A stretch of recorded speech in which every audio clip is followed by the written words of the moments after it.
Good morning, honorable members. Good morning, Chief Whip. Good morning, Ndosi. Good morning, Honorable Sangon. Honorable Malema, good morning. Good morning, Honorable Mattheys, Honorable Nomvalo, Honorable Breitenbach. A very good morning to you. Honorable Klopa, Honorable Barnett, Honorable Ngola, Honorable James. Good morning, Advocate Zigala. Good morning, SC. Mattheys wants to ask you a question. I don't know how you are going to respond when you are away. No, Ndosi is requesting to go out for just a minute.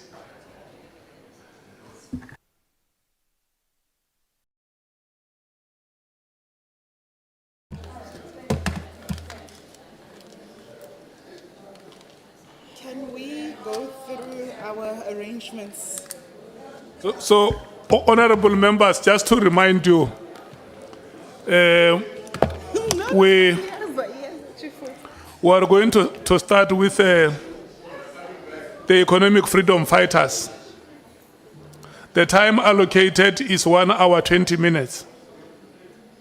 And the next speaker will be Honorable Sauls. His time is 1 hour. And then we will break and come back at 11:30. When we come back at 11:30, 1 hour to Honorable Sangoni, 1 hour to Honorable Breitenbach. And then break at 1:30. I hope those time allocations are understood by members, and we must adhere to that. Thank you.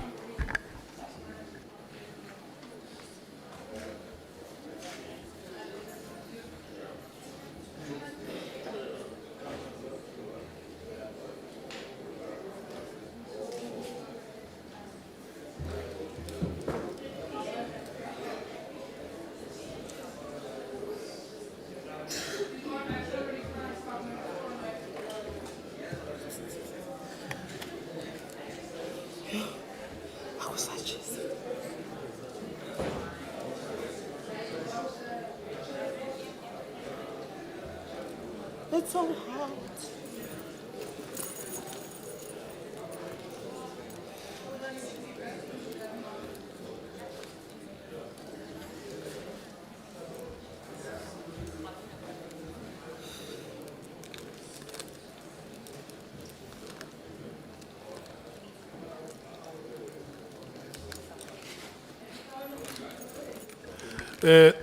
Thank you, Ndosi. Welcome. Honorable Mattheys. Let me just confirm that it's 3 minutes past 9.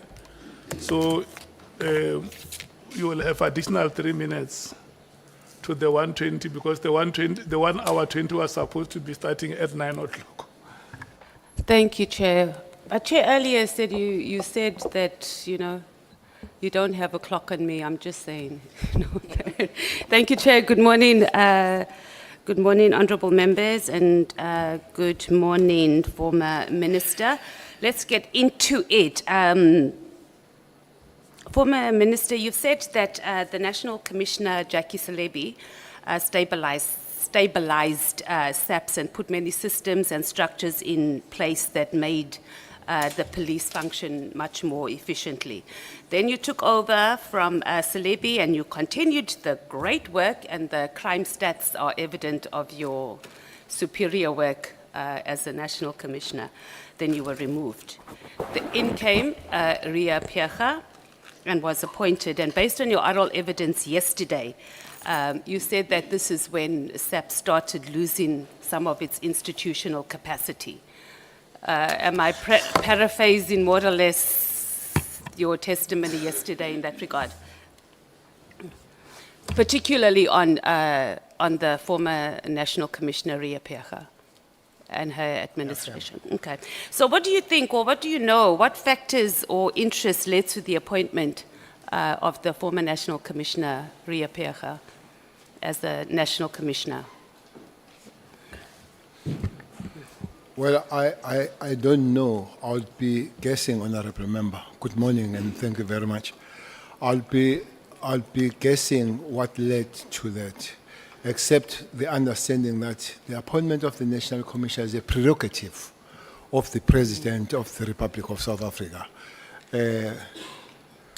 authorized by the Constitution of the Republic of South Africa, that the President will appoint the man or the woman as the Commissioner of the South African Police. So what criteria really that is used, I can't tell. I gave the story myself that I was approached by him that I would be appointed, and I did not like the job at all because I thought it was a tough job, but he insisted and all that. So but when I was appointed, I had a little bit of understanding of the police. Remember, I was the MSc, I was the chair of the Safety and Security in KZN. I don't know what would trigger it, or even given an inch of understanding or thinking that Ria Pecha could be a national commissioner. I have no idea. So there's actually something you don't know about the political landscape and appointments. No, I'm definitely. surprised. I wouldn't know And the question wasn't so much, Minister, on like what criteria, but what were the material conditions during that time in both the government and the political landscape? I was asking you to speak to that, but I understand if you don't want to comment or you don't have anything concrete to contribute to that. Well, I don't know anything about somebody's prerogative. It's somebody's prerogative, which means it's you and you only, Honorable Member, nobody else. Once it's prerogative, you can do something that we don't understand, but it's your prerogative, and then you must live with it. Okay. So you're pretty much saying that you didn't understand, or you maintain that you don't understand why that decision was taken, but we do understand that it was the prerogative of the president. Do you think, and maybe this is a more better question, do you think that the institutional capacity or the decline of it rather was a deliberate process rather than a gradual neglect? And more specifically, whose interests do you think it serves if we have a SAPS that is weak? I guess it was deliberate. I guess it was deliberate. As I've mentioned, you know, the structures that were there were dismantled. Both the operational and the managerial structures were really messed up. So whose interest was it? I wouldn't know. But I could also say it did look like it was across the justice system rather than the police alone. The NPA was changed. Some people they were thrown out of the NPA. Some are sitting here who were thrown out of the NPA. Not only that, even in the state security apparatus, people that were there were thrown out. People that you know that they were doing the good job, they're thrown out. Whose interest will be, maybe that's a story to find one day why. But you ask me if it was accident, I would say no.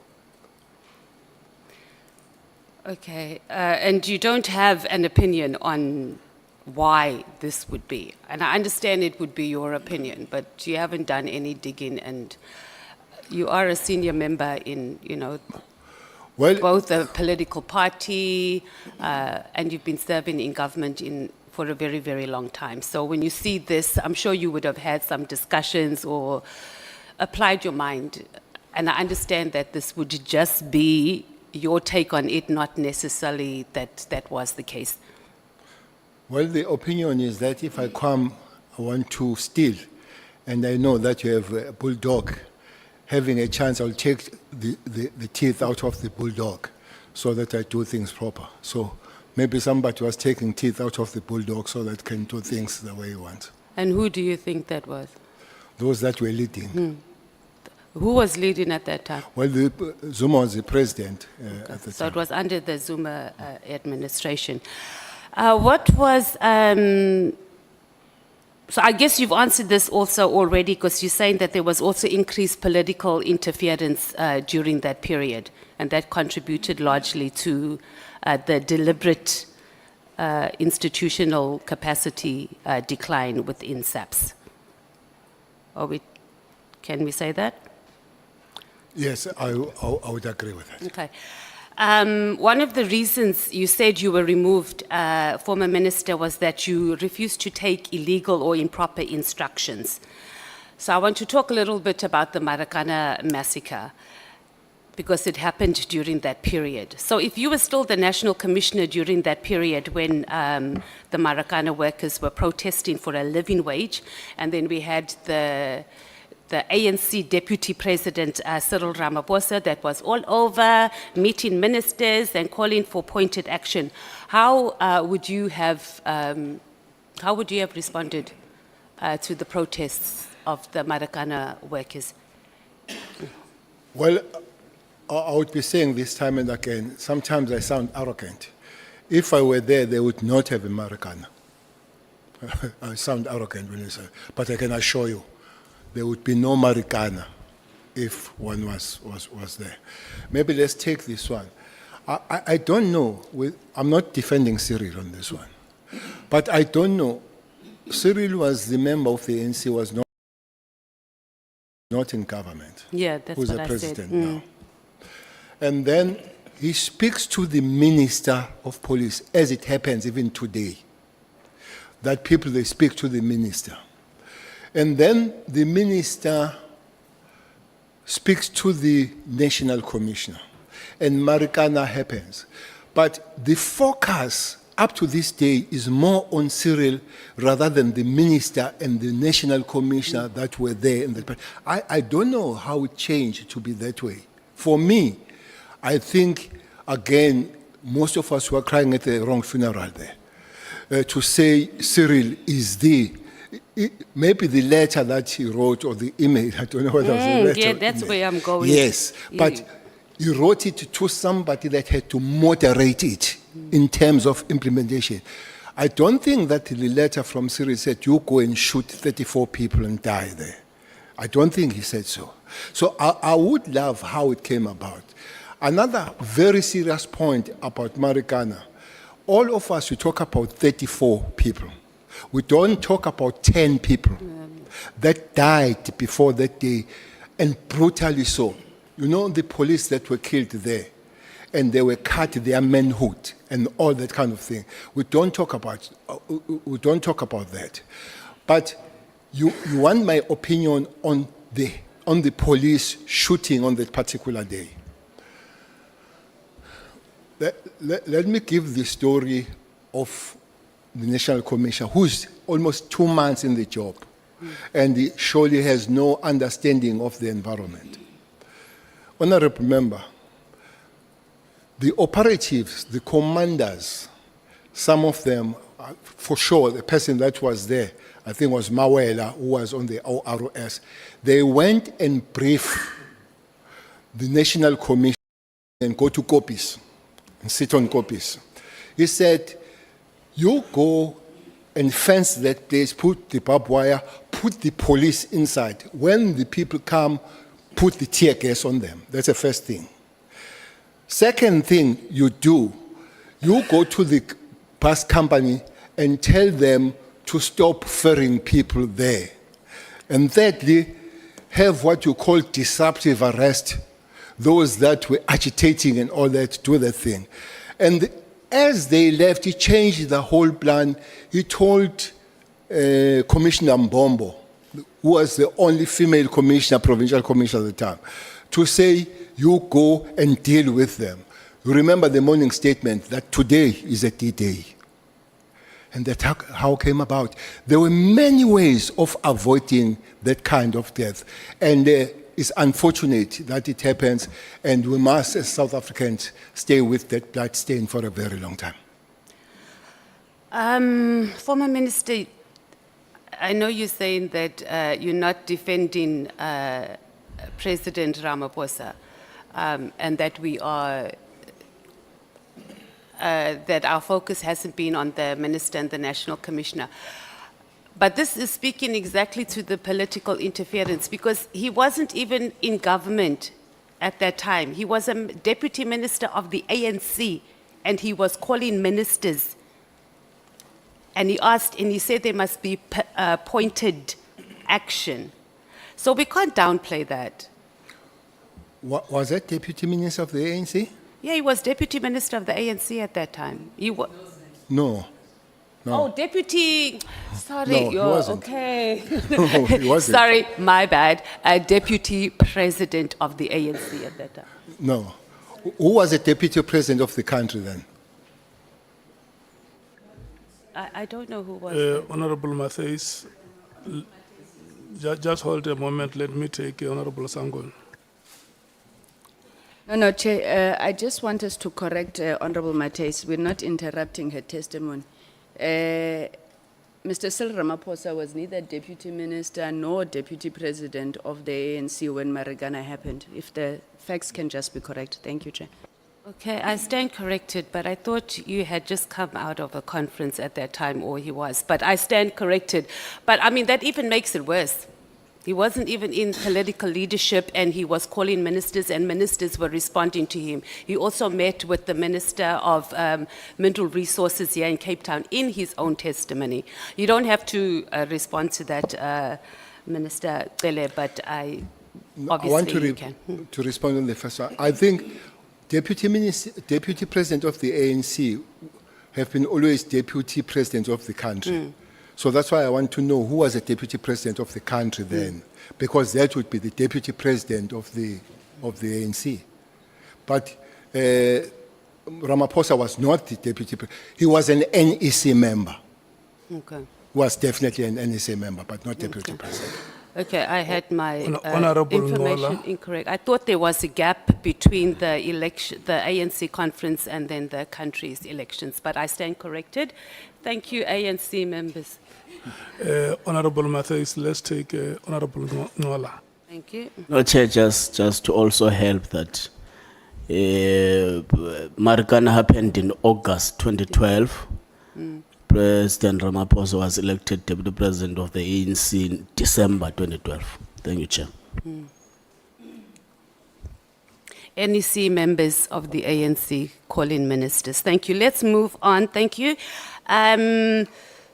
You said you've refused to take illegal and improper instructions, and this is why you were removed. I think I've dealt with that question. Do you think Ria Piaga was thrown under the bus by the same politicians who entangled themselves in the SAPS operations that resulted in the Marikana massacre? No. Before that, Honorable Member, I want to take a step back on this NEC members calling the ANC. The CIC sitting next to you there, on the issues of safety, we have met as I'm an ANC, as I'm a Minister of Police. But CIC, we have met. It would be so much irresponsible for me to say I'm not meeting the leaders when it comes. The leadership of the IFP, I've met Tlabisa as a president. I've met Holomisa as a president of UDM. And I just imagine the minister saying, I'm not meeting the politicians. That would be a hell of a minister. So because all of us, we have one minister. Otherwise we say, you have your EFF minister, you have your UDM minister, you have... So that can't be out of order when political leaders have an access to ministers. It doesn't matter. If you become a minister tomorrow, I'll look at you, social welfare, and ask my 350 from you. So definitely it can't be out of order that political leaders have an access to ministers. Okay, but we're not saying that it's out of order for the access, but the level of access and even the emails that are even calling for pointed action, it was quite specific.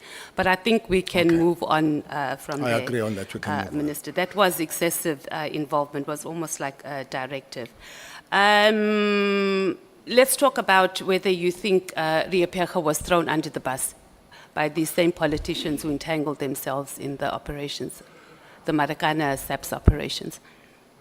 About the operation or about the whole appointment? No, the operations during the whole He thrown Marikana himself under thing. the bus. She threw herself. Yes. She wasn't thrown. She also. threw herself under the bus. I'm saying Oh, okay. she had a good night before when the operatives, the generals, they went to brief her how to handle the situation.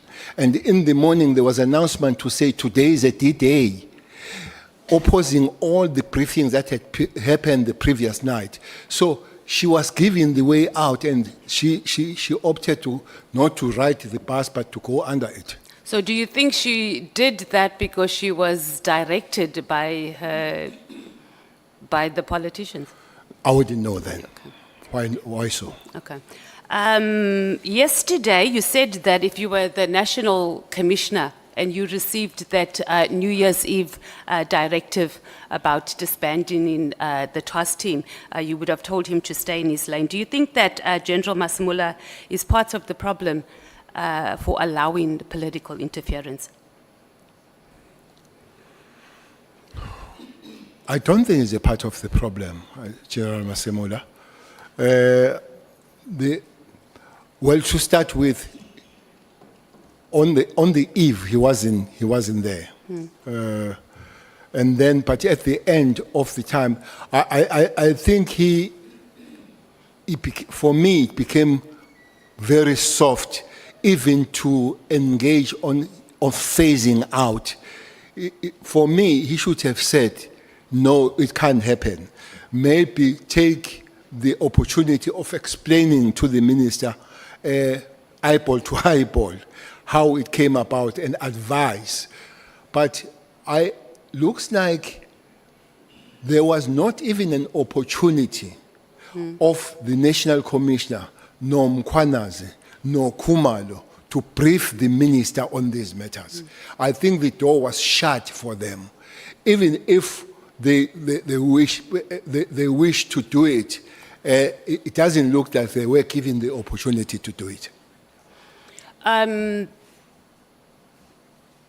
So do you think that this is a characteristic, or that he just responded softly, and as the president had, my CIC had said, he was more agreeable, or is that speaks to his character, and is that the type of character that we need as a national commissioner, who can't say to the politicians, yay, stay in your lane? I think it's one person that I've worked with for a very long time. When I was a commissioner, when I was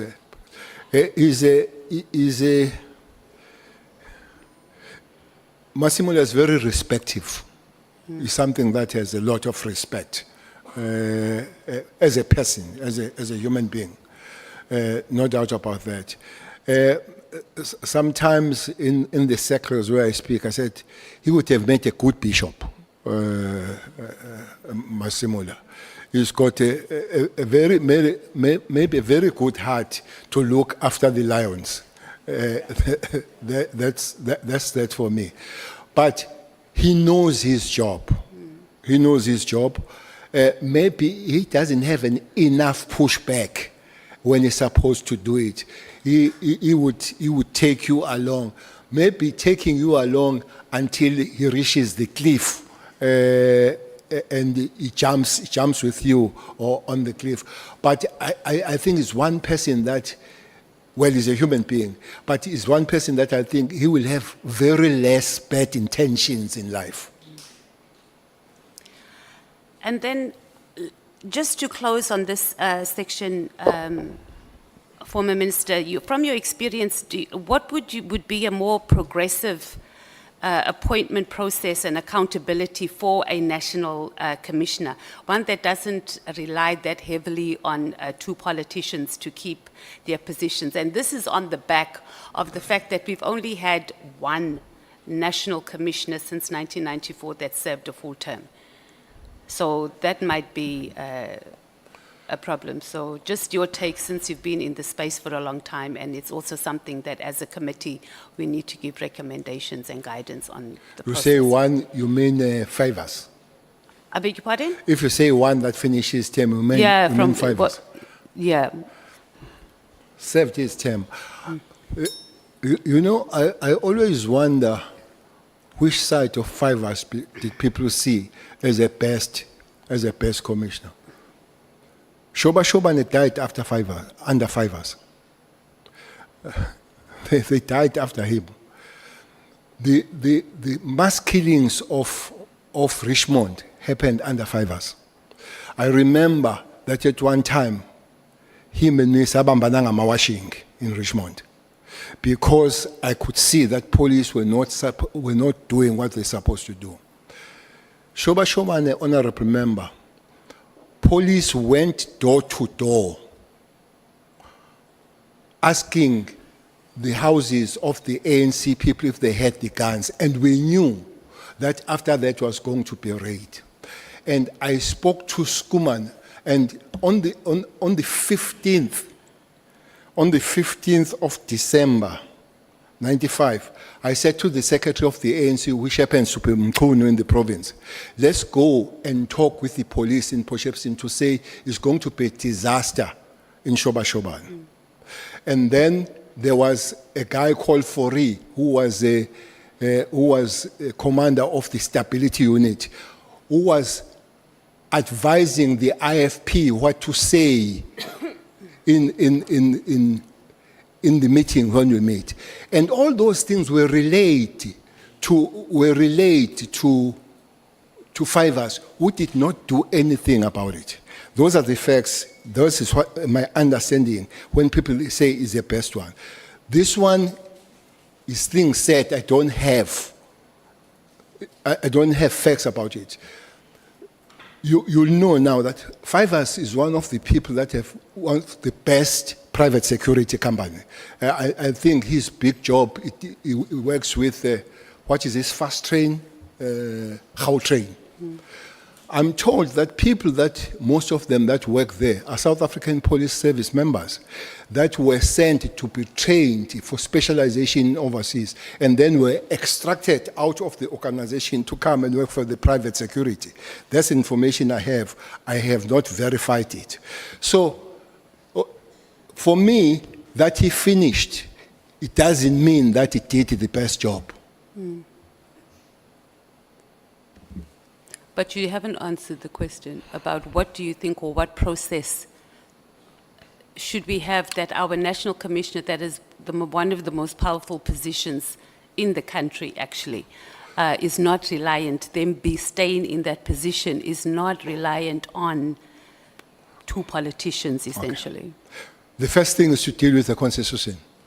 Yeah, On that matter. that's what we're asking. You start from there.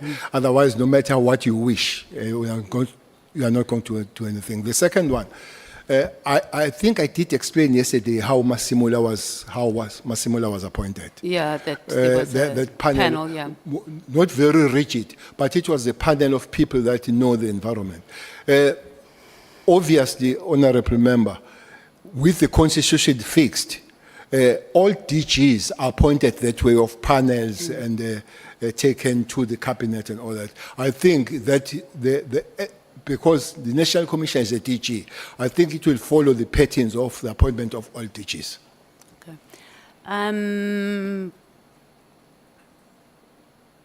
You said that when you were appointed as the National Commissioner, you had a pretty decent relationship with most of the generals when you arrived at headquarters, lieutenant generals, major generals, but not all of them. And you didn't tell us which ones you did not have a good relationship with. So can you, or the relationship was not as welcoming, I suppose, as it was with the others. So who were those and how did you manage those working relationships? Most of them had good relationship, but the one, I think we didn't have a good relationship with Cele, General Cele, who was the head of the supply chain, and also before he joined the South African Police Service was the commissioner of the Sky Butcher Police under Noche, who was the Minister of Justice, Police and Correctional or Prisons. So I felt he was really locked and arrested to the past of him being the leader of one of the most brutal Bantustans, this guy. And he was part of the shooting that took place somewhere in Pisho, where many people died. He was running those operations. He was part of it. So maybe with this history that did not put us together from where my background of politics and his background of politics. But we worked along, but we knew that we were not very warm to each other. So you all managed to keep it professional, so there was no relationship with any of the major generals or lieutenant generals that affected the performance, you performing your job and also them performing their jobs during that time? Well, any good thing that happened then, it was collective, honorable member. Definitely could not be a single man running the whole thing. We were very collective. And fortunately, we had this very focused project going towards the 2010. So that makes us to work together. So you ran a tight team, you maintain that you ran a tight team as the National Commissioner No with doubt your about- generals. No doubt about that. No doubt about that. Let's go on to the IMC. I know we've overkilled this a little bit, but there was just some things that were not that clear. So the IMC for the political killings, did they report directly to the president or to cabinet? And if they reported to the president, was cabinet regularly briefed on its work and its resolutions? Well, he reported direct to the president, but its issues were also discussed in the cabinet. Okay. And is there any document that sets out the functions of the IMC on political killings? Not the PKTT, because those have been explained both by the National Commissioner and the General, but something similar to like terms of reference that were adopted to guide the work of the IMC. Well, the documents of the IMC would be the minutes of the meetings, but also because it was multifaceted in terms of departments, the information note that was produced by the National Commission of the South African Police, yes, it does have that information you're talking about, how they were going to be informed and what are they going to do coming from where. But I would not argue the same what other DGs do in their department to create the roadmap, as I know for sure that South African Police Service under the leadership of Cele did. If you ask that, the portion of the police, indeed that happened. Okay, so there were no terms of reference, we just have an information note on the IMC, or the establishment of the IMC. Well, And then minutes of documents, etc. There were no terms of reference except That the instruction what they were supposed to go and do in KZN. You explained that task teams by their very nature are task and time specific, and it can't be a permanent, and there's no, and that no organization can ever eliminate the reliance on task teams, right? That was your oral evidence yesterday. But in your term of office as a minister, you were chairing this IMC. Were you ever briefed about the 2019 work study that was done about task teams? Do you know about the 2019 work study that was done on task teams? Because the minister relied heavily on this, and he used this as one of the reasons for disbanding the PKTT. I don't know what this work started. What I know is organogram. It was submitted to us. So during your period, you've never seen the 2019 work study report? It was organogram, rather than the work study. Okay. Well, I guess if we have that in the, okay, we can follow up on that. So you don't know about the work, you understand the onogram, not this work study report. And okay, let's say that if we are talking about the onogram, why wasn't that implemented? Because this is what the minister is saying, that he used it and he relied heavily on that outside of Auntie Mary's letters of complaints, etc. So the work study report, he went on quite significantly about it. So what was your understanding about? But you're saying it's not a work study report, you're saying it's an onogram. So that might have fallen part, Minister, of the work study report. Maybe one problem you raised initially, Honorable Member, of the lifespan of national commissioners in the South African police. They are responsible for development of the organogram. And then they concur or they show it to the minister and all that.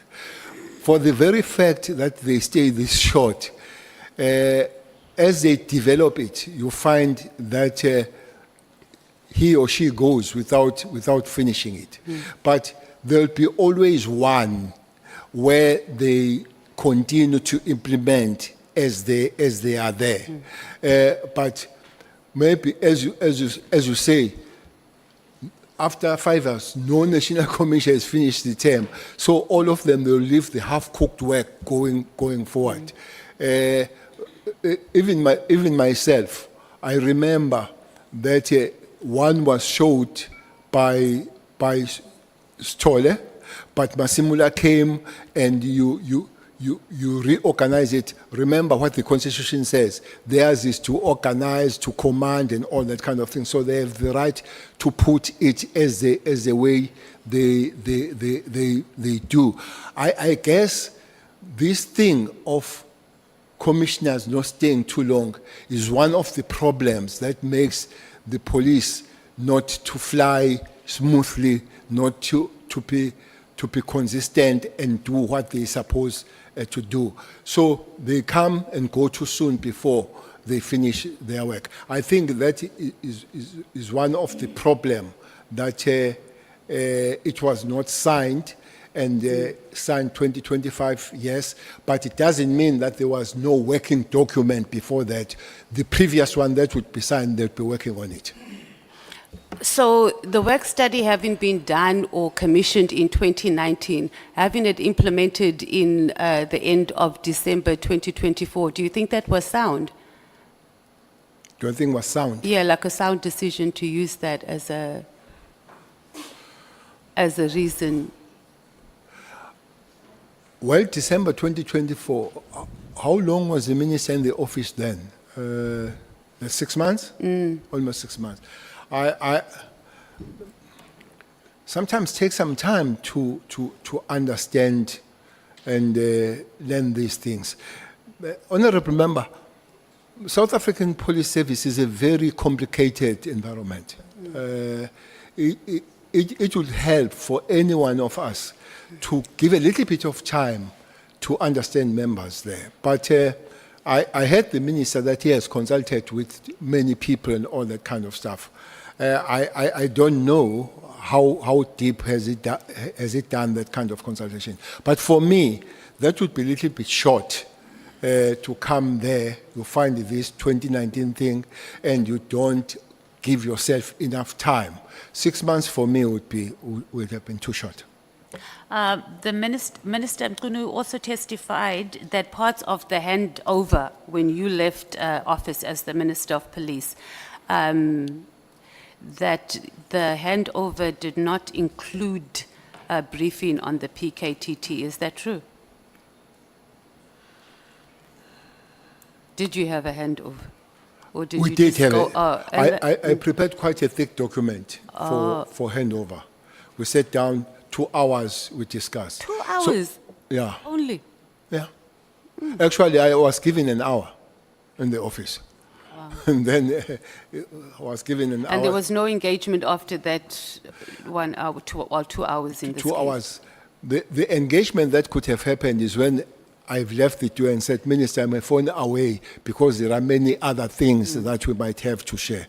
Unfortunately, that phone never came. And I guess even the question of this PKTT would have better discussed if that phone did come. But I can't remember, Honorable Member, the issues that we discussed that were in the document. In those 2 Honorable hours? Matthys, let's take Honorable Novalo. I thought you were stopping me. Thank you, Chair. Yeah, thank you, Chair. No, Chair, on the question that Honorable Matthys has asked a short while ago about the letter, the study that was signed after the letter was issued. I'm just interested on the clarity of the Minister on the procedural aspect. That, Minister, is it correct, General, is it correct to sign or to issue a directive on the basis of a letter which we have not signed as yet? Because the justification by the Minister is that the reason why we disbanded this on the 31st of December is because we signed a study, or the Commissioner signed a study with a new organogram in May 2025. So the new organogram was signed after the letter was issued. Now, was it procedurally correct? I'm just interested on that part. Thank you. The study was signed in May, and the 31st letter Yes, was was disbanded. going to be accommodated on the study that does not exist. Yes. Okay. It doesn't give logic because the study was not existing. So why do you sign the letter to fit on the structure that is not existing? So I don't think it was correct. Thank you so much. You may proceed, Honorable Matthys. Just on clarity, when you met Mkhwanazi in December at the very posh Beverly Hills hotel in Umhlanga, did he tell you also, I just didn't get proper clarity on that, did he tell you that the PKTT was going to be disbanded? No. Okay. So the first time you heard about it was with the rest of us, the New Year's Eve, when it was circulated in the media on the 2nd of January? Yes. Okay. You also indicated yesterday, and maybe I should also just get clarity on this, that you saw messages on his phone, Kat's phone, from the minister. Am I correct? Yes, those messages that were either from Kat coming, they were sent to my phone. So I read them in my phone coming from Kat to say this is what he has received from the minister. Okay, I thought yesterday you were saying that you saw evidence on Kat's phone that the minister and him were engaging. That's not so. No, it was on Kat's phone, but it was sent to my phone. And then how did you verify that those messages were indeed from Minister Mkhwanazi? Well, I was told that were from Minister Mkhwanazi by a Kat, but verification it was not okay. done. Did you engage your comrade? Because you refer to him as your comrade. I mean, you're both long-serving members, senior members for that in the ANC. Because you meet this person, Minister, for the first time, and he's telling you these things about the minister and financing his campaign, did you engage your comrade about that? Because who else could he be telling? And Minister Mkhwanazi, whether you like it or not, is your comrade. You don't know Kat. Well, I don't regard him as a comrade. He is a comrade. You don't what? Sorry, I didn't get that. You said I regard him as a comrade. You said no, I that- don't regard him as a comrade. He is a comrade. Okay. I did say, honorable member, that I did try to engage him to talk about things, including mayor and all that, somewhere in January, where I was not offered the opportunity to discuss the matters. And then what was your intention? Because you said you wanted information from Kat many times and very animated at that minister. So what was your intention on using this information about Kat regarding Minister Mkhwanazi that superseded the fact that this Kat has told you that he signed, that he committed a criminal offense? He signed a sworn affidavit saying that police stole his Rolex watches and they didn't. Well, the information started from there, but it was interesting that I was part of the discussions as they were talking about the project. So I wanted to hear what more was said about me going forward, working on the project that he was asked to fund.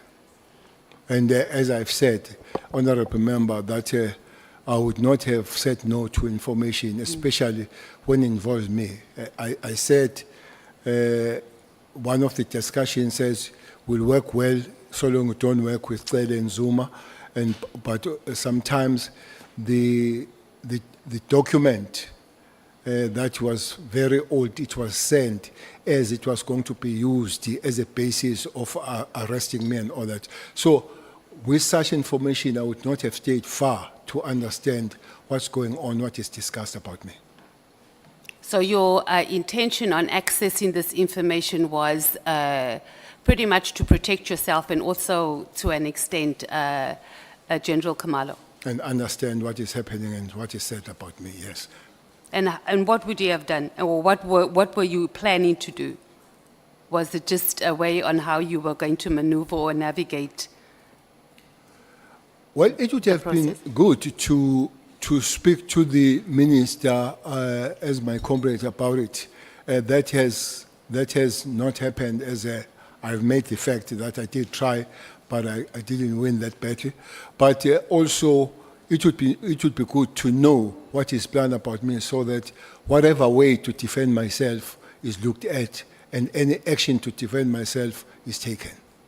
You engaged Minister Ramaphosa at the ANC January 8th rally. Did you know whether Minister Mkhwanazi had discussed the disbandment with him when you when you spoke to the president?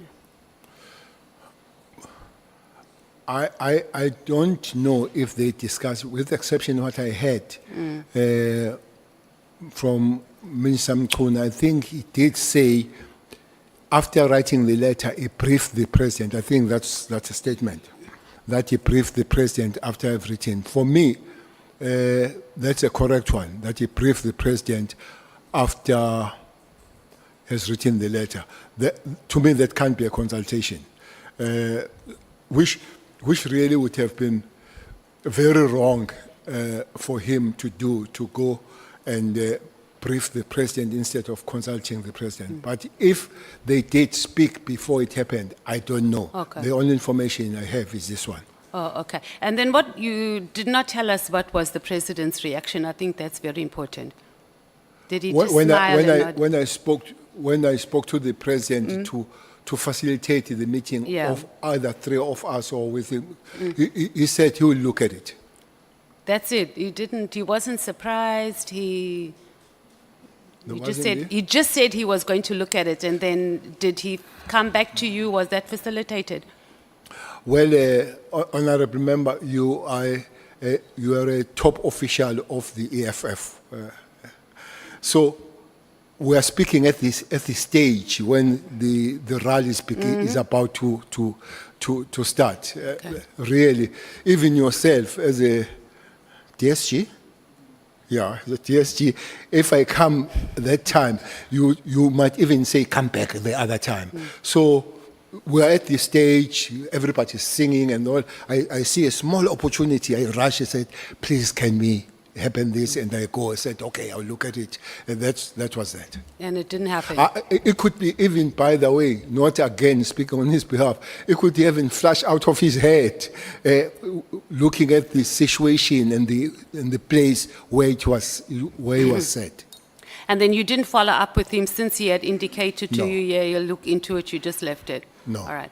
Let's talk about, you spoke extensively about SAP's capacity and private security and both the taxi industry luring our highly trained SAPs and Defense Force, Special Task Force members to go and work with them. And primarily this is because of the poor working conditions and the low pay.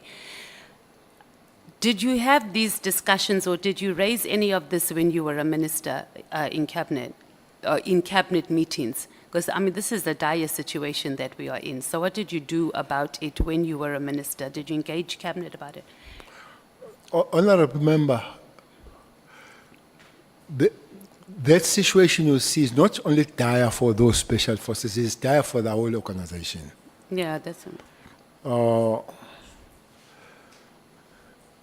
If you had been fly and beyond the wall, you would have heard how much irritating I was in cabinet about the police matters, starting when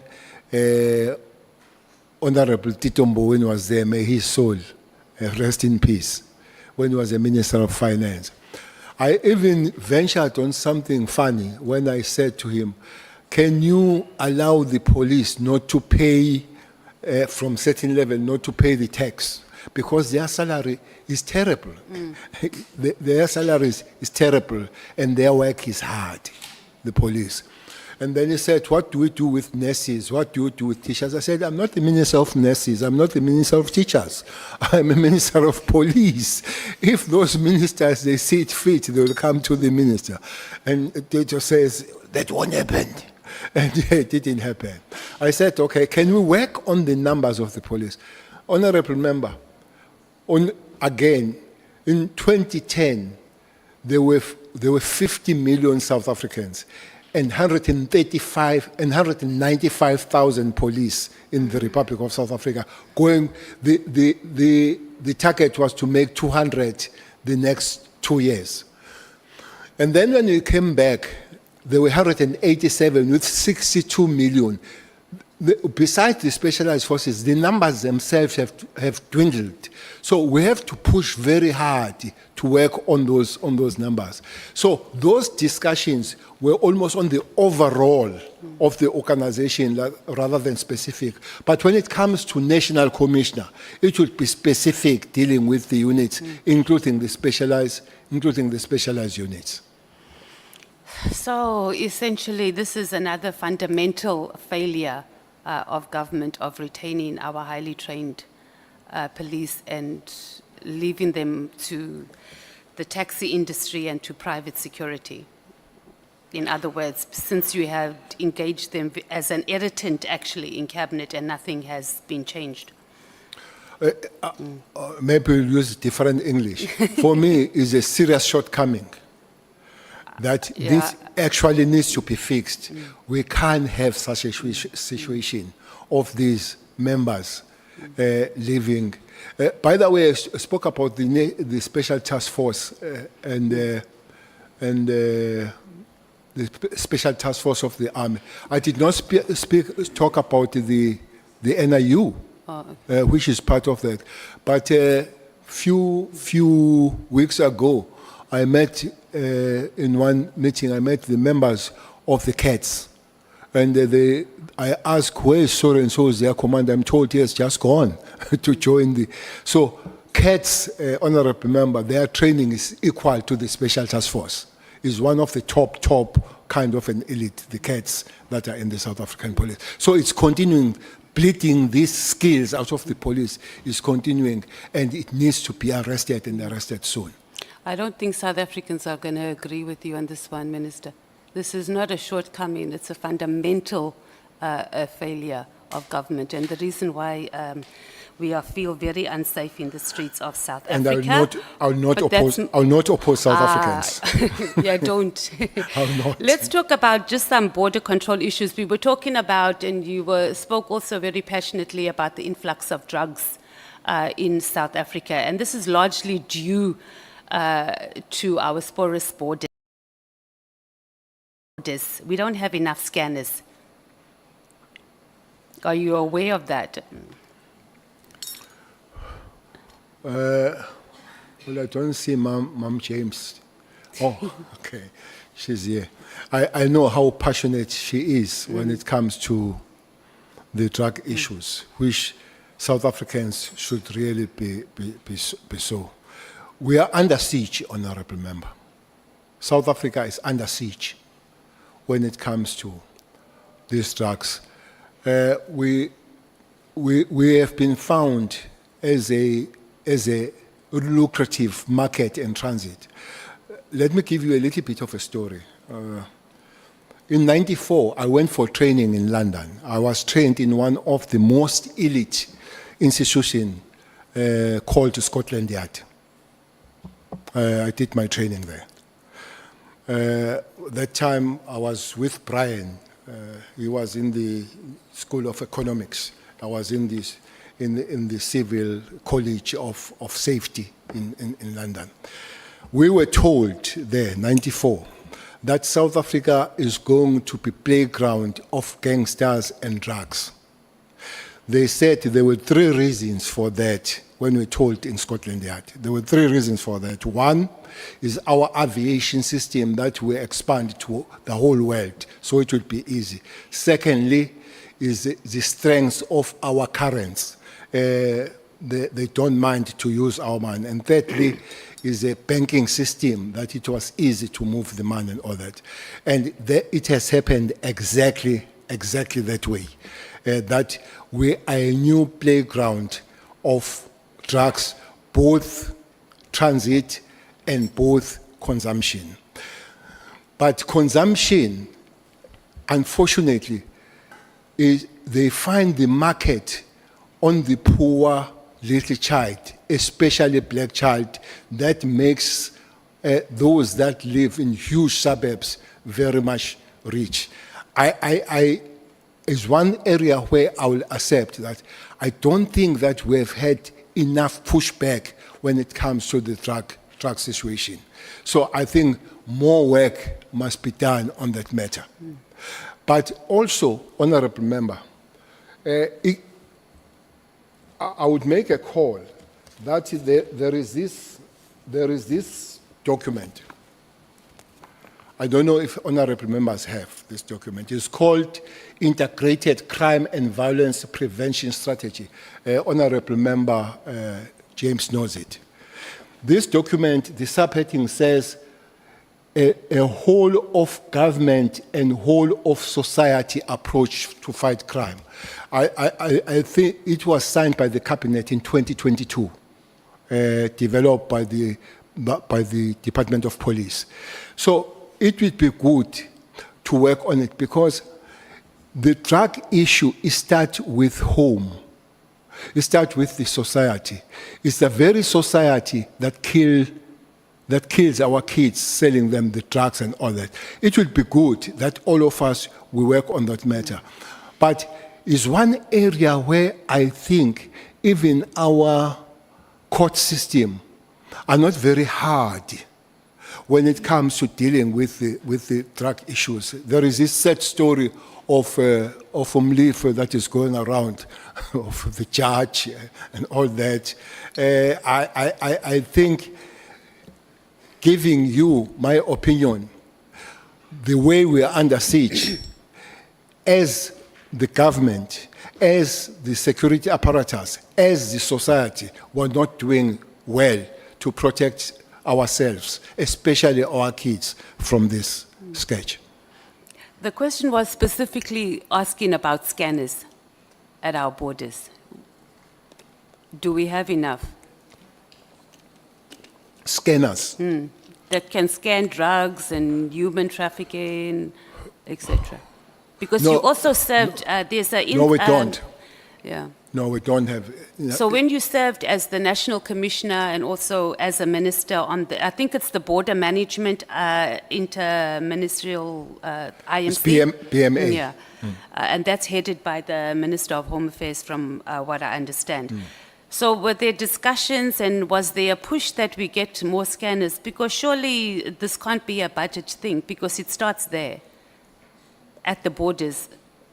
So what were the discussions? Why is Treasury not releasing money to get more scanners, from It wa- your understanding? It was raised, not once, for many times, to find those scanners. But as you say, that treasurer will look at that, and the security cluster coming to it. It will help if we can get more scanners. But I can assure you, that would not stop the drugs coming. We'll have to have the extra method, but it will reduce it as it Drastically, yeah. comes. Drastically, I'm not sure, because one Why? big problem about this thing is the human nature, Honorable Member. It's a human nature. As you are sitting here, everybody asks the question about the Auditor General. Everybody asks the Auditor General, PCKI and all that. You come here, you see the scope and all that. Drug lords and criminals have no Auditor General. They don't have Auditor General. They don't have a budget. They don't have a scope. So the budget of criminality always beats the budget of government. That's why it's important that security cluster is taken as one of the departments to make the country stable. And it is not so at the present moment. Noted, Minister. So Treasury, I think, also just gets the, and I think even members of Parliament and government, we get this thing mixed up because it's Parliament that approves budget.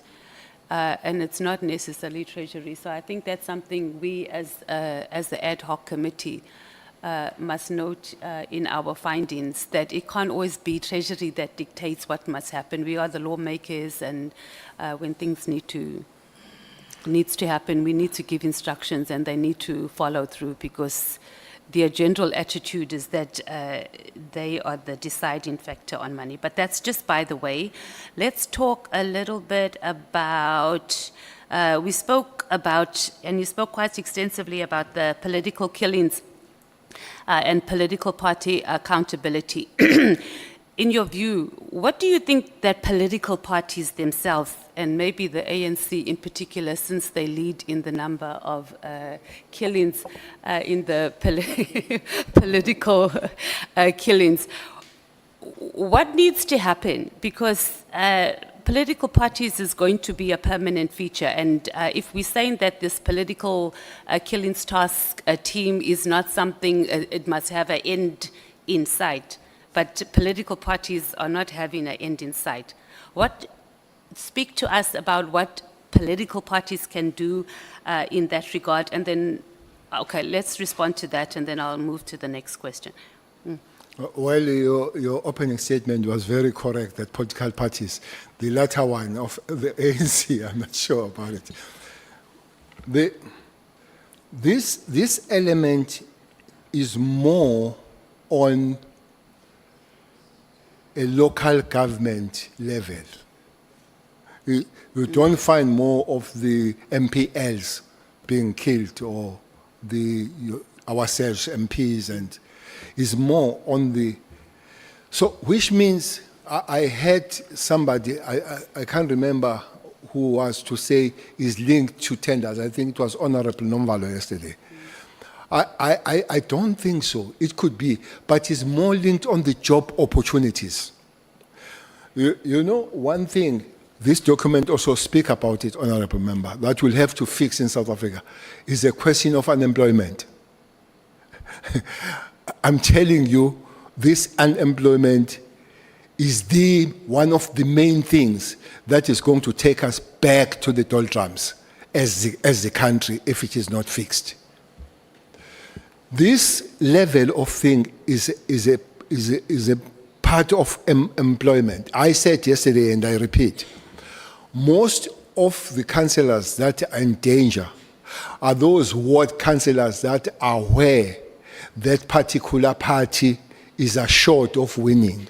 So I know if I remove you, I definitely come in. So it's a part of the job opportunities, which means parties themselves must look at the way they elect their representatives or their councillors coming on the matter. I don't know if there can be a satisfying way to say if honourable member is a ward candidate or ward of being a councillor, everybody is satisfied. It can't be a me situation. Can help. So parties need to work on that. But I think it needs to work broadly, even systematically, to say, I don't know if it can be done that if the councillor dies, there should be no kind of by-election, because it guarantees a killer that I'm going to come in. So I think we need to find some way that you killing me doesn't guarantee you that you are coming in. I think there are 3 wards where I know where the candidates in a short particular ward that they will win are killed for immediate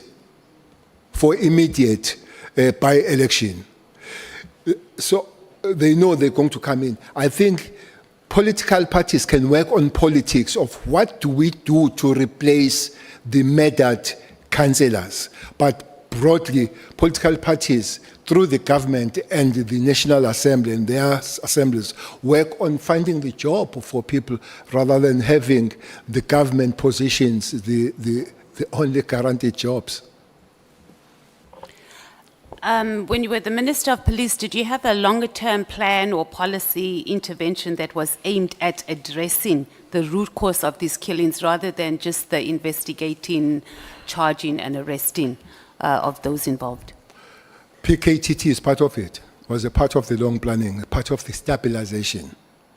That you investigate, you arrest, but also work on the preventative measures, which is part of the stabilization.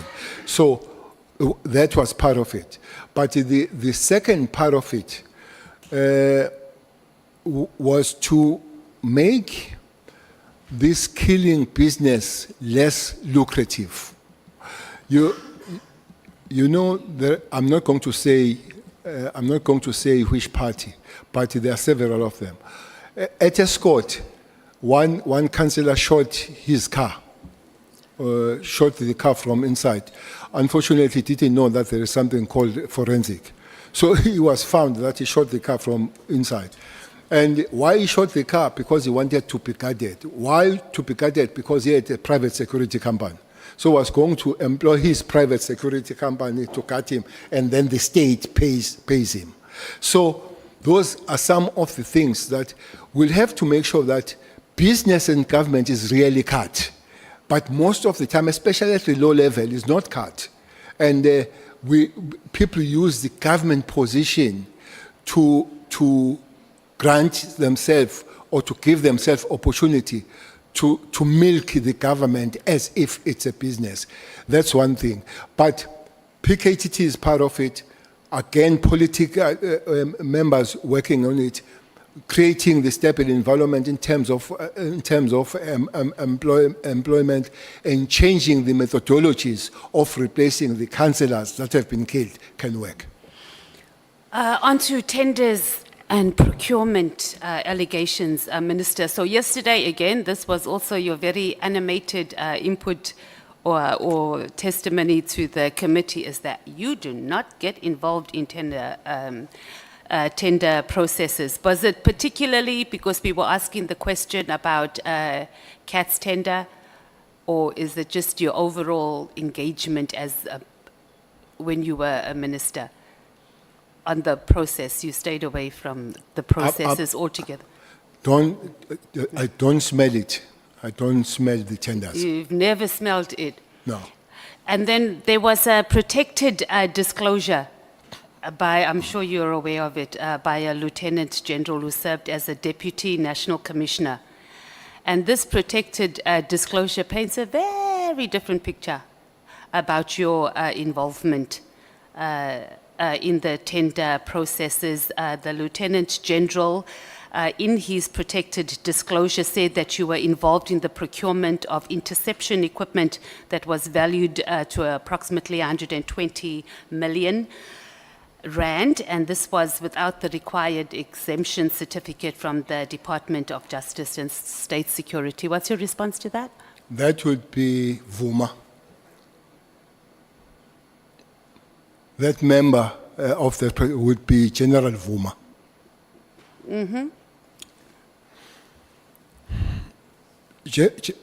General Vuma was part of, with General Cele. I'm sure you know that they were found guilty by the court of law, having purchased the grabber that was 7 million with 47 million. Is part of that, and was found by the court of law, and they appealed, or they went to court to get appeal until they reached the final court of the Republic, and they were not allowed to continue with that. That's a person you talk about who have been criminally found guilty by the court of law. That's one. Two, that grab on that equipment speaks about the final document of it, which I think can be found, if you want, from the South African police, was signed. The last signature there was signed by then Commissioner Cele, after the presentation was made by the head of intelligence, General Jacobs. So there is no signature or the input of the minister buying that equipment, the interception equipment. So that is absolutely not true. And fortunately, documents there could be found, if they wanted, who had a final signature in the document for purchasing that. The only problem with that process, Honorable Member, is that the law I spoke about yesterday was not followed. The agreement between these departments to buy such an equipment, and looks like after it has been bought, could not be utilized because the law was not followed to acquire it. I think that was a major problem. And then the discussions then had to be done by the ministers, because these laws, the agreement must be at the ministerial level, led by the Minister of Justice. So the discussion on that matter comes to that level of dealing with this law that says 5 departments must agree on it. So that's an issue on that situation. Okay. So the question Honorable wasn't... Nomvalo, just a moment, Honorable Matthys.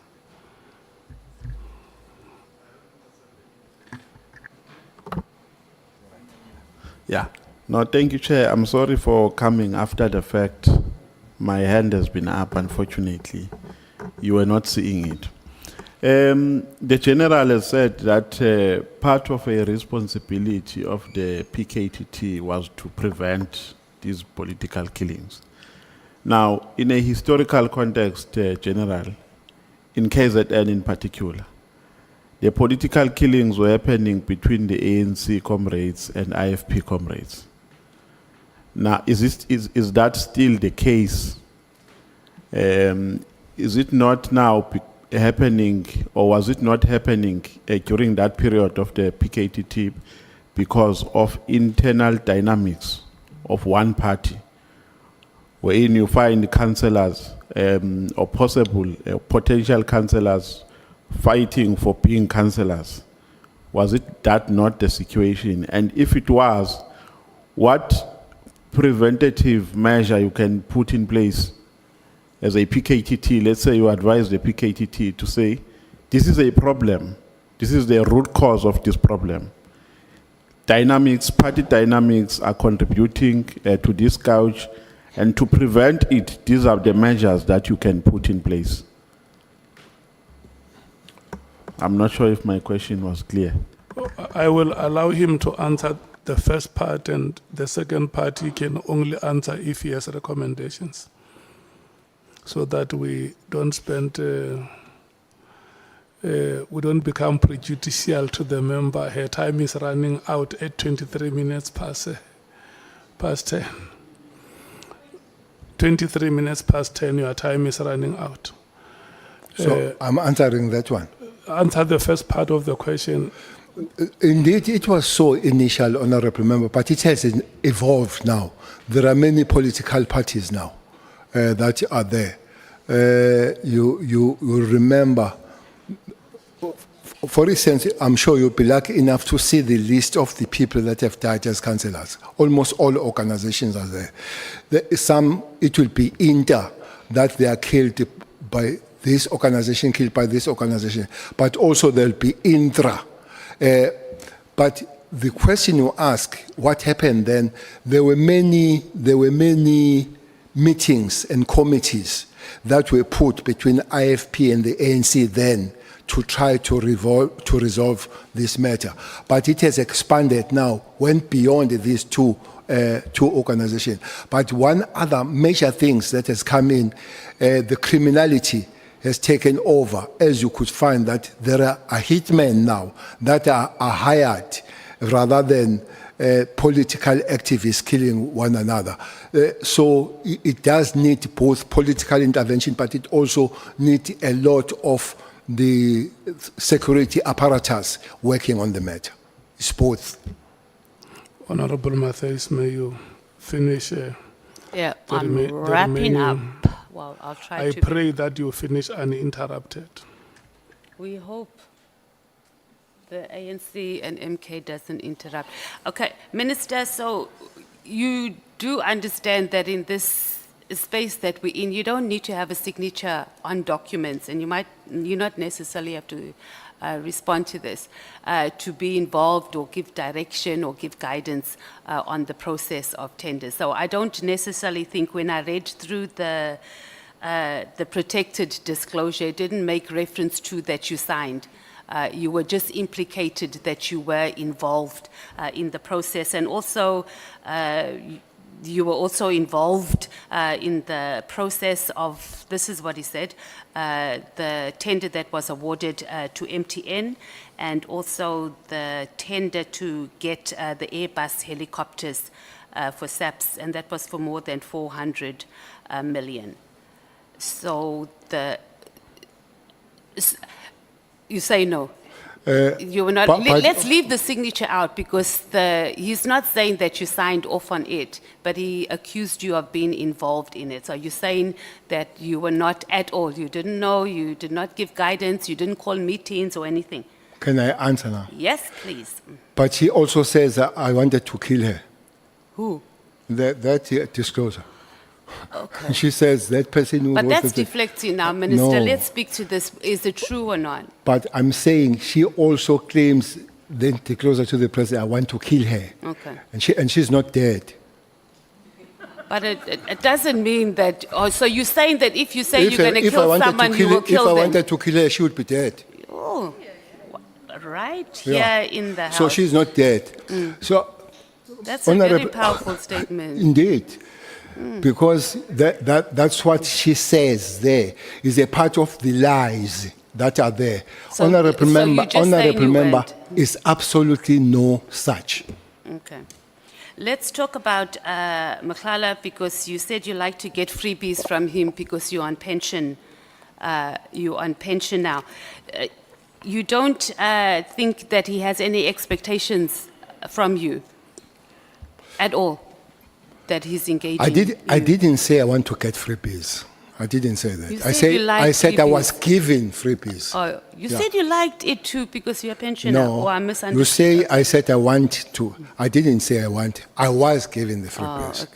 okay. No, I understand that, and even maybe the term free breeze is overarching, but I don't think that it did hit my mind, and it was never said that there was an expectation from his side.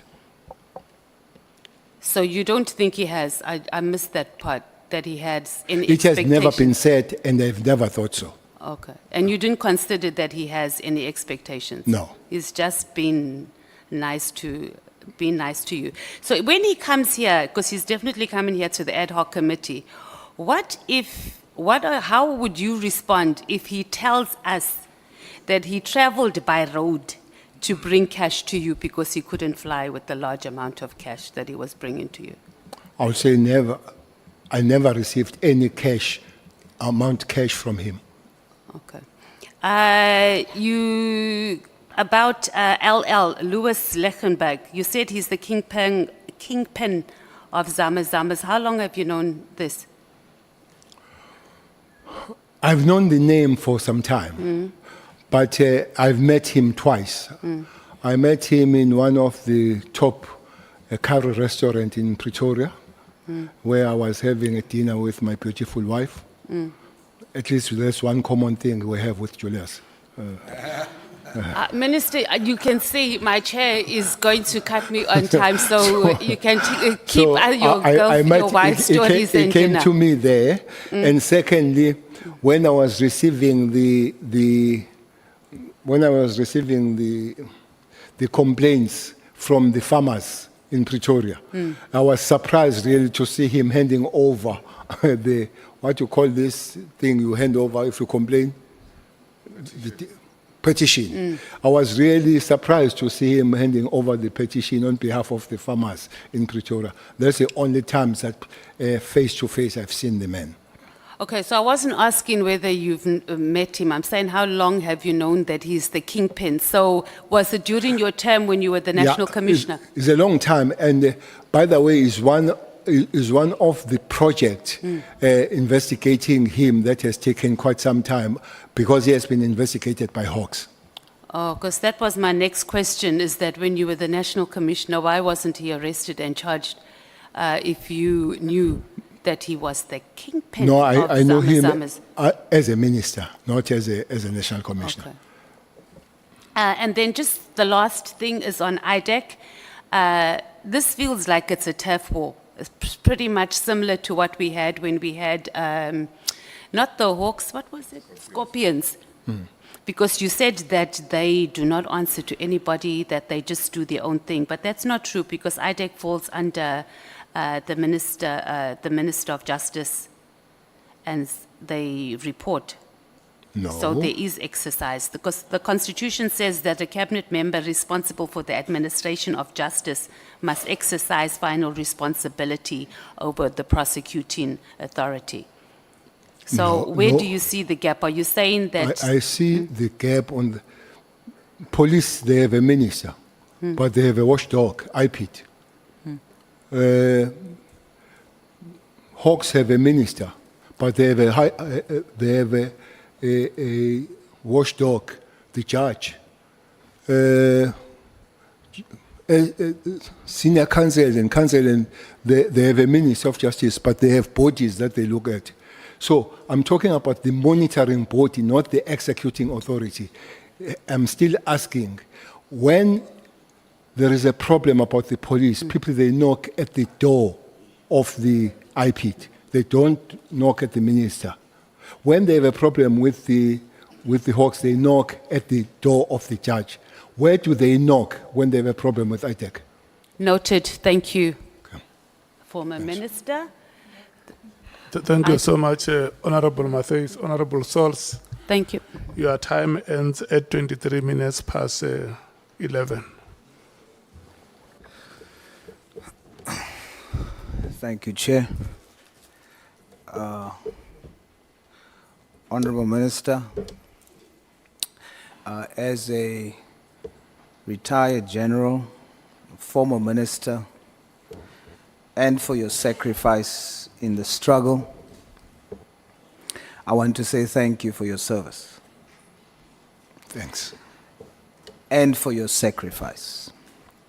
Thanks. I have no bias. I will ask you questions based on your submitted evidence and also the testimonies that we've heard thus far.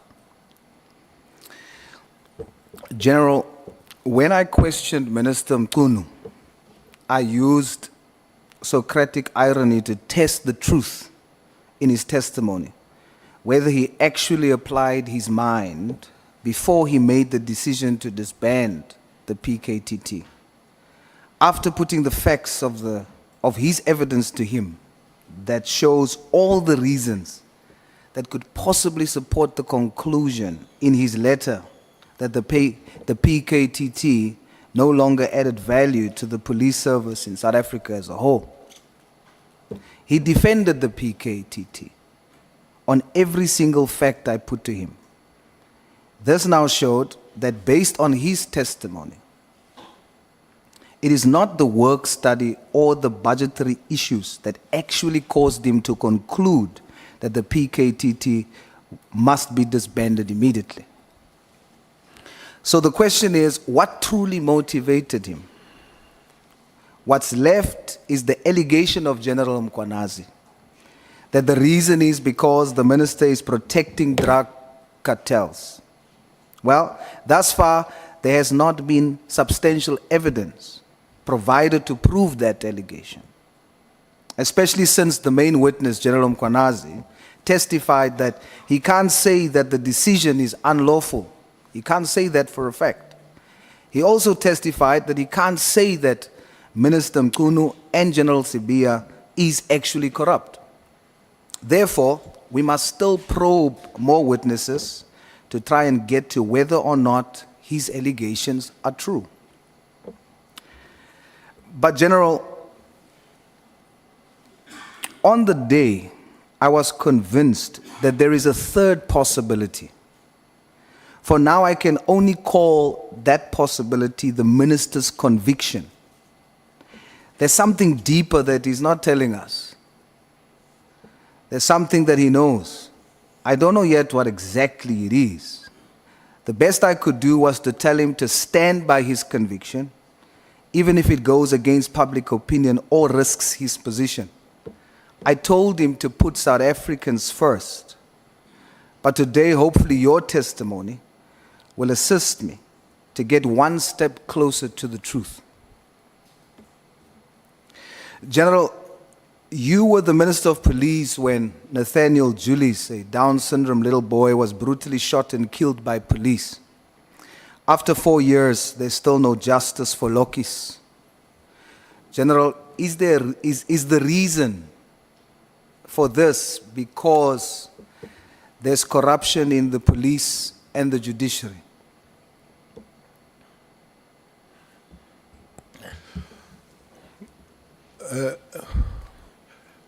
Chairperson, good morning, Honorable Member. Chairperson, I was asked if Mkhwanazi is the first one who made the allegations against the system, not just the police. And I said he was not the first one. Actually, the first that I know was a judge, Judge Tulare, and I read the judgment of how high does it this one goes when he says even the decorum of the courts and the judicial officers cannot be saved on the 28 and mobster gangs, I'm sure, and others and all that. So it does look like, okay, and the latest discussion, I'm sure you have seen it, of the judge and the bribe of the Mulife bail. So these things are there, people talk about them. Maybe somebody needs just to come with it and say, here it is. So I would not sit here and deny that that corruption on the chain does not exist. But I would not come to you and say, here it is, as a system. But I would come and say there are individuals. For instance, there are police officers that are in prison. There are prosecutors that are in prison. So there are individuals, but is it the system itself, or the individuals that are running? So that's what we need. That's what we need to make. But specifically, the young man that was shot and the police claimed that it was an accident. I guess I need to be helped. The matter is in court. I need to be helped on that one. Yes, General, the initial judge fell ill, and then the whole case had to fell ill and passed away, and then the whole case had to be started over. And the last time it was heard of about the matter was late 2024. And so now it is still continuing, but there's not real solid feedback on the matter. But it is still in court, but there's no real feedback as to how far it is. Okay. Well, I wouldn't know, except that the community of elders did raise the issue about the police in that particular area, the station commander, and that community has been at that station many a times knocking and saying, take this police away, take the commissioner away of the fundamental thing here, no matter what about you, once the community loses trust on you, you become almost useless. And whether you are corrupt or not, but when the community says you can't be part of us, and that's a problem. But the police themselves will argue to say, look, we have done our work, and it is on the second segment of the system, which are the courts now. That's why I did, and I want to do again, to say this kind of probe must help us to look at the chain, honorable member, rather than looking. And up to this point, I'm still worried that the concentration is on the first segment, which is the police, and other people are having it nice to do whatever they want to do when they're not looked at. But I don't think we're there where the communities of South Africa are really singing hallelujah about the system as a whole. Much work will have to be done. How much and how long, I don't have an answer. General, you were also the National Minister of Police when Jocelyn Smith got missing. Is Jocelyn Smith still alive?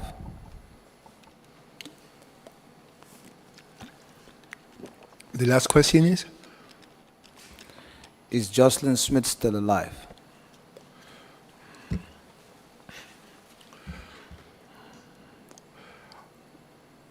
This is a story of the little beautiful girl. The story comes, and one goes to that place. It's somewhere in West Coast. What is that place? Saldanha. One goes there to cry with the parents and find out what is it. And then national commissioner, provincial commissioner, we go to see the protected parent, because the community has an issue with the parent, with mother from the very word go. From the very word go. You know, most of the time these communities can't lie. Yes, they do sometimes do wrong things as a mob. We go to see this. We go to see this mother, who is in the protection of the police. The first thing she asks is if the boyfriend is safe. Okay. You know, you've lost a child, but the first question you ask is that one. The second request you make is that if the boyfriend can come and join you so that you can be safe. Not absolutely nothing about the child, nothing. And then when you ask, this boyfriend is not the father of the child. And then you say, there is something wrong. I said, National Commissioner, what kind of a mother that will lose a 6-year-old and ask about the boyfriend first? I said, in a very light way, we'll have to find the story. What is it here? When we went to see the father, after that we went to see the father now. And the father said, my story is that the mother knows what happens. This is the father now saying so. We went to see the grandmother, and the grandmother said knows. And then I think that was the angle from the police that followed. But I must also commend the community of that area. I've never seen such a formidable, united community around the matter. That community pushed everybody for something to happen. Then this theory of investigation, it was say the child has been kidnapped. It was about Inyanga. I'm sure you know what Inyanga is. It was about Inyanga, Muti, and all that kind of thing. So the theory of Muti, then the child should not be living once it's for that. A person was found to say so Inyanga, selling, and all that kind of thing. I don't know where police find the information. But there was a special team, honorable member, that was sent in Heathrow to search a boat, to search a ship. I think it took about 2 days searching that ship because somebody said she was put in that particular ship, but that ship was found in London or in Europe, whatever port where it was. And the child was not found. When one went there, community raised the issue again that police were a little bit like lackadaisic approach in dealing with the matter. I said, when this community is so much active and so much involved, police can't take a reverse gear on it, go to it. And indeed, there were many police searching and all. It's where we were together with your leader, working on the matter and all that. One thing that I can say, that is one matter that was worked by everybody, politicians, community, law enforcement, abefundisi, everybody really worked on it. But the question you are asking, after all this, and the mother found guilty, I don't know if Jocelyn is still alive. I wish she would. But even if she is alive where she is, I don't think her life will be a comfortable life. Because nobody could have taken her out of the parents to give her a better life than the parents, no matter what is the social status and standard of the parents. I don't want to say I don't have a hope, but I don't have information. After the judgment and the sentencing, police said they are continuing to search. I think that should continue until we find the final understanding what happened to Jocelyn. Thank you, General. I think I agree with you. We should continue to search and do our best. We still have hope. General, you testified that you gladly accepted to stay for free at Mr. Matlala's apartment. Please share with us, what was your experience like there?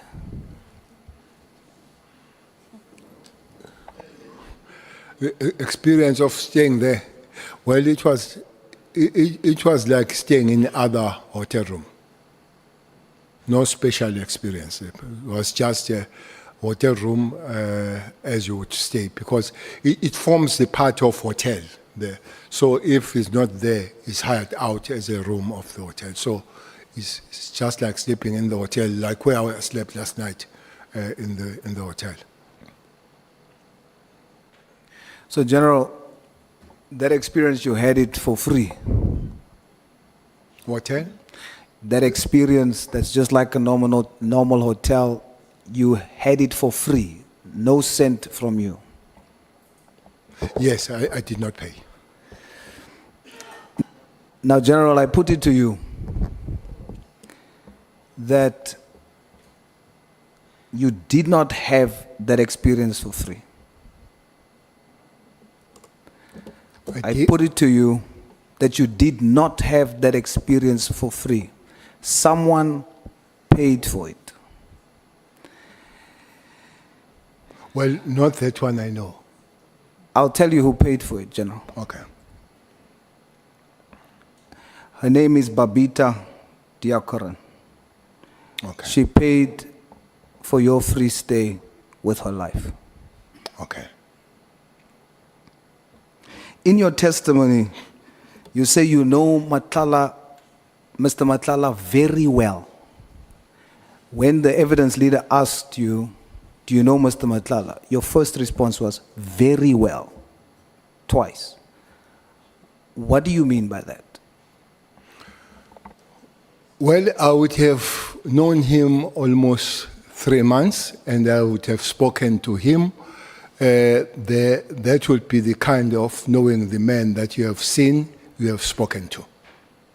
But does that qualify as very well? Well, it could not qualify very well. Maybe in the reflection, very well would have been an overarching kind of a term. So you withdraw very well. Very well would not stay. If I need to withdraw very well, definitely I'll take very well out. Okay, General. You testified that you never, not once, sent text messages on WhatsApp to anyone. Is that true? I stand by that. Stand by that. Are you 100% sure, Honorable Minister? I stand by that. You testified that you only called Mr. Matlala 10 times. Is that true, or is it less or more than 10 times? That was on a day. That was on one day, but I don't know how many overall. Okay. But definitely, as Honorable Member Julius, Honorable Member Malema said yesterday, 250, I would say not 250. Not 250. You are 100% sure it is not between 200 and 250? It definitely would not make that number. What number would it make? I don't know the number. Honorable I know the day's number. May we please take Honorable Malim? Minister, did you call Kat Matlala when he was in prison? Absolutely no. Thanks. Thank you so much. You may proceed, Honorable Sols. Thank you, Chair. General, have you ever asked Mr. Matlala via text to buy you a vehicle, an SUV perhaps, or maybe an armored vehicle? Are you asking if I ever text him that? Yes, sir. Honorable Member, anybody who tells you that I've texted him or her is not speaking the truth. I stand by that. You are 100% sure, Minister? 120% sure.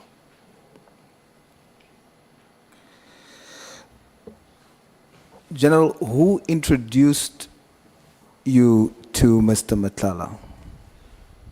It's Mabonga. Bongani. Sorry, Minister. It's Bongani.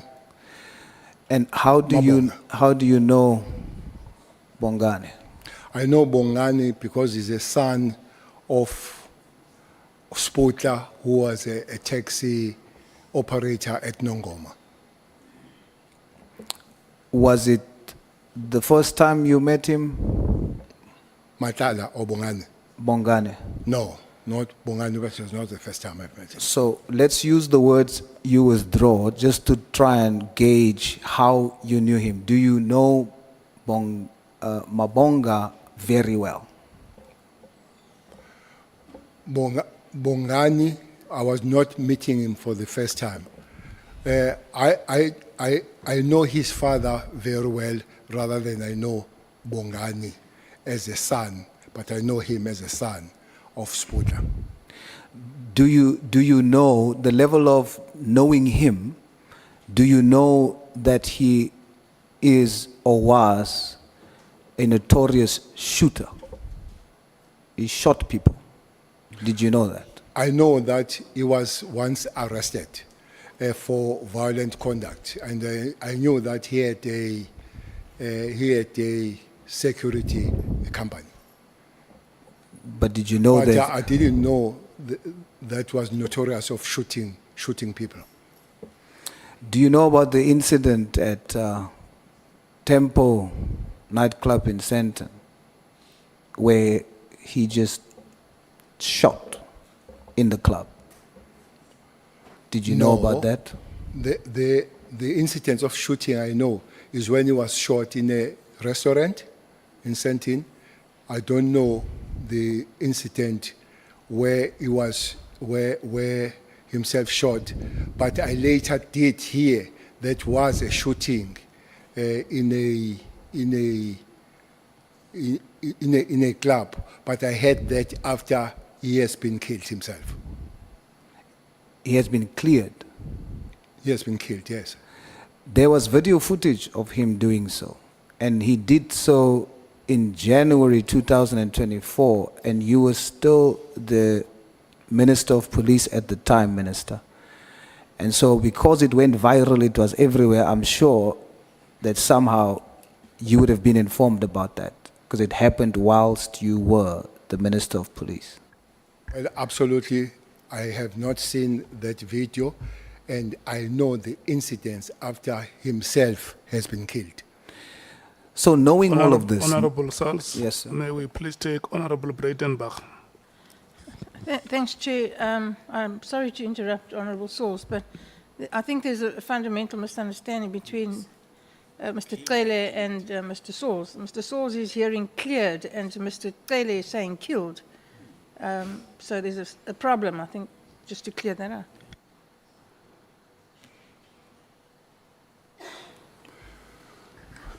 Did you understand the point, Honorable Sals? yes, I did, but I think the Minister should clarify if that's the case. Indeed, I did hear he was cleared, because I'm talking about the first instance and not the second instance where he was killed. So is Minister saying killed or cleared? I think But it's you who said he was cleared. Is it you? No, no, sir. I say I know okay, the. okay, let's start here. The person in question, is the person still alive? As we speak, the person is sadly no longer alive. The incident I'm referring to, the person was alive during the incident and after the incident. And that incident happened during the time that Minister was, the Minister said on that incident he was cleared, or whether he said killed. Okay, who cleared the person, Minister? The Sorry, person Chair. you talk about. The person you talk about here is Mabonga, is not Matala. Yes. Yeah. So it talks about the shooting in the club. I said I did not know about this incident. The incident I know is where there was a shooting and he was killed in a restaurant, Mabonga. He was killed He was killed.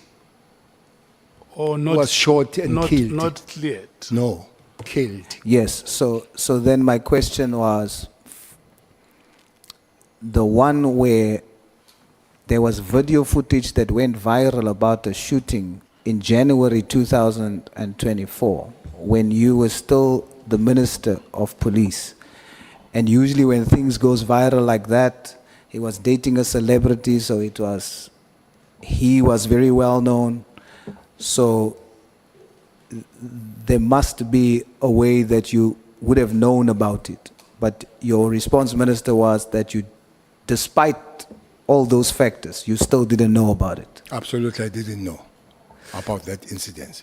Okay, but you do know that he was arrested and you knew this before you met him? That he was arrested. Yes, for...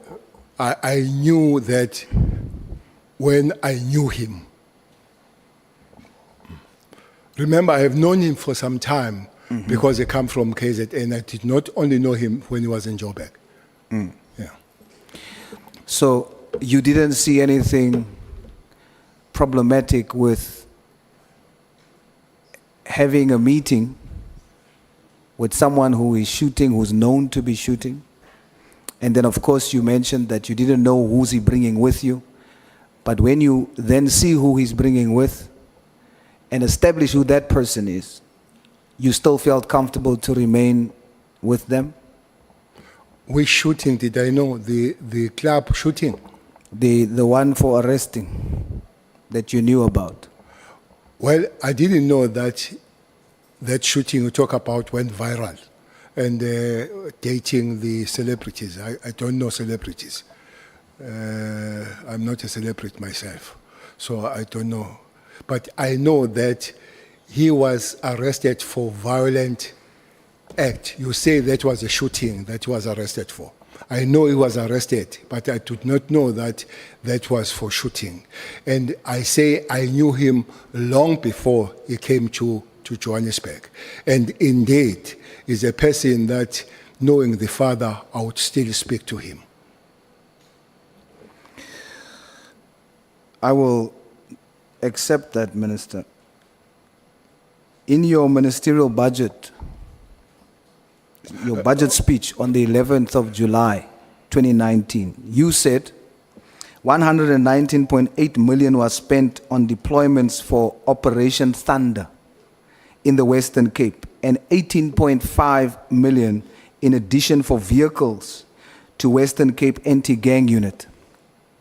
Yet gang-related deaths are increasing, and you quoted Justice Daniel Tulare, who states that the evidence shows that the 28 gang has captured SEPs on the highest levels and public prosecutors.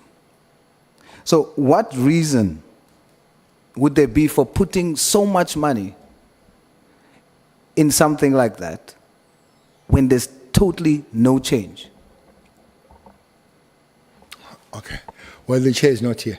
I want just to take a step back on Mabonga before I come to this one. Yes, sir. You say I still spoke to Mabonga when I know that he was in prison. No, I didn't say in prison, Minister. What did you say? Knowing what he's doing, and then afterwards meeting Mr. Matlala and getting to know what Mr. Matlala does, and you still continued a relationship with them. But I said, I know Mabonga that was arrested. That's what I said. And then you say, on top of that, I still met him. Correct, but I didn't say... Because I want to come to you to say, but many of us here, we have spoken to people that have been in prison. Absolutely, but when that you... includes you. Indeed. Yes. I do speak then it can't be a crime to speak to somebody that has been in prison. I never said it's a crime, Minister. Okay. But what I am angling the question to is that your stature in society, who you are, what positions you held, you meet the persons on the first time. Then you find out and know what the questionable issues are. Me, who meets people who went to prison, come to prison, if it is questionable, I'm not going to continue a relationship with them to the point of taking favors from them and so on. So it is from that angle that I come. No, thanks. The point I wanted to make, and I've made it, is that it's not only me that meets person that has been in prison. That's a point I wanted to make. And you and me were concur on that point. So let's come to the question. No, Minister, we can't move from that point. We must be very clear that the issue is not meeting with people who's in prison. It is meeting with people who is actively involved in crime. Well, that's a new statement. But that's the point we were making. Like No, you the- said in your testimony before, context and content. I was not dealing with verbatim. No, But I'm saying the content and the context that you and I are talking about is not just meeting someone who has gone to prison. It's about the activity of the people, and you know about it and continue the relationship. the statement I made here is that I know he was in prison. And the question is that you still meet that person. I say many of us here, we have met people that have been in prison. Okay, you still continue to have a relationship with the said persons. Well, it's no more now. Matlala is still. Matala was not in prison. I don't know Matala in prison. You are talking about Mabonga. Why do you mix them? No, as you continue, you say you then get to discover more about Mr. Matlala. And if Mabonga was still alive, you would still have had the relationship with him. Who are we talking about? Both. Oh, And we have been speaking about both. No. We have spoken about Matala. My first- So of late, we have been speaking about Mabonga. All the explanation of him killed, shooting and all, it has been Mabonga. So if he's still, your last question, if he's still alive, I would be still speaking to him. I don't know. Can you remember me asking you, how did you meet Mr. Matlala? Yes. So we were speaking about Mr. Matlala right from the start, and then the connection, which is Mr. Mabonga. No. It was separated. We did finish about Mr. Matala and then we came to Mabonga. But we spoke about both. Well, so you say. That's fine. Minister, Can I go back to the question you asked of the... please.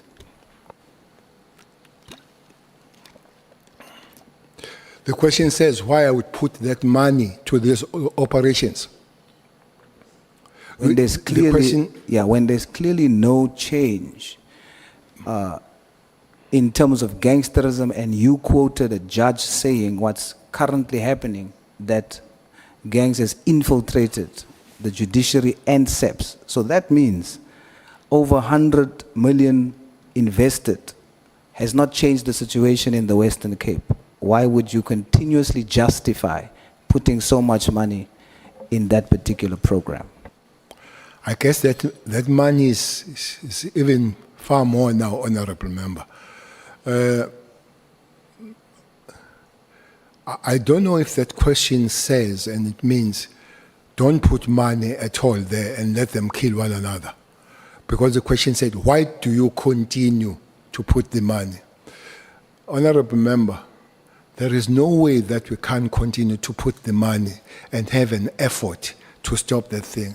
I just imagine when the minister or the national commissioner goes to the community and said, look, I've put 100 million here.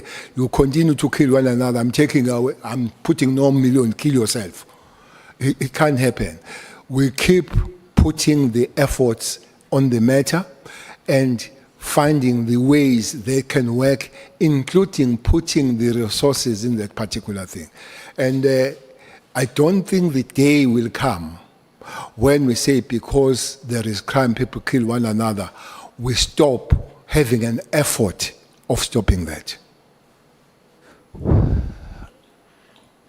I am definitely not suggesting not putting money in to stop people from dying.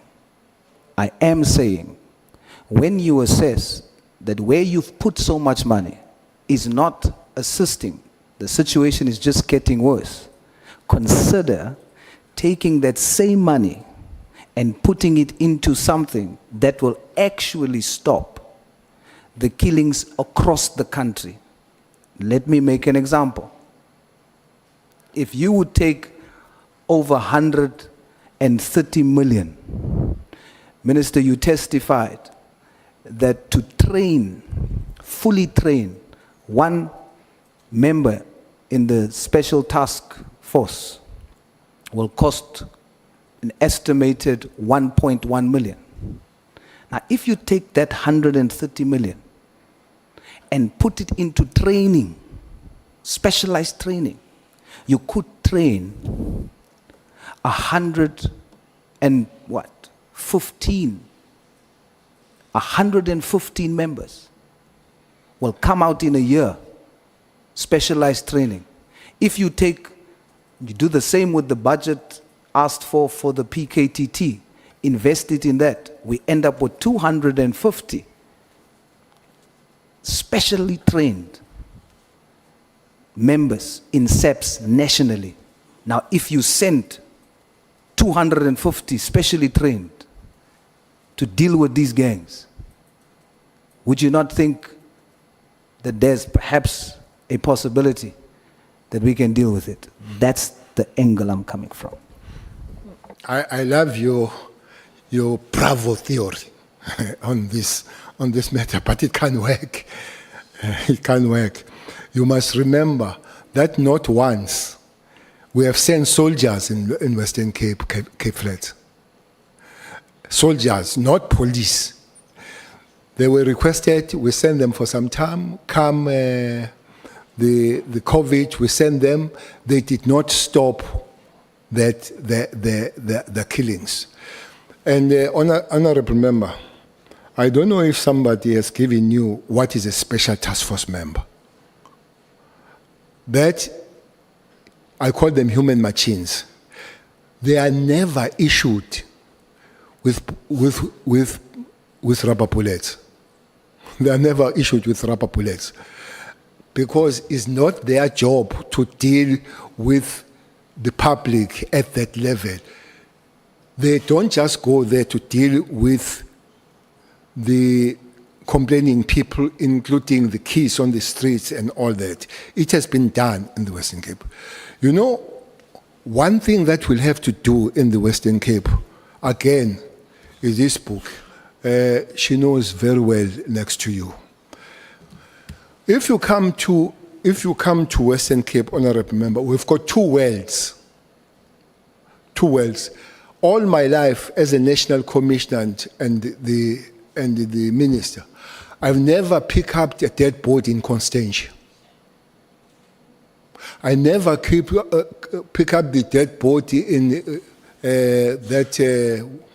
what is that? Bay? Camps Bay. Minister, respectfully, just very quickly, I have about 15 minutes left, Nacha. I just want to check. Sorry, Minister. Okay. So, Minister, because I have 20 minutes, respectfully, if we can keep the responses concise, okay, I'll appreciate that. But I would love to simply say... No, by all means, I'm just saying let both of us work together. Simply say, this book also speaks about the environmental design. I'm sure you have been in the Cape Flats. I'm sure you have been in Khayelitsha. That place does not accommodate a respect of a human being. When to be in Western Cape, some areas when you go to Delft, when you go to the place called COVID-19, I'm sure you have been at the place called COVID-19. So those things will have to be fixed so that people, they live as people and they feel as people. It's the only city where the toilets were made the handbags. Here. They were given potty the handbags that you carry the toilet as you go and release yourself. So the kind of the life of blacks and coloureds in Western Cape is completely different from you and me, we experience when you go to Constantia as we go to Camps Bay.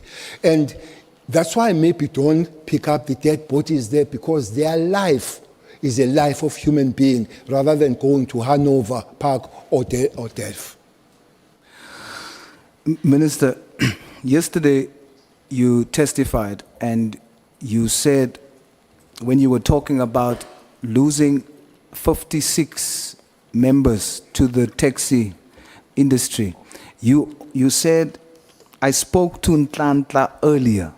Did you mean you spoke to General Mkhwanazi earlier yesterday, or did you mean earlier some other day? Earlier leading to the understanding of losing of the members of Special Task Force. So it was a previous day? 3 years. No, previous. When was it? Did you say 3 years? Previous. Yes, previous. I think this thing of talking about bringing them back home is a thing within a year back. In a year back. Okay. You testified that you are scared, that thing scared you when you saw 23 special operatives that Matlala has hired, and you saw 56, or you heard about 56 that we've lost to. You said that thing scared you. Now, if a former national minister, a national commissioner, and minister of police is scared, we need to know why, because that must be very important. So just concisely, why did it scare you, Minister? I'm scared that the private security company capabilities are about to be equated or be more than the state capabilities when it comes to these forces. So that's what scares me, and it should not be allowed to continue to happen. So these forces, these members that comes from this force, who's the commander of that special task Those force? that are outside. Those that are inside. Those that are outside, where they come from. They come from the special task force. Who's the commander? I think the commander of the special task force now will be Major General Zulu. Who was before? It was Major General Khumalo. Before, it was Mkhwanazi. So these members comes from a unit that was commanded by first General Mkhwanazi, General Khumalo, and now General Zulu. Sorry, Minister? Zulu. Zulu. Yesterday, in your testimony, you said Commander or JZ Msholozi is my commander. Why did you say that? Because he commanded me. So you still consider him now as your commander? He's not commanding me now. So why He did used you to be. why did you say that in the present tense? He's still my commander. He's not. He used to be my commander. I'm just Well, I'm not an English speaker, maybe I made the English problem. But he used to command me, but he doesn't command me now. okay. Is that a military stance? And that's not what I heard yesterday, so I wanted to know, would other members, these members who goes to the taxi, would they still consider these three commanders as their commanders, even though they're not part of the SEPS unit anymore? Well, you can't consider a person who does not command you to be your commander. You're only my commander when you command me. And then you are my previous commander. All right, so you say that you would support, or you support the inquest into Mr. Muzitembe's daughter's death. Why do you do so, Minister? No, I didn't say I support the inquest. What did you say, Minister? I said the information I had is that the police had a solid case, but the only thing, the prosecution refused to enroll the case. And I said, I even went to the president and I said to the president, President, your Minister of Police might do something funny to go and support the private prosecution, because the prosecutor refuses, but also refuses to give certificates so that private prosecution had happened. And I said, that case now is having the inquest. That is my information. And the person that is doing the inquest is asking the question, why was this not enrolled? Because it's an obvious case. So, but I did not say, what I said I would support was a private prosecution. For the inquest, or that involves or would result into an inquest. There is no private inquest. The private prosecution, that will be the result. Honorable member, private prosecution comes this way. If South African prosecutors say they can't prosecute, they don't see the case, they must issue the certificate for you and me to go and get the private prosecution. And then there is amount of money that we must pay for private prosecution. That's the money that was paid by Luluwenberg for Umsholo's, that 500,000. So you pay that money. After paying that money, then there is a private prosecution continues. But if you don't have certificate, you can't go for private prosecution. I'm saying, I said, President, I would support private prosecution. The only thing that is not happening is to get a certificate from the prosecutor that could not enroll. So in exchange must give the certificate, of which also was refusing. So we're just stuck in the middle. I understand that, Minister, but I was referring to the end goal. That's one step towards that goal. But let's move on. Who arrested the hitman on AKA? Who arrested? The hitman. It's a team that was put together. Which by- team?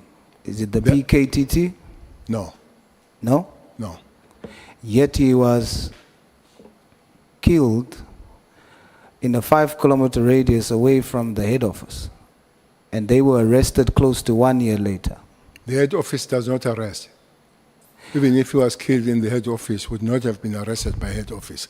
But the team was put together, and then the team did the good job. Yet there was a team there, specialized team, in a 5-kilometer radius that can go all the way to a different province. They could not deal with that there, right there and then. Where was it? Which team was that? The PKTT is there. Where does it sit? They are there Where? in KZN. So what I'm saying, Headquarters? where Mkhwanazi's office is, No. Get your facts straight. what is the facts, Minister? The facts, they've got their headquarters in Pinetown. Is it in KZN? Yes, but in Pinetown, not headquarters of the police. But is it in Headquarters of the police KZN? is in the CPT. Is it in KZN? KZN is not a capital. The point I'm making, and this is the fact, that it happened in the province where the PKTT is supposed to zoom into. A hit happens. A different team nationally needs to be put together to go and deal with that murder, a high-profile murder that is just kilometers away from where they are based. But in other matters, they are ready to go to a different province. That's the point I'm making. Your imaginary fact, that's not a fact. You say it's a fact, it's an imaginary fact. Okay, help me, Minister. Let's test if I'm It's an imagining. imaginary fact. You started by saying there were 5 kilometers in the head office. You should have asked the question where they're based. They are not based 5 kilometers. They are not in the head office, where Vermas, where the head office of the Are South they African based in police. KZN? KZN is not a headquarters, it's a province. Yes, I know. And that's where the PKT focuses. I'm asked, where did the murder happen? In KZN.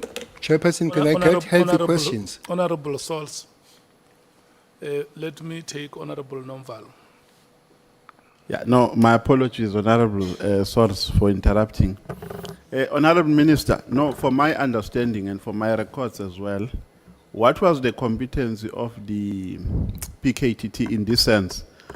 Was it only designed to deal with political killings which are only related to political killings? I know that at some point they were requested to go and intervene in Forterre, but what was the actual competency? Were they only dealing with political killings or with any other murder which occurred in the province? That is my follow-up question. Thank you. Was designed, Honorable Chair, to deal with political killings. But in their work, Honorable Member, pursuing the political killing, they will be led, let me put it this way, they find that I've shot and killed the councillor, but I've killed a taxi person the other day. They would not let me go to say, now we're stopping to arrest you because you have also killed. But their focus of work and their mandate was to deal with the political killing. And then other kind of killings would have the work of the South African police. Sometimes other kind of killings, they would be specialized, like the AK one was specialized. There was a special team that was put for that. Are you done? Yeah, I'm okay, Chair. We can move on. That is my understanding. Is it correct, General, that the acronym PKTT stands for Political Killing Task Team? Yes. Okay. Chair, if the question that you just asked is to insinuate that the matter we're talking about doesn't fall under political killings, then we then need to ask of the other matters. But the point here is, the General says, Pinetown, I'm dealing with KZN. But fact is, even Pinetown is in a 30-kilometer radius from where the murder happened. And the point I'm trying to make is that they're so close. It's a murder, high profile, deal with it and arrest people. But they can leave to a different province to do the same thing. But we can move away from that, General. I have, I think, about 5 minutes left, so let me jump a few questions. The members of the Special Task Force, you mentioned that taxi bosses would have employed them. Are you able to tell us which taxi bosses? No, I don't know which taxi bosses. I know that it's taxi industry that employs them. In a sworn affidavit, a statement by investigating officer Kumarasan Pillay, the state prosecutor Elvis Gweka, told Durban Magistrate Court that Bright Circle, a company owned by, I hope I say this correctly, Khaba, allegedly paid 800,000 to the bank account of Mziwetemba Harvey Mkhwanazi, one of the suspects, on the day after AKA and Motsoane was murdered. Do you know about this? Yes, I've heard that. So there's a connection between this big taxi owner and the murder of AKA. Did they say the taxi industry or a particular name? I also didn't say taxi industry. What did you say? Repeat that. Mr. Mr. Msizenbo. They must help you. Chair must pause for the rehearsal. Kaba. Is it Kaba or Kaba? No. You know, when we welcomed you here yesterday, you remember I gave an apology on behalf of my members that if you come across one addressing you as Cele, you must just accept because it may take us time if we try to click the tongues. The pronunciation you have made, Honorable Souls, is the best you can try. Let's proceed. So the person that then finally, the team that was put together, and you were there, Honorable Minister, who was the commissioner or the deputy commissioner in charge of putting that team together to make that arrest? The team was made by provincial commissioner. It was not the national team, you said national. As young soil. Young soil. The team that arrested AKA was a provincial team put by the provincial commissioner. Okay. The Special Task Force of 59, the Special Forces of 23, I'm told in military terms, and you can help me there, Minister, is like a platoon. We've already heard by your testimony that these private security, they have helicopters, they've got armored cars, they've got bulletproof, they got weapons. I'm going to ask you a very honest question, Minister. If for some reason this group of people has to go in a fight with our SEPs today, who will win?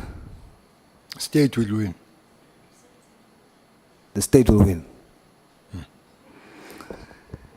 You said yesterday you were so scared because if you think about 59 against 20 from SEPs, it will never work. Why were you fearful? They are not special task force in the police now. They are not 20. You said if you had to send them, Yeah. would they win? Because I think the point you wanted to make was that you fear No, that they are getting stronger than the SEPs team. That's the point you wanted to drive home the whole time yesterday, that you are worried. and I added that it needs to be stopped. You are worried. And I added that it needs to be stopped. I'm worried and it needs to be stopped. Hence, I said I made the efforts with the National Commissioner to take them back home, which is the process that is happening. Minister, thank you very much for your time. I want to say that every single one of you, whom we respect greatly, must take responsibility that the state of affairs in SEPS today, all of you have contributed to it. And it's all of your responsibility to fix it for South Africa. Criminals have spotted this weakness amongst you. That weakness is division, to the point where they put and place yourselves against each other. They saw that weakness. They become informants to each of you about each other. You're no longer there, but I think as a senior, as a veteran, push harder to break this division, because criminals are taking advantage of that, and it's making our security vulnerable, and communities are suffering, our children are getting missing, our communities are turning into war zones. We need to fix this. We can't police corruption, General. But I want to say that what's going to happen, there's a spiritual shift. The light in this country is getting stronger, and whatever happened in the dark is going to be exposed automatically. My message to every whistleblower, everyone that's standing up against corruption, don't seek to police it. Just make your light stronger.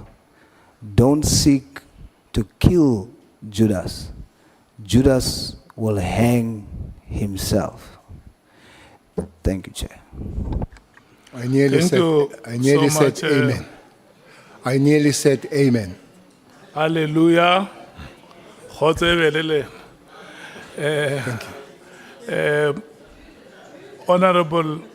Honorable members, we are taking We're taking a comfort break. We are coming back at 11:30. The next speaker is Honorable Sangoy. Thank you. Thanks, Chair. We wanted to check why is Julius going to hang himself? Who does? Judas Iscariot. Hello. Who's next now? Who's asking questions?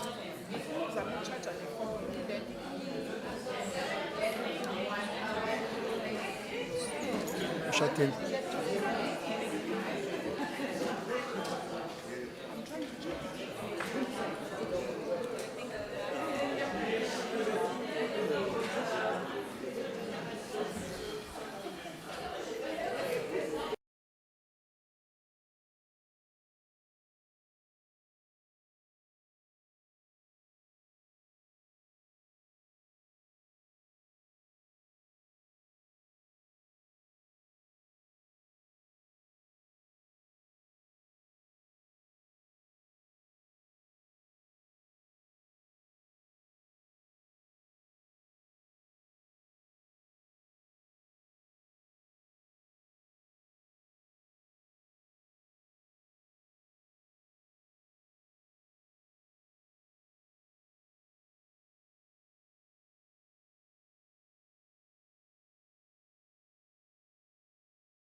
Honorable members, please, may I be respected? I'm on the floor.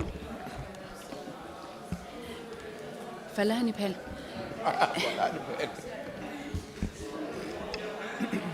Hlengiwe, can you close the door, please? Thank you. Thank you very much, Chairperson. Good morning, General Cele. Morning, Honorable Member.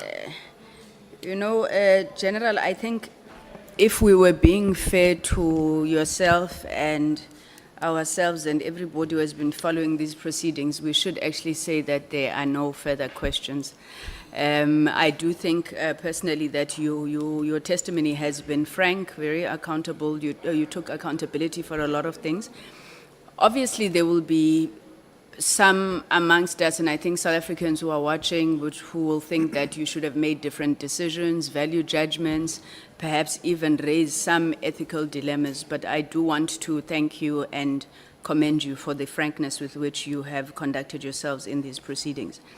Maybe just a few things from me, General, and I really won't be long. I don't want to leave with an incorrect misperception, especially around the infiltration of criminal syndicates within the SAPS. Before I go to the judgment of Judge Tulare, in paragraph 30 to 32 of your witness statement, you spoke about the appointment of Ms. Rea Piega as the National Commissioner. Is it your testimony that you believe that that is when the infiltration started, or is it something that had been there all along? Thank you very much. On the comment you made at your opening statement, I do want to make it forward that trying to do the best I can, it doesn't mean that I don't have faults. And I would not sit here and act as a perfect human being. I'm not. That is in relation to your opening statement. I have to first understand if things that Piega did were deliberate. There is one fact that I would accept wholeheartedly. She did not understand the environment that she was in. Is a tough, difficult, energy-sapping environment, very manipulative and so unscrupulous environment to be in.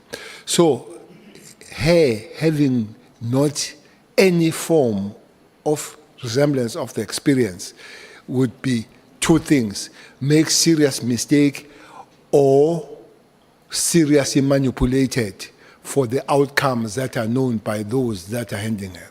And I believe it was both. Thank you very much, General. So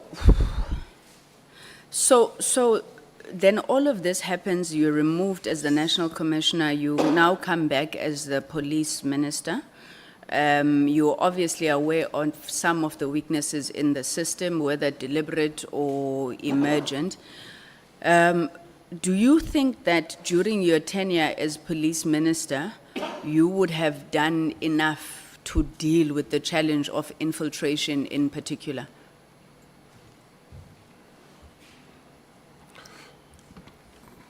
Yes, it's always good to think from the positive side that I could have done better. In the reflection, you say yourself, I could have done this or that. Indeed, the answer would be yes, much better could have been done.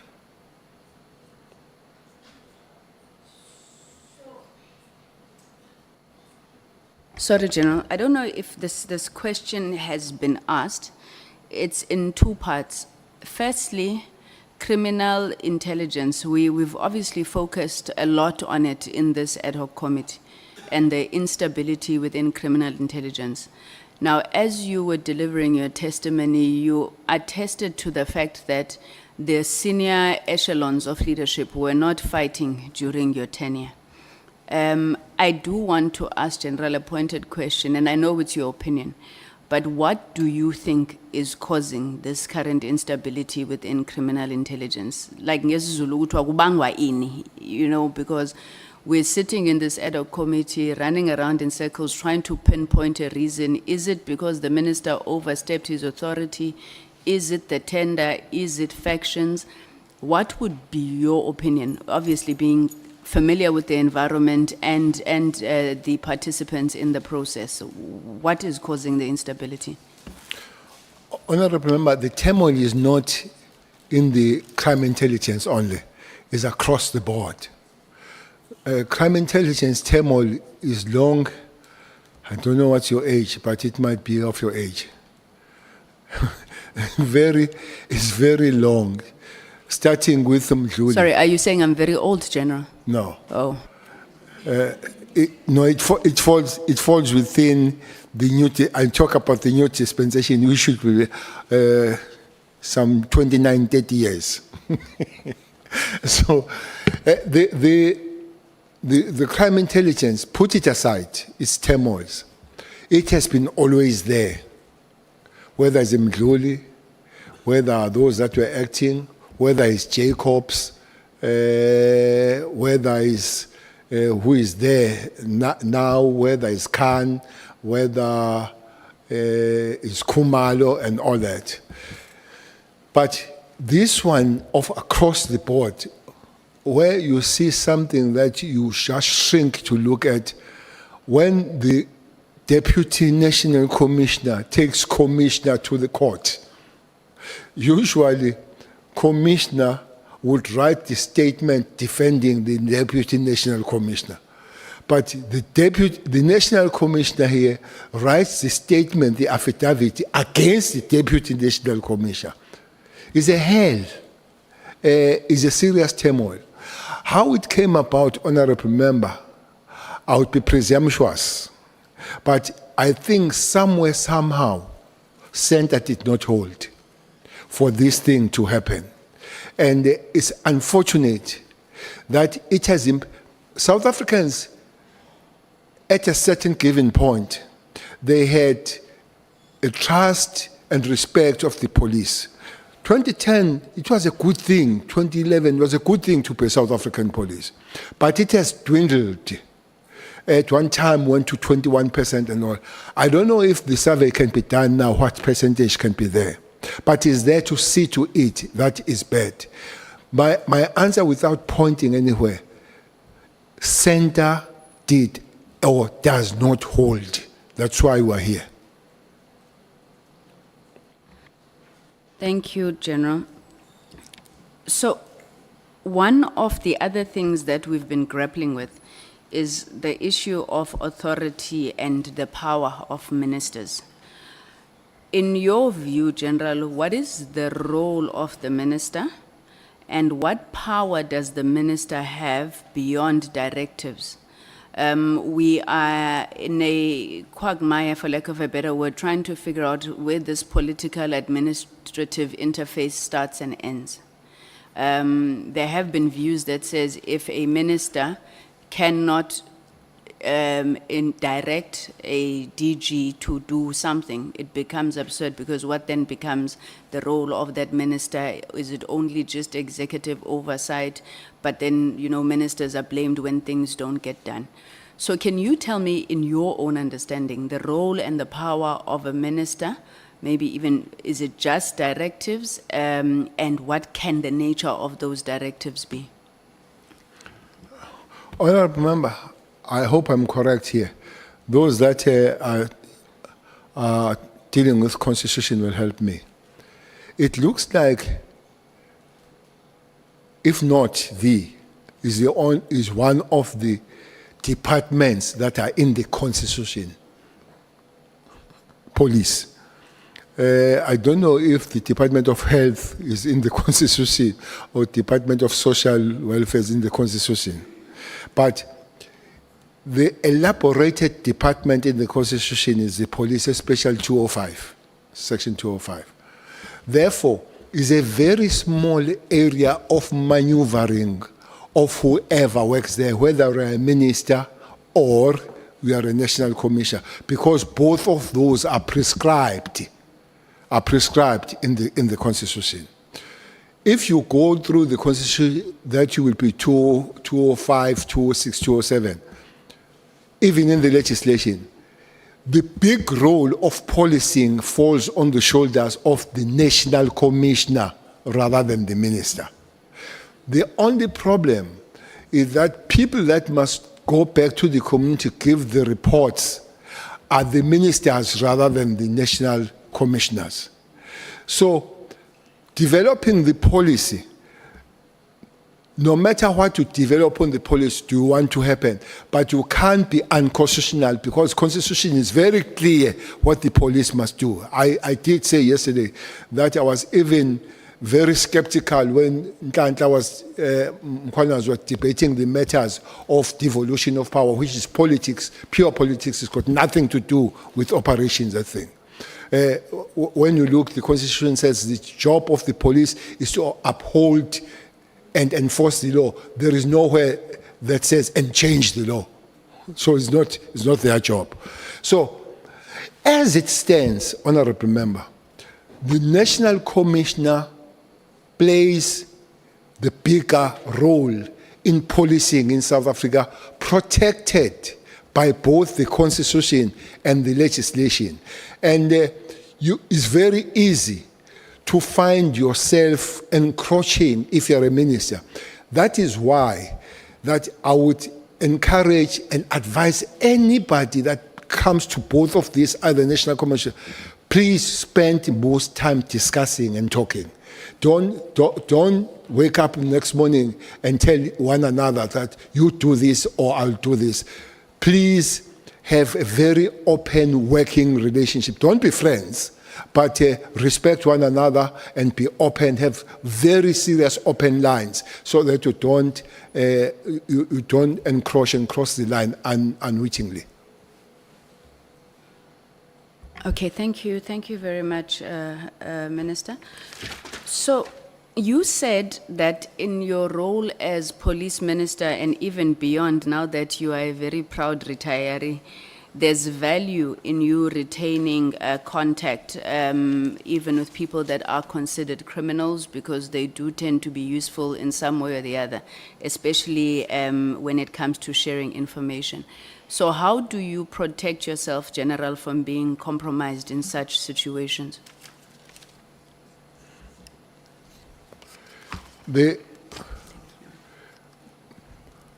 You see, the work of the police, that will include the ministers. One of the biggest weapons is an information.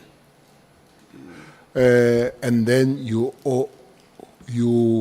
put that information in operation.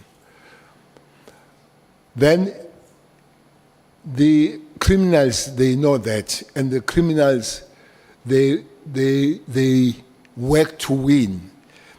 Criminality and not having criminality is a very contested terrain. And it's an international phenomenon, honorable member. I've just seen now what Americans have done to Venezuela because of the drug cartels. If you go to Mexico, there are wars that are in the Pacific. There are high ocean wars where the drug cartels, they buy submarines to push their drugs from Mexico to America. So it's a very thin line that you can't guarantee that you can't be compromised. The criminals will forever, not the police, not the Minister of Police, whoever is in authority, they will have to find the way. Looks like you need to keep checking yourself and ask other people to check if you have not crossed the line. So for me to say you can't be compromised, that's guaranteed, it will be folly, because you want to win against criminals. Criminals want to win against those law enforcement agencies at whatever form. So it's an area that needs to be cut all the time. That's why you find people from the law enforcement compromise, because it's a very contested terrain. Okay, in that very contested terrain, General, and based on some of these relationships that you've had, were you ever a handler then, General? Did you handle any people, or it was just you getting information? I'm also looking now for that thin line that you were talking about. Ever a handler or not? No, I've never been a handler. Okay, it's fine. I won't push you. General, so you said in paragraph 31 of your testimony that all the people who worked with you, or most of the people who worked with you, were removed when General Pierre took over as National Commissioner. You then proceeded to make examples of Lieutenant General Mkhwanazi, General Masemula, and others. So do you consider Lieutenant General and General Masemula as your people? Well, the statement, your people, I'm not a king. I know you are. I know you are in kingdom. So where the king said, these are my people. So no, these are the people that I knew at the initial stage. I found them there, and I worked very well with them. And they were dispersed as I go, and I've come back, though in the different stage, and I've worked with them. So if I say they are my people, I'll be undermining them, but it's a group of people that we have worked well together. Is it fair to say you were obviously displeased when they were removed, and when you came back, you would obviously want to at least protect them, if not ensure that the same doesn't happen again? Not only that, it disrupted the organization. Honorable member, you maybe one time, because the work of the law enforcement agencies, including the police, you see it with outcomes, and our outcomes is a question of how people feel in the crime stats. I'm saying that team did a wonderful job, and you could see when the team was taken off, you could see that the crime took on like a what is that thing? Is a Concorde. There was that Concorde, aeroplane Concorde, yeah. So it took off like Concorde, and it has never reversed. So the lot of disruption had to be corrected as we come back, and because it took a lot of time disrupting it. It had to take a lot of time correcting it, going forward. So it's not just feeling sorry for the individuals, but it's the whole organization that was messed up. But more than anything, the impact it did to the nation, and the impact it did to the safety of the people, women, children, and all other people. That disruption made a lot of damage to the safety of South Africans. Thanks, General. And I'm going to come back just before, because I'm very close to ending, Honorable Mates. I'm going to come back to what you did, but I need you to help me understand something here, General. I know you don't have a copy of this, so I'm going to read it for you. This is a signal message that was allegedly sent by Mr. Brown Mkhwanazi to the minister, and then he screenshotted it allegedly and sent it to Mr. Matlala. It says, Minister, I am going to get the case number and this judgment for you. Now we got something proven by the court. This is the matter now which either Sibiya or the minister can charge Khumalo and apply Rule 9 of the disciplinary hearing. It took the Constitutional Court to release a man who was sentenced to life imprisonment through a forced Section 204 confession. Imagine, Comrade Senzo, after 30 years of democracy, having this kind of policing. I've been struggling with this message since we started. And the case, by the way, it's Makhala. I think it's Makhala versus the NDPP that he's referring to. And I think Makhala law was sentenced to life imprisonment, but he had a Section 204 confession that was extracted by force, he claims. When you listen to this, would this have anything to do with that false affidavit of Mr. Matlala, where Rule 9, in terms of the disciplinary hearing rules, speaks to how Khumalo can be charged? Would you draw any relationship parallels between these? Well, for me, I don't know why. Maybe somebody will explain. I found Khumalo being a target. He might be him and other people, but he's always on the center of being a target. And I find Sibia always a person that is ready to shoot at Khumalo. Sibia would have his allies. Either it would be Mkhwanazi, Matlala, and the minister. And Khumalo will have his allies. Either Masemula, Mkhwanazi, and the former Cele. minister. So, clearly, how that came about, by the way, Khumalo is a new person in the crime intelligence. He's not very old in the crime. But it looks like that's what throws a lot of problem for him.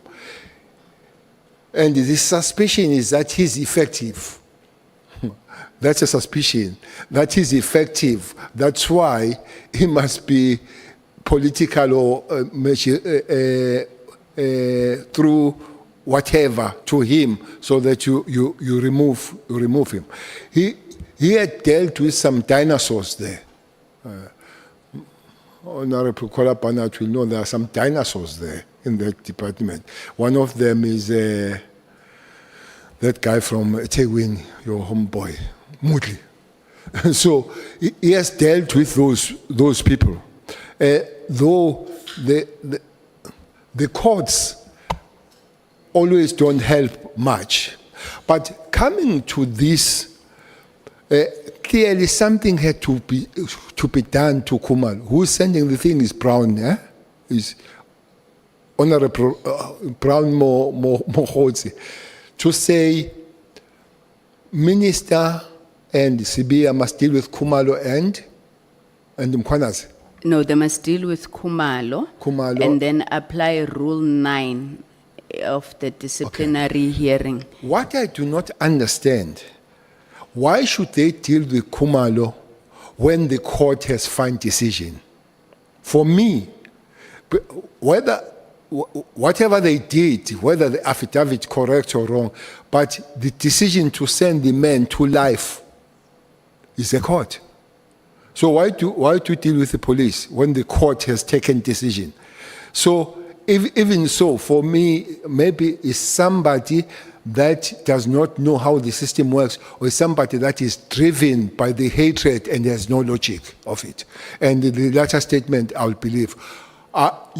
Once a person is in court, you need to deal with the court. You can't deal with the police, because the court is an arbitrator between. The court should have found that the police have done wrong. If they don't find that, so next one to go is the court itself. So it's a court issue.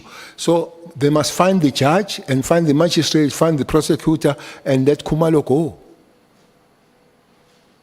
Thank you very much, General. General, then second to last question, I want to ask you about the role of advisors to the Minister of Police in particular in this case. Minister Mkhwanazi had said that he had gotten his letter, or at least his advisor had looked at the letter, assured of its legality and appropriateness. How are these advisors appointed? How do you think they should be appointed? And then how is there any process to keep advisors in check in the ministries? I mean, to whom do they account beyond the principal? I'm asking this because you remember during the Zondo Commission, Judge Zondo obviously had some very scathing remarks about the role of advisors. What is your view about role of advisors in the police service ministry in particular? Well, I would not change the approach that ministers must employ their advisors. Part of it, besides the skills, is a trust issue. I don't think I can employ Mkhwanazi as my advisor.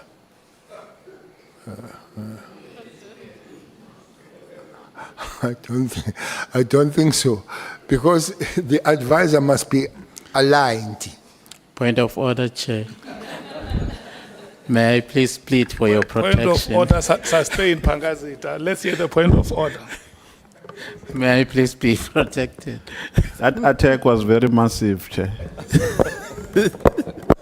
No, Chair, General, the point of order is sustained. Mkhwanazi has demonstrated his abilities to serve in that responsibility. So we'll have to be aligned. It will have to go beyond, is one person that you go beyond the working relationship. You reach something called trust. That if you do something wrong because of the advice you have given, the first thing that must come in your mind, you say, he made or she made a mistake. Should not come to the idea to say, you trapped me.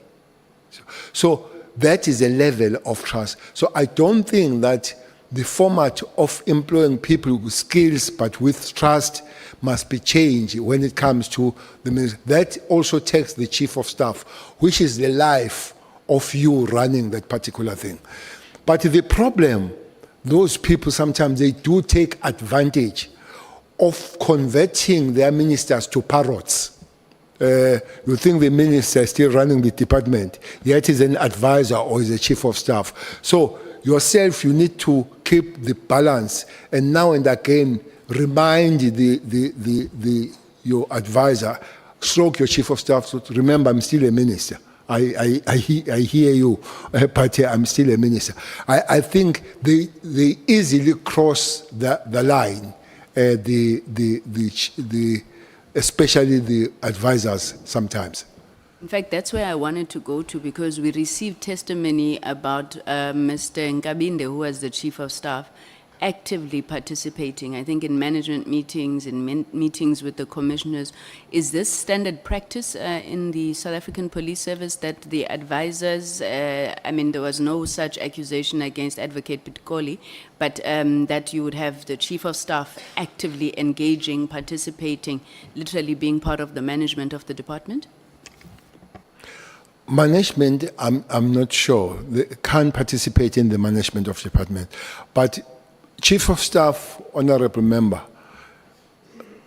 needs to sift things before they come to the minister. For instance, there are people that she, because my Chief of Staff was a she or he will meet you and say, sorry ma'am, this thing does not belong to the Minister of Police. Can you go to the Minister of Social Development? So that's a job to do so. But also, people can approach the Chief of Staff and say, can we see the Minister? And it's correct for Chief of Staff to know why are you going to see the Minister.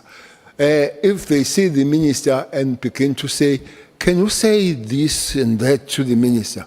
You could say, Minister, they want to see for this and that. And you say, look, we are not a chief of staff for that. Or you can say, bring them. So those are the things. And slowly but surely. The problem with these things of getting in the wrong side, there is no alarm bell that rings that you have crossed the line. You keep just moving slowly until you are very deep or on it. So if we have a people that they don't only think about the best of you as a minister, but themselves trying to find what is there for us because we're in the ministries, we are in trouble.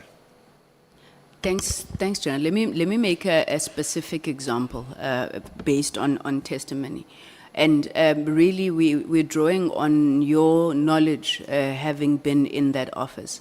So when you're discussing an operation like the political killings task team, whether to disband it or not, would it have been usual or unusual for the chief of staff to actively participate and even have an opinion or advance an opinion contrary to that of the generals? Is something like that the norm? That can't happen. Chief of staff, if he has anything to say, can speak on my ear, but he can't come and tell generals what to do and not to do. The worst that the chief of staff can say that I'll take this to the minister. That's the worst. But to come with his or her opinion with the generals, no, that can't happen. Remember, or she is a political office.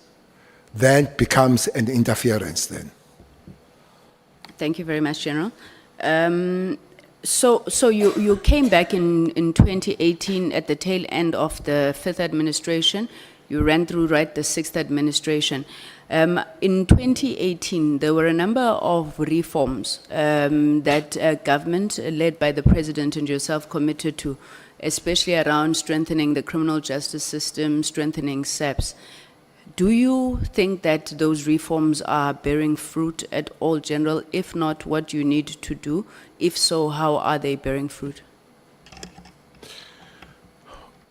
Honorable members, one thing that police and the justice system as a whole, they need is money. It's money. They need money to be able to do their work. You know, I've been going to every or many countries in terms of policing. If you go to China, every member of community in China walks to police station. They walk. So that's how police stations are situated. Everybody walks in the police station. Nobody takes public transport to go to police station. In South Africa, sometimes you take 2 taxis. 2 taxis to go to police station. You pay 50 rand going, and you pay 50 rand coming back, and you get it 350 a month. So what people would not do then is to report crime because they have no enabling environment to do it. What do I mean by that? Police station must be accessible to people. There must be police station everywhere so that South Africans are able to walk to police station. That needs money. That's one. 2, again, if you go to China, every corner you will find a police standing. That's what is called visibility. I've heard the so-called experts saying visibility is not the main, is the main anchor of policing. When you drive around and you see a blue light or you see the police, you readjust yourself. All of us here, when you go and you see a blue light, you take you took a belt and all that. Visibility has an impact in policing. Now, you can't have visibility when the ratio of the police is 1:400, which I guess that's a ratio. The normal UN ratio should be 1:200. South Africa is doubled.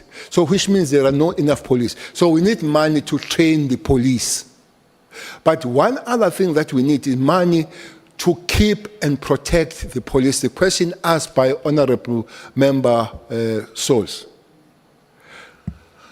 We don't have to be contesting the loyalty of our members and the private security or private companies, whatever. We don't, because they are fine, they are satisfied, and all that kind of thing. So, not only that, I don't know how many judges are in South Africa. You know, there are cases that are finished 5, 6, 10 years. And you hear the judge postponing in July and said we'll be here in July next year. And you ask the question, they say there are no judges. So, which means there must be judges, but also there must be courts for that. There must be prosecutors, enough prosecutors and all that, not finding the prosecutor running from A to B and all that. So we'll have to put some money on the things for anything to begin to work. And then we'll have to sit down and say, this money goes to these reforms. And these reforms are 1, 2, 3, and these are outcomes. So it doesn't help much to come with any form of reforms and you don't fund those reforms. Thank you very much, General. My last question then, there was an allegation that had been made against you by General Mkhwanazi, which he subsequently withdrew. General, what did you think or feel when that allegation was made, and do you accept General Mkhwanazi's apology?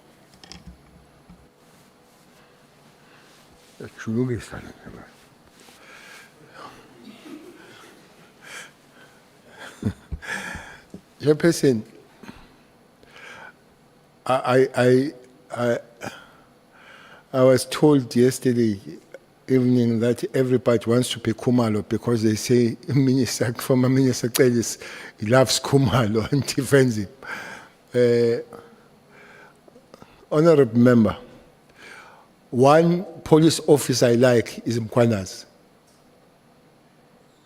Not because he's Mkhwanazi, not because he's beautiful or what, no. Because he knows his work. But Mkhwanazi is a human being like me and you. He's got his faults. I think one problem that has happened about Mkhwanazi is the South African society that have sang him hallelujah. And as a human being, you would love to float in the clouds of popularity. And out of that, you begin to make mistakes. I've said to you, some of the things, Mkhwanazi is a tough nut as a human being because that's how we train. I've sat down with him. Mkhwanazi had said to me, I'm sorry, Minister. I don't think that many people can find that from Mkhwanazi. But that does not make him a holy person. And I believe that the mistakes he made are genuine mistakes. What do you want me to say about him, to do to him, I would not. I believe. I have not seen him. I am planning to see him. But as I'm sitting here, I believe that he made a genuine mistake. And then if you make a mistake, and I believe it's a mistake, yes, you need to be pardoned. But I have not arrived there. But I have arrived in the understanding that he made a genuine mistake. I hope it's not philosophical. No, it's not. It's not, Minister. It's just that I suppose operating in the environment that you do as police, there's added responsibility, on some of these things which are then made public. But thank you very much, Minister. Thanks. I have no further questions, Chairperson, and I'm 20 minutes early. Thank you. Thank you. Thank you. Honorable Sangon. Thank you so much. Honorable members, the Chief Whip and Honorable Breitenbach have agreed to swap their positions. So we are going to take Honorable Breitenbach. And Honorable Breitenbach, your time starts now and ends at 1 o'clock. Yeah. Thank you, Mr. Chair. And good morning again. Oh, it's afternoon. Good afternoon, Jim. Afternoon, honorable member. So, Mr. Cele, you're very good at this. This isn't the first time I've seen you in action. And you're very good at this. You sit there with a lot of confidence. You speak your mind, which is not a bad quality. And you're knowledgeable, so you do very well at this kind of thing. But this morning you were quick to retract the fact that you'd said that you knew Matlala very well. You were quick to say, perhaps not very well.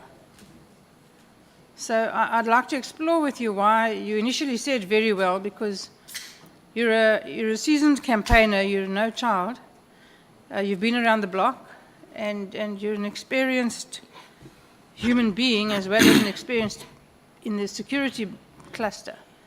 So why would you have said I know him very well when now you say you don't know him so very well? Well, in reflection, Honorable Member, is that it could not be that a person that you know 3-4 months would know that person very well. There are quite few things that can make you know you very well. Firstly, is time that makes you very well. Secondly, is my extra association with you. For instance, knowing your family, knowing where you live, knowing how you live, taking drinks together and all that, how if you have taken the drink, you behave and all that kind of thing. If it's only I've met you in a form of a semi-work, maybe meeting, maybe in a hotel, maybe in that particular room, then it cannot be very well. So it's on reflection and on, again, tapping on the understanding that human beings do make mistakes. But the real matter is that when you realize that that has happened, is to say, yes, I made a mistake, very well is a mistake. Fair enough. Human beings do make mistakes. But I find it a little hard to believe that when you met him, as you say, for the first time in December, that prior to that you didn't know about him. Did you know about him without having met him? I did explain that it would take about 2 weeks that I've known when I read the story about Tembisa and him getting the contract of the police. Before that, I didn't know him. Nothing at all? Not zero. You never heard of him? Zero. Okay. So would it surprise you to know that he has quite a record, a criminal record? Well, not necessarily a criminal record, but a history of brushing with the police, and not in the positive sense. With all the evidence I have read, it's about a number 18 with withdrawals, with acquittals and all that. I've seen, and that's why at one statement that I've made that I wonder how he flew below the radar for me when it comes to that situation. Yes, well, I'm wondering the same thing. Do you have an explanation? The crux of the matter that I didn't know about him. But Honorable Member, maybe again without being arrogant, we'll know about many things, but there are many things that we wouldn't know about it. One person that I didn't know about it, but seems to be big in the crime world is Mlife himself. He looks big when you hear who he is. He has been in London with a fraudulent documents, arrested in London. You must be big to be arrested in London for South Africa. But I didn't know anything about him too. Okay. And having read about Matlala's involvement at the Tembisa Hospital tender, and knowing what we know about the facts surrounding Tembisa Hospital, and you still felt comfortable staying in his flat? You mean then or after I've had that information? After you read it? No, definitely.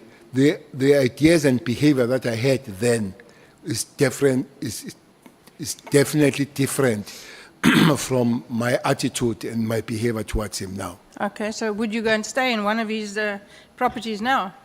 No. No. Okay. So he's not your friend, Finish and Klaar? He has never been a friend. Oh, okay.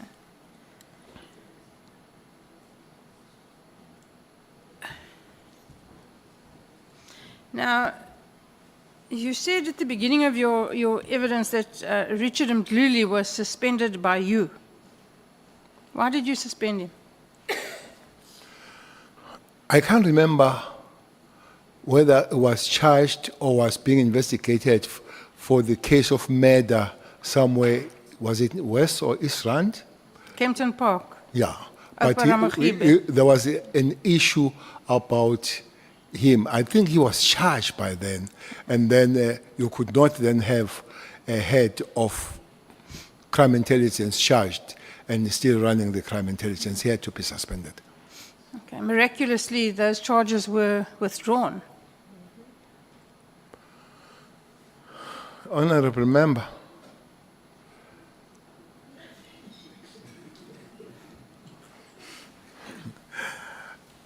I really don't know. You know, police have been suffering. Police have been suffering because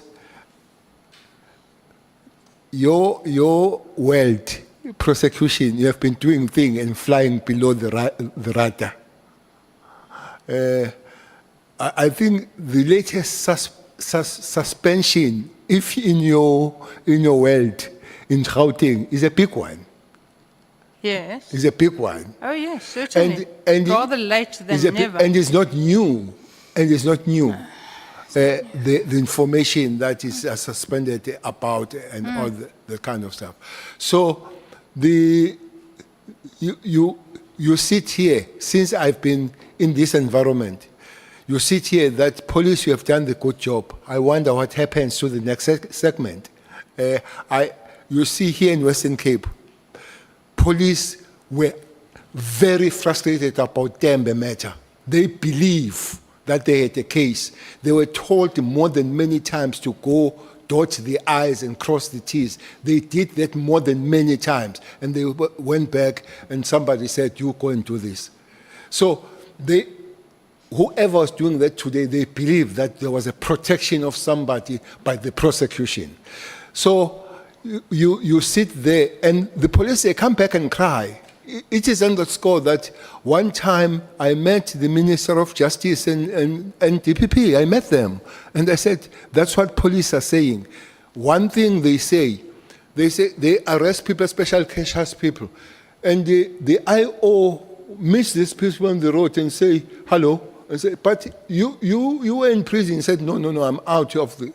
I say, what happened? They say, if you look how cash house people get bails, they get bails on the small courts most of the time, if you follow their record. What happens, they go to the main court, it's opposed and all that, you lose, you fail the bail, you are arrested. But prosecutors and the lawyers for these guys, they started together. So what they do, they move it from the main court where they did not get the bail and go to some court in some corner and don't call the IO, and it goes there unopposed and they get the bail. So it's a whole system that is giving us problem. So you say, how did I feel? Sometimes you feel numb because you know it might happen. Yes, I don't deny that the whole system is broken. Mr. Cele, I agree with you. That there are problems in all the departments, the police, the NPA, justice, correctional services, that we really do need to overhaul them all from the bottom up. And as you say, it's going to take a lot of money and a lot of will. But really the matter was then withdrawn against him by some miracle. It was later sent for an inquest. And send you home? I forget where it was. And we all know that an inquest is a very watered down version of a matter. And then when it came back with a recommendation that it be prosecuted, somehow again, miraculously, the murder charge disappeared. And he was convicted of eventually, I think, kidnapping and assault. Now, you and I both know that if you can prove assault, you can prove murder. If you assault someone and he dies, you can prove murder. Yes? But he got convicted of assault. And Opera Mkhibe is dead today with no justice. And the real story we know was murder. Yeah. But let's leave that there. Do you think that it's a mere coincidence that more than 12, probably around 18 cases have been withdrawn against Mr. Matlala over the years? Knowing him now, absolutely, I don't believe that is incident is coincidence. So there's something rotten with the system. Now, knowing who Matlala himself is, and the power of money that he commands. Well, the power of money that he commands impressed you because you went to stay in his fancy flat for free. No, I was impressed by the accommodation. I didn't know at the time that he has so much money. Well, that kind of accommodation, you and I both know, doesn't come cheap.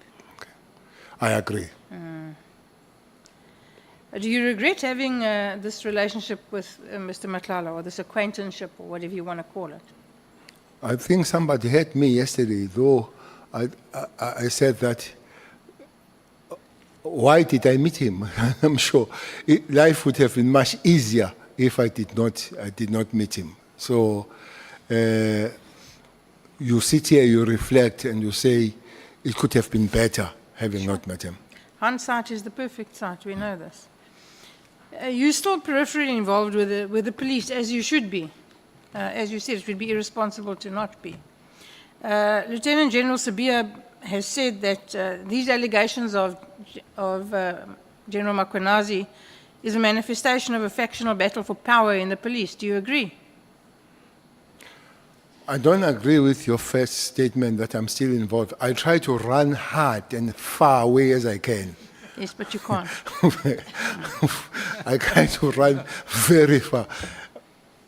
Honorable Member, I did say, and I want to repeat, that is a taxing and sapping environment to work with the police there. So if you get any opportunity of being away from there, take it and run. But you kept brought back all the time. The police, I guess, like all other families, have people that have egos, and they've got egos, and they've got their thinking, but also ambitions. Ambitions, because I would not dismiss that the two positions might have some kind of a price, and what they've put us here, the incoming national commissioner and the incoming head of Hawks. I would not. And there is a name that keeps coming that I think Sbia did agree that he would love to be a head of Hawks. He did, yes. I think he agreed on that. Yeah. So, but Sbia would think that somebody else might be a competitor to it. And I have heard that they would suspect that Nhlanhla must be there. Maybe that's why himself has made a statement that he doesn't want to be. So once you have those ambitions, there will be clash of yourself working towards that. Honorable Member Methods was to ask the question that she didn't ask. What is the role of the commissar? One of the role of the commissar, the leader, is to keep peace within the organization. So if yourself, you are not sure whether you can keep peace, the soldiers and those that you are supposed to take care of them, they will go astray, as it has happened with the police. But anybody that denies that there are petty wars, quite bitter, going on the police, would not be living with us. But the only problem, those battles are dangerous, and they leave South Africans very, very vulnerable. I agree. Mkhwanazi was the acting National Commissioner before, Yes. and then he didn't get the job, but went to Bheki. He Is that didn't. correct? He didn't. Yeah. I'm sure that he would like that job now. Well, not if, human beings are human beings, but not from him. He has time and again said that finishing here, he wants to go home, finishing where he is now. But there is nothing that has validated that statement, but there is no different statement that has come from him when it comes to that. But he has said time and again that he would love to go home, finishing where he is now. I think we'd all love to go home. Do you know the head of the South African Police Legal Services, Simo Shamani? Very well. Very well. That one is very well. That one's very well. You sure? Sure. Double sure. Very well. Okay. Was this a regular appointment or was it a job for a pal? Maybe let's start. Who appointed him? I don't know. You tell me. Maybe I'll repeat, and I'll expect that by now, most of us will know that National Commissioner appoints. Okay. So do you think the appointment was a regular appointment or was it a job for a pal? Simo Shamani was certainly not the most experienced person in the group that was available for that job. I think he's an advocate. Yes, he is an There advocate. are many people here who are advocates too, and they've never practiced law, so it doesn't mean a thing. No, he did practice. He did practice. Before he joined the government, he had a practice as an advocate. So I think in terms of skills, he would qualify, and the education and all that. So what I could question and I do not know will be a process, him going there. But that is underqualified, I would not agree with it. Okay. It is said, and that's the best I can do, it is said that Shamani is your bag man. Do you have any comment about that? Bank, Bag man. what is a bagman? A bag man is a person. What they A call, bagman is a person who collects or delivers illicit payments, often for organized crime, corrupt officials, or political campaigns. that is going too far, whoever gave you that statement. But you can deny it. But I'm prefacing it to say whoever said so is very malicious, Okay. and that doesn't come close to whatever that person is saying. Okay, that's fine. You can just deny it. I'm happy with it. It's absolutely not there. Thank you. Thank you, Mr. Chair. I am done. Honourable Cele Barnard has one or two questions to ask, and I have to go. So I thank you for the accommodation, and especially I thank I thank Mr. Ntuli for accommodating me. Thank you, Mdu. Thank you so much, Honorable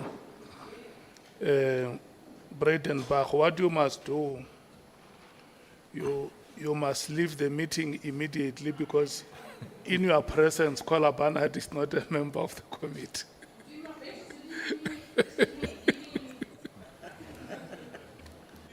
Yeah. Thank you so much. This is the only time she would be able to use the time that has been allocated. Thank you very much.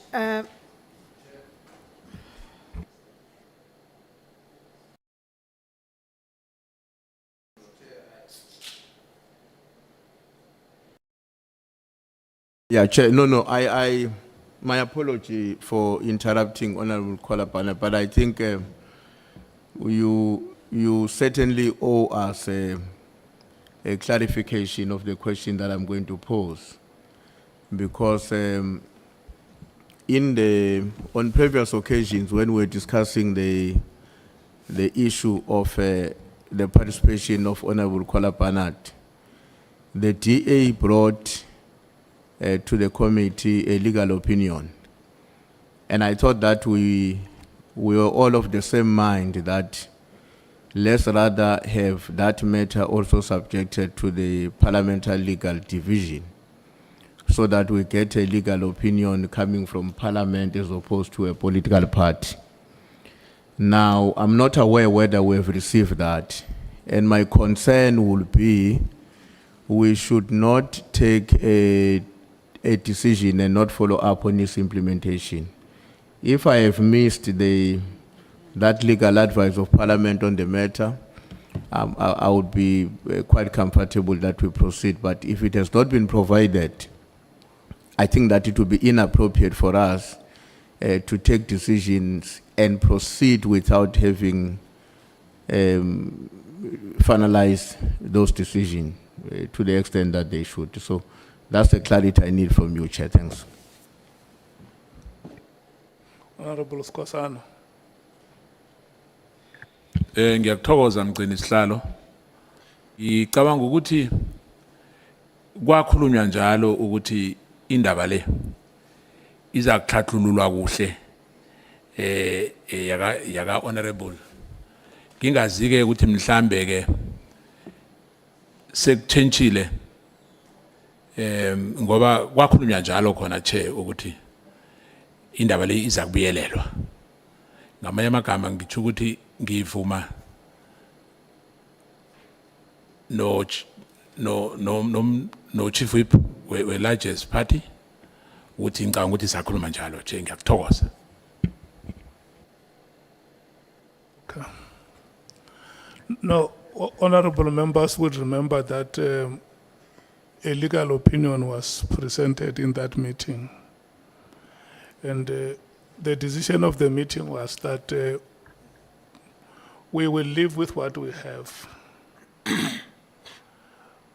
until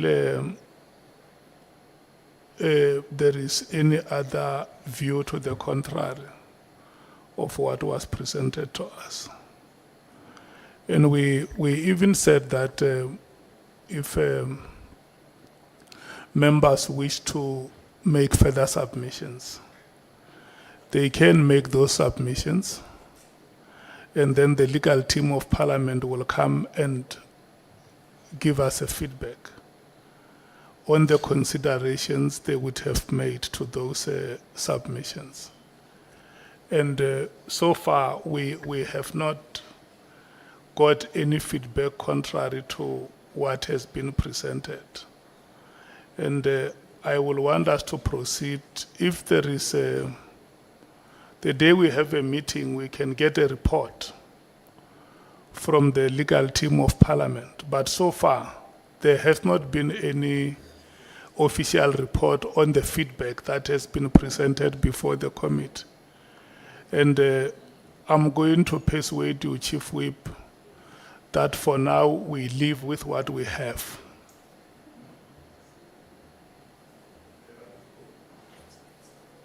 Honorable Sangweni. Chief Whip, and again, please, we're not disrespecting the chair.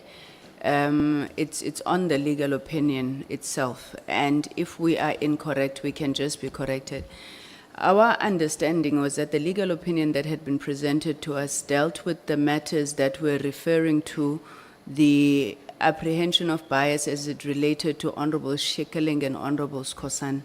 And it was that legal opinion that we agreed that we will live with what we have, as you're currently saying, which is why Honorable Skosana has been participating. On the issue of Honorable Diane Kola Barnett, we received a legal opinion from the DA. And I remember that the meeting rejected the legal opinion from the DA, saying that we cannot ask the DA to bring us a legal opinion in Parliament if needs be, can then bring that particular legal opinion. So our previous position as it related to Honorable Kola Barnett was not changed by any legal opinion from Parliament because we had not received such. Thank you, Chair.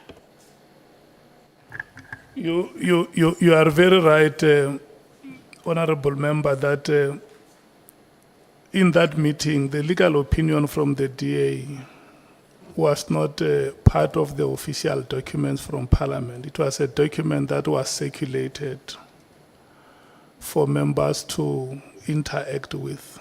We agreed very well that the only document relevant in that meeting was the legal opinion that the legal team of Parliament presented. And that legal opinion dealt with 3 matters. It was the matter of members who would have opened cases against witnesses. And then it was also a matter of members against whom there will be reasonable perception of bias, and whether such, and the third was that whether such members could participate in the proceedings and even go to an extent of asking questions. Those were the 3 matters that we referred to the legal team. And then in the responses that the legal team gave, or the report or the opinion that the legal team gave, it dealt with all those matters.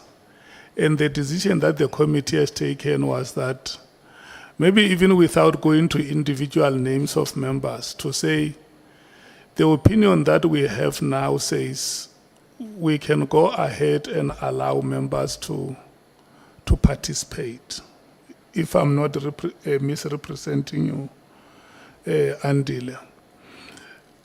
And so the understanding is that not until the committee has received anything to the contrary of what was presented, the committee will continue to live with that opinion. Honorable Nomval. Yeah, thank you very much. It's so unfortunate that this matter is coming in this fashion, because it tampers with the proceedings. We thought we were dealing with the interviews, with questioning witnesses, but it arises, and I'm not blaming the person who has raised the point, but I'm saying it's so unfortunate. And our understanding, Chair, was that this is an urgent matter which required to be resolved before we start this week's program. That is why we were making calls to you on Monday, inquiring about whether there will be a meeting or not, because I think this is a housekeeping issue that we must deal with when we are dealing with our housekeeping issues. So, but what precipitated and what exacerbates the problem is that we failed to convene a meeting on an urgent basis and deal with this matter. So my suggestion, Chair, is that we convene an urgent meeting just to clear all the outstanding issues, because they are going to temper and they will follow us for as long as we fail to resolve them on time. So I'm just making a plea to you, a kind plea, that as soon as possible, let's convene a meeting and deal with all the outstanding issues which have an impact on how we run our processes. Thank you.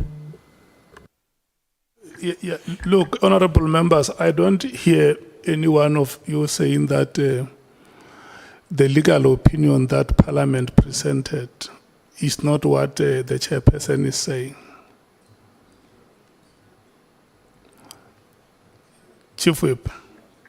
No, Chair, we have the legal opinion with us that Parliament presented. And I think it's important to bring to your attention the distinction between the 2 matters that we have had to deal with. When you look at the matter relating to Skosana, Honorable Skosana and Honorable Shikaring, we are dealing with matters that are totally different from what we referred to when we're talking about Honorable Barnard in this way. We even, as a committee, I would imagine, were gravitating towards taking a decision, given the seriousness of the alleged involvement of Honorable Kola Barnard, that she may be one of our witnesses.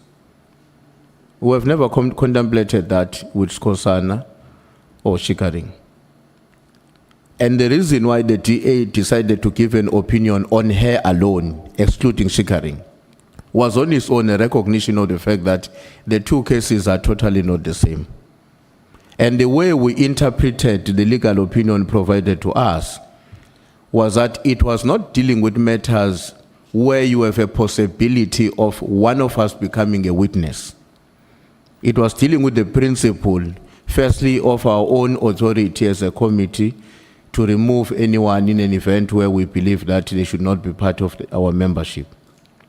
But it did not deal with the issues relating to, can one of us who might be a witness tomorrow, likely, very likely to be a witness, given the seriousness of the allegations leveled against her, be also part of those who are questioning witnesses before us?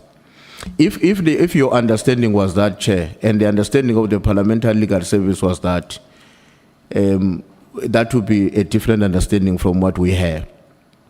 And I think that is where I was saying, we don't disagree with how you are presenting the legal opinion, your understanding of it, but we are saying it did not address the issues relating to the nature of the allegations leveled against Honorable Mkhwanazi. We can read it. I'm sure the legal team can read it here, and they tell us whether they were advising on the basis of similar circumstances or these are not exactly the same. Our views are they are not the same. But maybe, Chair, so that we don't appear to be stalling the process, we would want to suggest that even with that concern that we are raising, you proceed and allow Honorable Mkhwanazi to participate and advise us tomorrow through the legal division of Parliament what are the implications of that when we later decide that she must be a witness. Because we also don't want to appear as if we are personal to any of our colleagues. But we are very convinced that where matters of principle arise, we must be steadfastly loyal to them unless circumstances change that convince all of us. Thanks. Note hands of members who want to speak on this matter. Okay, I'm seeing only one hand of Honorable Malim. No, thanks, Chair. I'm happy that the Chief Whip says we must proceed, because if participation is going to be limited to when you open your mouth, then it's a redefinition of participation. Before the witness took an oath, Honorable Mkhwanazi was already sitting this side of ours. That is participation. And the objection should have been raised at that time, that she cannot be here because she's going to be expected to be on the other side. That's number one. Number two, in the absence of any authority, in this case, a legal opinion that disqualifies her or qualifies her, we are where we were when she was participating in our meetings. So once you say there is no opinion that comes that speaks about her, and there's no opinion that speaks against her, we are back to where we were. We have no right to remove any member until that kind of opinion comes and advises differently, without going into agreeing with you that that opinion of the Parliament was actually the opinion as described by you. It's exactly what it says. And I don't see them coming up with any other thing except what they told us in that meeting. But for the sake of progress, I will say let's proceed with what the Chief Whip has said. Thanks. Okay, honorable members, let's do this. The moment or the day the committee would have agreed that Honorable Mkhwanazi should be a witness. Remember, we have not reached that decision. We said it's one matter that we will come and discuss. Once we reach the decision, or let me say, if we happen to reach that decision that she must be a witness, then the legal team will then advise us. What do we do with our member who is now having to be on the witness stand? For now, we haven't taken any decision about her being a witness. And I think we are going to proceed that way. Honorable Skosana. No, thank you, Chair. I guess for the issue of time as well, you know, that we have members who are coming to support us here, sitting with us on this side. But because we don't have an issue of voting for instance, if you have to vote, obviously, even if you are sitting this side, you can't vote because we've got rules in terms of that. Even if you are an alternate, only 11 members can vote. I think I'm quite correct on that. But for the sake of progress as well, because otherwise you're gonna now start another process, like what happened to me when when General Sibia wanted to consult his legal team. I don't think now we have to consult, and I must accept that we've dropped the ball on that. You know, we're supposed to have discussed this matter before we came in here, but for the sake of progress, we can really allow her to participate, and hopefully there won't be a backlash on that. Thank you, Chair. Look, honorable members, this matter is not appearing before the committee for the first time. We have discussed it in many occasions. And I can tell you, even as we sit here now, we have run wild on how we think we can resolve it. And all of us agree that in the rules that we have, we don't have any authority. And that is why I will agree with those honorable members who say, let's wait to hear what the decision of the committee is. Once her name as a possible witness has been considered. And then we will seek a legal opinion on that matter. For now, as it stands, there is nothing that empowers us or stops her from participating in the committee proceedings. Honorable Shonga. Thank you, Chair. I don't know whether, Chair, I hear you correctly. But, Chair, I think illegal advice were once given by the legal department. And we never acted on that. And the room check was of the mind of Uti. We mostly agree that she must do the right thing. But where I differ with you, Chair, you are now changing the statement when you say we must wait for the committee to decide on people who must be witnesses. This was never about being a witness. This was more about implication. That's why it was clarified between the matter of Honorable Skosana and Honorable Kolapanad. So I think, Chair, let's not change the subject. But due to time, Chair, I think you as the chairperson, I always say this to you, it cannot be that the only decision you take as a chairperson is only about time for all alternates.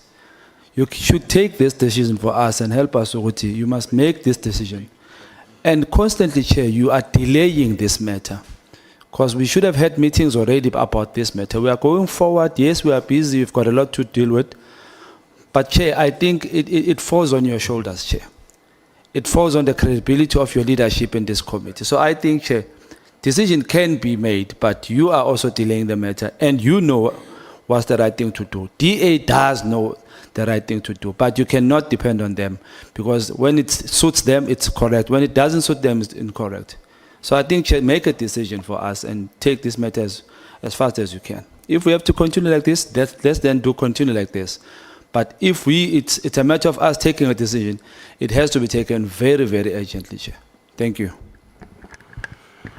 I do not agree with that assertion, unless if there is anyone amongst you who wants to tell me what the decision of the committee is on this matter. And I have reiterated this, that the chairperson of this ad hoc committee is not the committee. This committee is made up of members. When the chairperson speaks, the chairperson must speak the decision of the committee. Is there anyone amongst you who wants to remind me how the committee has decided, so that I can stand up here and say, the decision of the committee is this one: Honorable Kola Barnard stay, or Honorable Kola Barnard go out? What is the committee decision? No, Chair, if I may, Chair, just to correct you that I don't get to be taken wrong on that matter. I'm not saying, Chair, the committee made a decision. You said we'll come and decide on this matter. But the feel of the House was mostly taking her out. So I'm saying, Chair, you have been delaying this matter. We should have dealt with this matter a long time ago. There was a Monday that we were supposed to have a meeting. I don't know whether it was cancelled or what. On It a never point happened. of order, Chair. So I think, Chair, Please, Chair. Chair, we go around and around talking about the same thing, and then we have MKP, everybody, Ma, all is of that a them are point of saying the order? same thing. No, It is no, a point of order. We're not Honourable- having order in the House. Honourable And Chair, Matthys. we've already But is agreed that a that we're point of order, proceeding, Chair? and now we're talking about administration issues Honourable here. Matthys, Please, Chair, protect us. Just hold your horses. This is I'm done, this Chair. is how Thank we're you. going to deal with issues. Honourable members, each and every member of this committee has a right to speak. But when you have spoken in the committee, it does not mean that what you say goes. All of us are bound by the decisions that the committee would have taken. So the committee has not been represented here. There is no decision that the committee has taken on that matter, and that is why I say I stand to be reminded by any one of you who knows any decision that the committee has arrived at on that matter. So that when I stand up here, I don't speak my personal things. I speak the decisions of the committee. Are you done, Honorable Shongwe? I can continue, Chair, because my Honourable Matthys says I should continue, Chair. So I'll take it from there, Chair. So, Chair, I was saying I'm done. Thank you. Honorable Malim. Chair, everybody agrees we must proceed, including the person who sponsored this issue. He said we must proceed. We have a candidate, not a candidate, we were a witness before us. Yeah. And we can't be doing this. When everybody says, yes, we've got concerns, but let's proceed. Yeah. Can we please proceed? We are asking for that. Everybody agrees on that. Yeah, no. What I wanted to hear is whether you have a decision as a committee. Okay. So the statements that have been made against the chair here do not belong here. Yeah. Can we endorse? Let me apologize for this moment that we had, and we now have to proceed. Honorable Kola Barnard. Thank you very much, Chair. To the former minister, you and I go way back, way back. Would you agree that we have had some of the most bizarre national police commissioners? If one looks at Cele, the president of Interpol, and he ends up in jail. I think the reputational damage that did to the SAPS was inordinate. I don't know that we've ever recovered our reputation internationally. But how you did it, I don't know. I've never yet worked it out. But you pulled a rabbit out the hat and convinced them to hold the FIFA World Cup here against all the odds and against what Cele had done to the country. And it was an extraordinary achievement. I mean, I was there, you were there, you know, for once we could walk the streets and not feel as though we were going to be attacked. But then I know Lieutenant General Mkhwanazi was bounced in as a relative junior over the heads of many more senior and experienced members. And it was quite a surprise to everybody. But and he wasn't left there very long before, heaven help us, it was handed over to Ria Pierga. And I agree with you. I think she did more damage to the SAPS than anyone before or since. It was catastrophic what happened from the moment she was seen wearing all the medals she hadn't earned, a whole barrage of medals, to the Marikana massacre. It just was catastrophic from day one. And then finally they started choosing, and I mean, you amongst that lot were the only one who had actually had any security experience at all. We were talking social workers and teachers prior to that. But they then decided, let's go with police officers. We got Cele, Masimola, who were both qualified to do the job. So I've often tried to work out what was driving the politicians at the top to put people in who were not qualified to do the job. What's your opinion on that? Well, maybe starting from the beginning, is in English, they say another man's meat is another man's poison. So if Jake is your poison, he's a meat for me. I don't share the opinion that Jake was the most disastrous. I don't share. Whatever happened to him, trapped him. Guys like your Sullivan, like your Aglioti and all those, they know better what happened. I don't say he was innocent.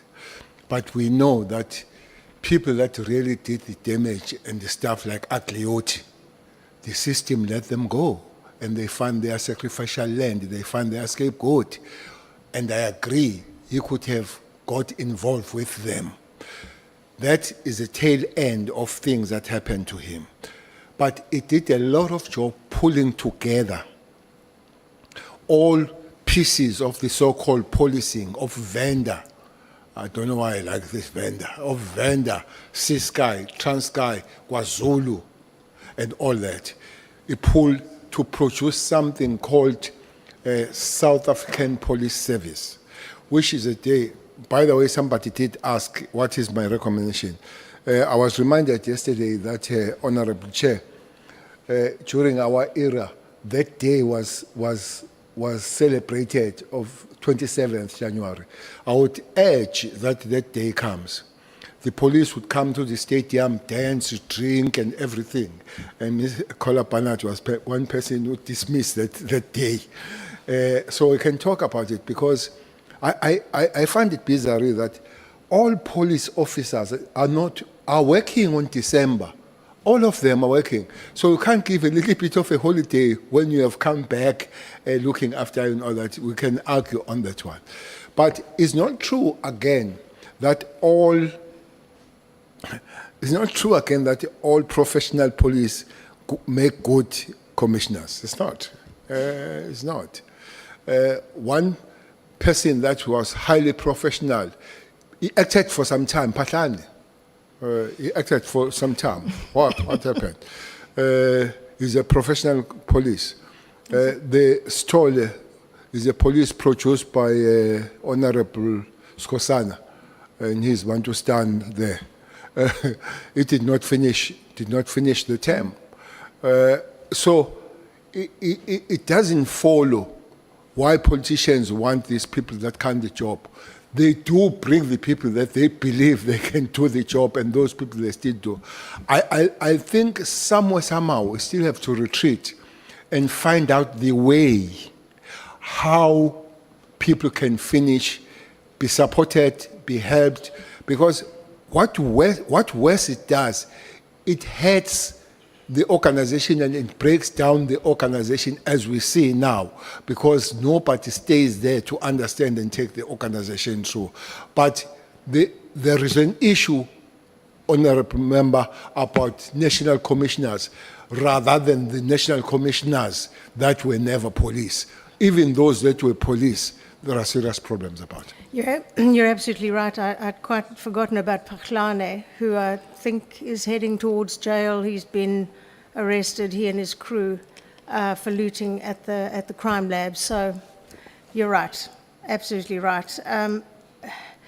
I've just often wondered, when people have been put in who are particularly weak, whether it was deliberate or not, in order to allow certain things to slide within the system.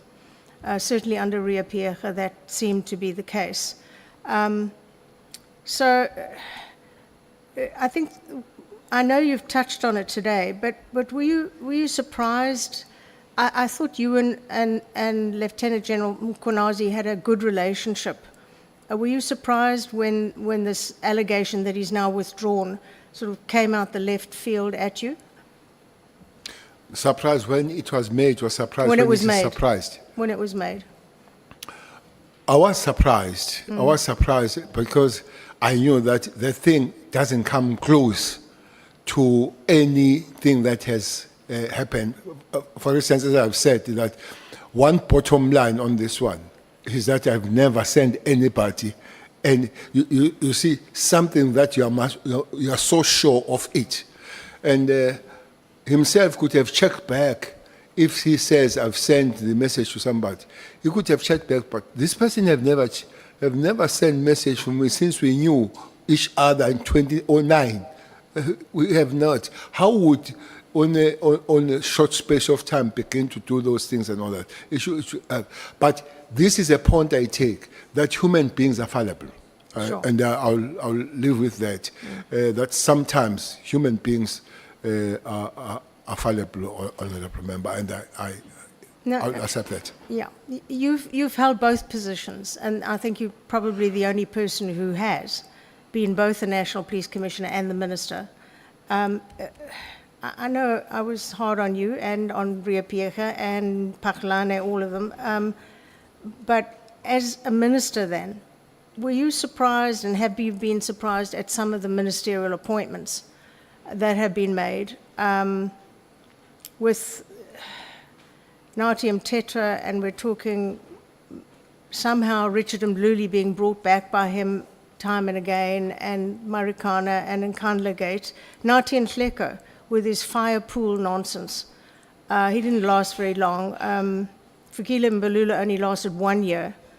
So where would you rate yourself in amongst that lot as your job as a minister that you achieved? That's the most difficult question.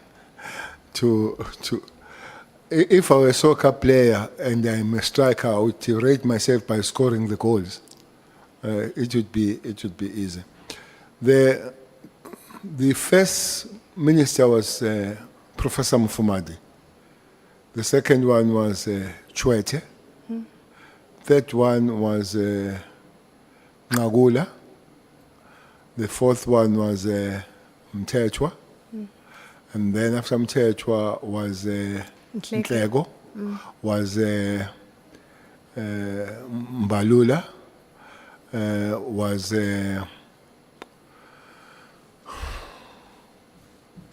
who is not there? Then was Cele. Not Cele. Chairperson, I don't know if I can really answer this question. I've read myself as a minister. I think the most time I enjoy here was when I was a national commissioner.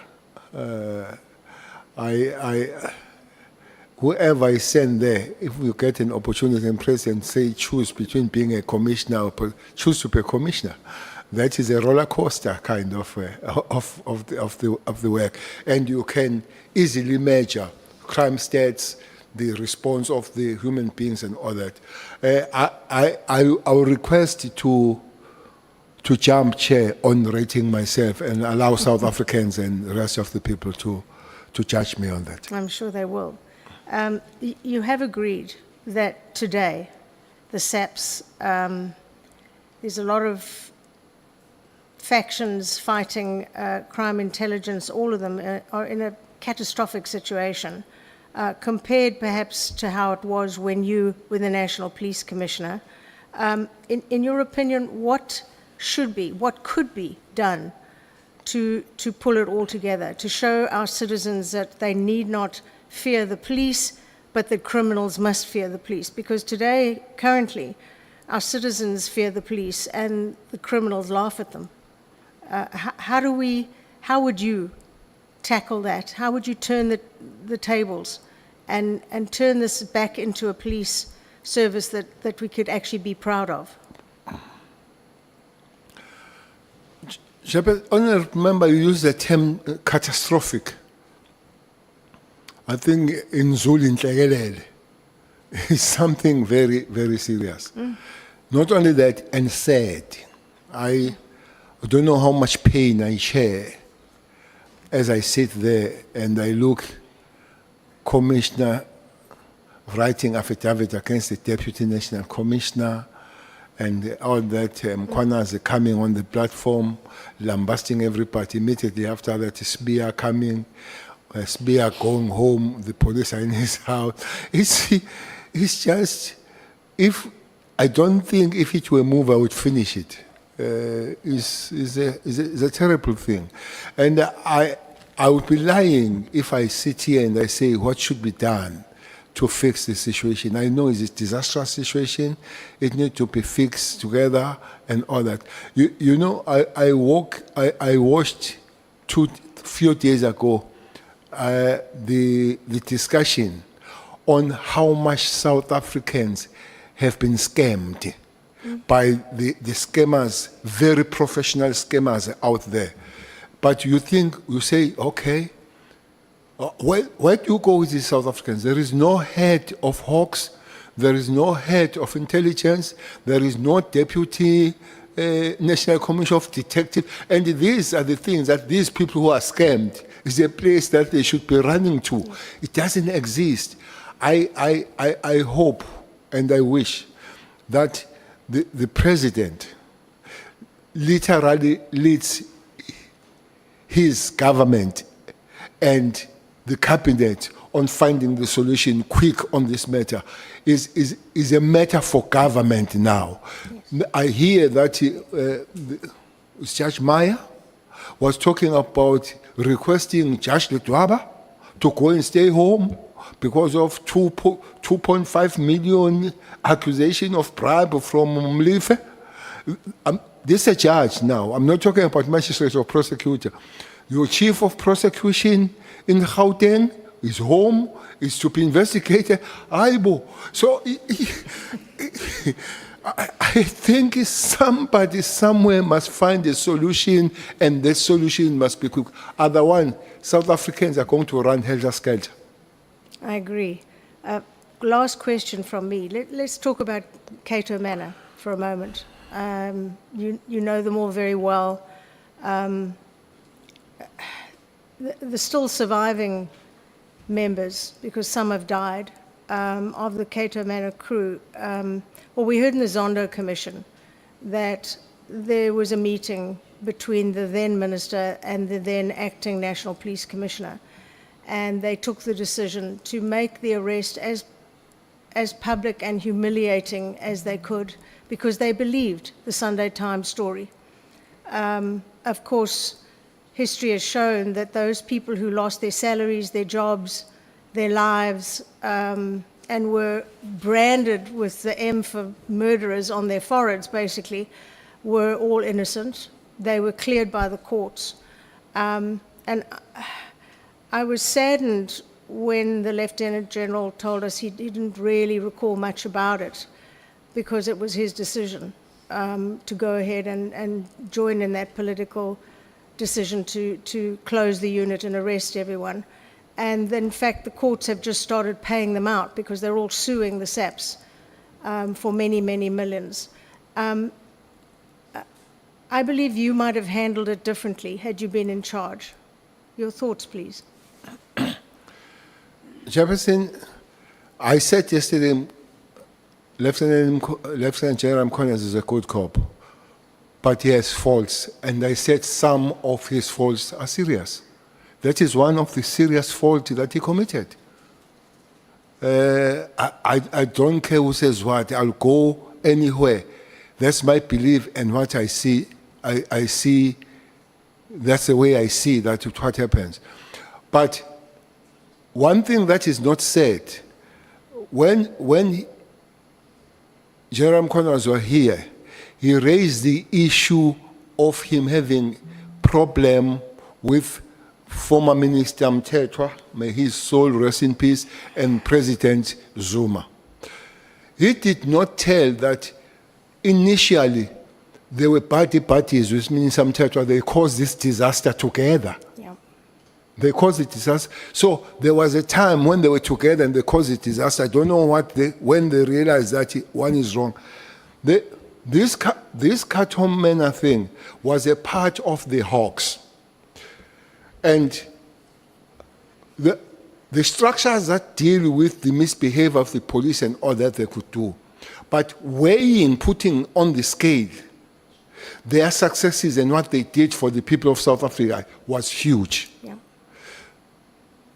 Chairperson, there was zero cash heist in KZN Yeah. under that team. Zero.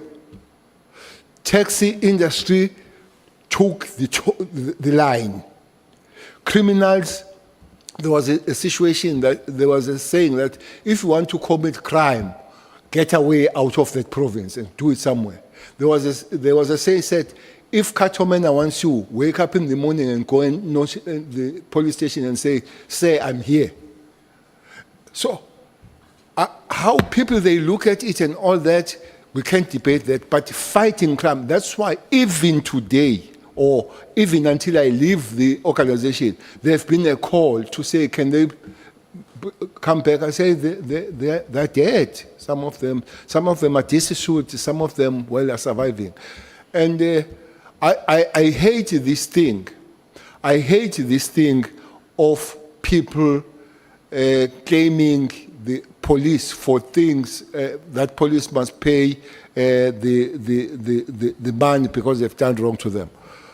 But I wouldn't mind if I know that South African Police Service must pay more than 100 million for all of them for the thing that for unlawful arrest and the harassment that happened to them when they send the trucks and literally take them like you are evicting a criminal.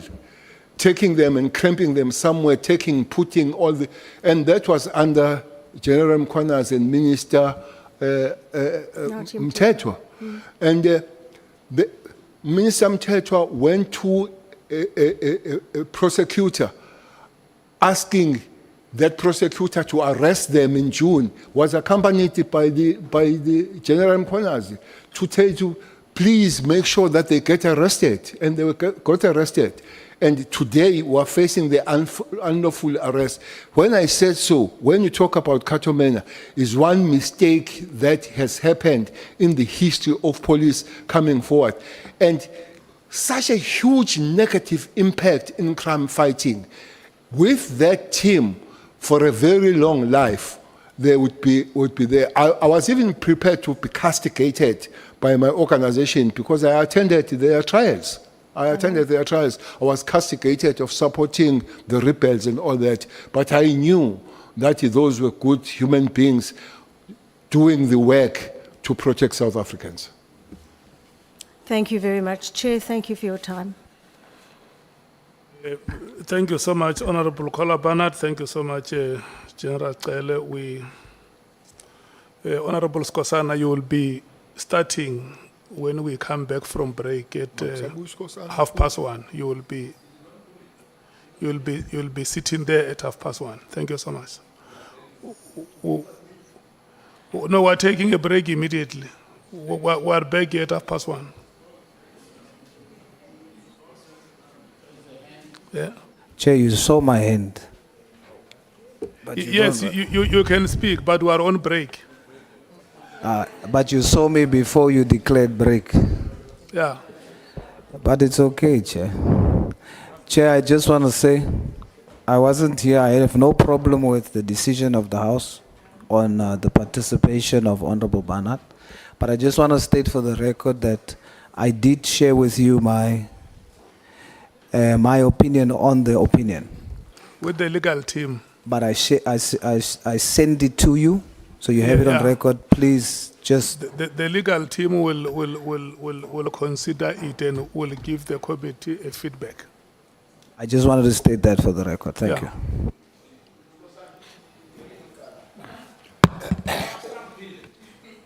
Honorable members, SC break has been announced. We are coming back at 1:30. Yes, yes.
Skosana, 6 minutes of your time has run already. Welcome. No, it's fine. Welcome, honorable members. Just to put it on record here, honorable souls, the legal team has received your submission, and then it will be presented in the committee meeting. Honorable Skosana, welcome and those. Thank you so much.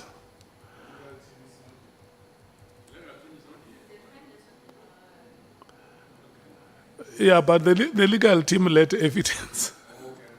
It's your time to ask questions. Yeah.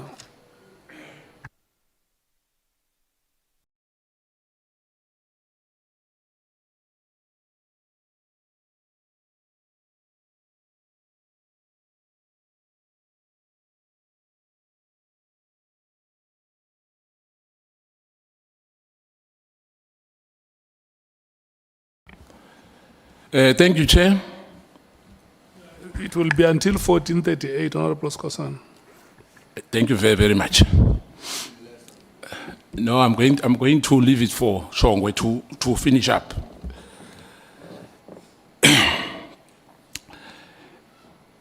Good afternoon, General. Good afternoon, honorable member. Ngizokuthoma ngesikhethu in my first 20 minutes. In fact, ngesikhuwa, then ngizagcina ngesikhethu. Now, the issue about, you spoke highly about Cele, that he amalgamated the former TBV state and the other police service, self-independent, you know, and SAP during those years. I just want to say, let me put it to you, that your assertion is wrong, is incorrect. One, the amalgamation of the police service was started by Johan van der Merwe in 1994. His contract ended in 1995. In 1995, President Mandela appointed George Fivers.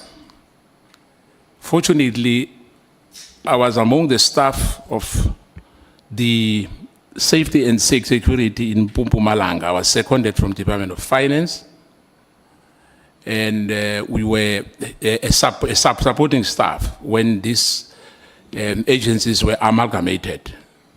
So George Fivers was the first person to be appointed to lead an amalgamated police service in this country. It's not Cele. Do you agree with me on that? Well, I don't agree with you on that. Fivers started, but in the middle of it and finishing it, it was Cele. But Fivers did start. No. Minister, I said Johan van der Merwe in 1994 started the process. There was Zwane from Gangwane, there was Brigadier Tubane from Gondebele, there was Selsfontein, who was the, yeah, but I just wanted to put the matter straight that George Fivers is the one who led the police, which was amalgamated in this country. It did not finish. A person that took it from the middle body and finished it was Cele. And I agree with you that Fivers was at the beginning of the matter. Yeah, what I'm saying, Fivers was the first to lead the amalgamated force in this country. Yes, but did not finalize the thing. The bigger portion then was done by Cele when Fivers indeed did start the matter. So are you disputing that Fivers was leading an amalgamated police force in the country? When he was a national commissioner, he led. Yes. And then Bheki was a national commissioner, he led. No. What? Angithi so, Minister. George Fivers, waba umuntu wokuthoma our leader one police service in this country. We are former. When was the police service finalized in this country? No, but ubuzumbuzo munyo phezu komunye. No, izokusiza. No, mina. George Fivers did not lead one police service in this country. Okay, let's put it on record. As a matter of fact, I'm saying that George Fivers was the first person to lead an amalgamated police service in this country, and you say I'm wrong. I agree that you are wrong. Okay, thank you. Remember, we are under oath. And number two, you speak highly or you speak bad about some of your colleagues you worked with. Did you say I speak bad? Yes. Okay. I'm saying, generally, in this sense, you said that Ria Piecha was a disaster. He messed up the police service. Am I right? I stand by that statement. And you said that, may his soul rest in peace. Natim Tetwa as well. I did not say No. may his soul rest in peace. No. I'm talking about Nati. I've passed the issue of Ria Piecha. Okay. I'm talking about the minister now as well. That whatever he was doing, you have the doubt that he has carried his constitutional duty as he was supposed to. Am I right? You are wrong. Then you can correct me. I never spoke about Natim Tetwa in the Constitution. No. I'm not talking about, what I'm saying that he failed to do, let me put it straight. You said he failed to do his job. I never said so. What did you say? I never said he failed to do his job. I said he had mistakes, and I've mentioned things that he would have done wrong. One of those things is the Katomena. And the only thing that I talk about him is Katomena. I never spoke about It's any fine. other thing. So we are not very correct. So your misfortune as well, or your mistakes. Do you have any mistake which you perhaps, when you were still a national commissioner, or when you're still a national, when you are a minister and a national commissioner, do you have regrets? No. No regrets? No. Were you perfect? No. Let me come to this as well. Did you ever appointed someone in the, I think they said Sita, said he was carrying bags, I've forgotten the surname, what's the surname, if you remember? There was a matter which was raised to say there was somebody who was carrying your bags. Simon, come on, advocate, come on. Yes. Did you ever appointed him As well. as a divisional commissioner? I've explained it time and again.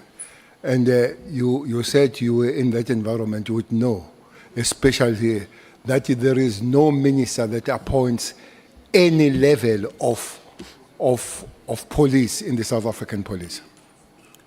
Are you saying that under oath? Don't threaten me about No, oath. I'm not threatening you. I just want to find out, because we have done that, Minister. When I'm asking that under oath. Yes, I'm asking that under oath, yes. Remember, I'm a member of Parliament.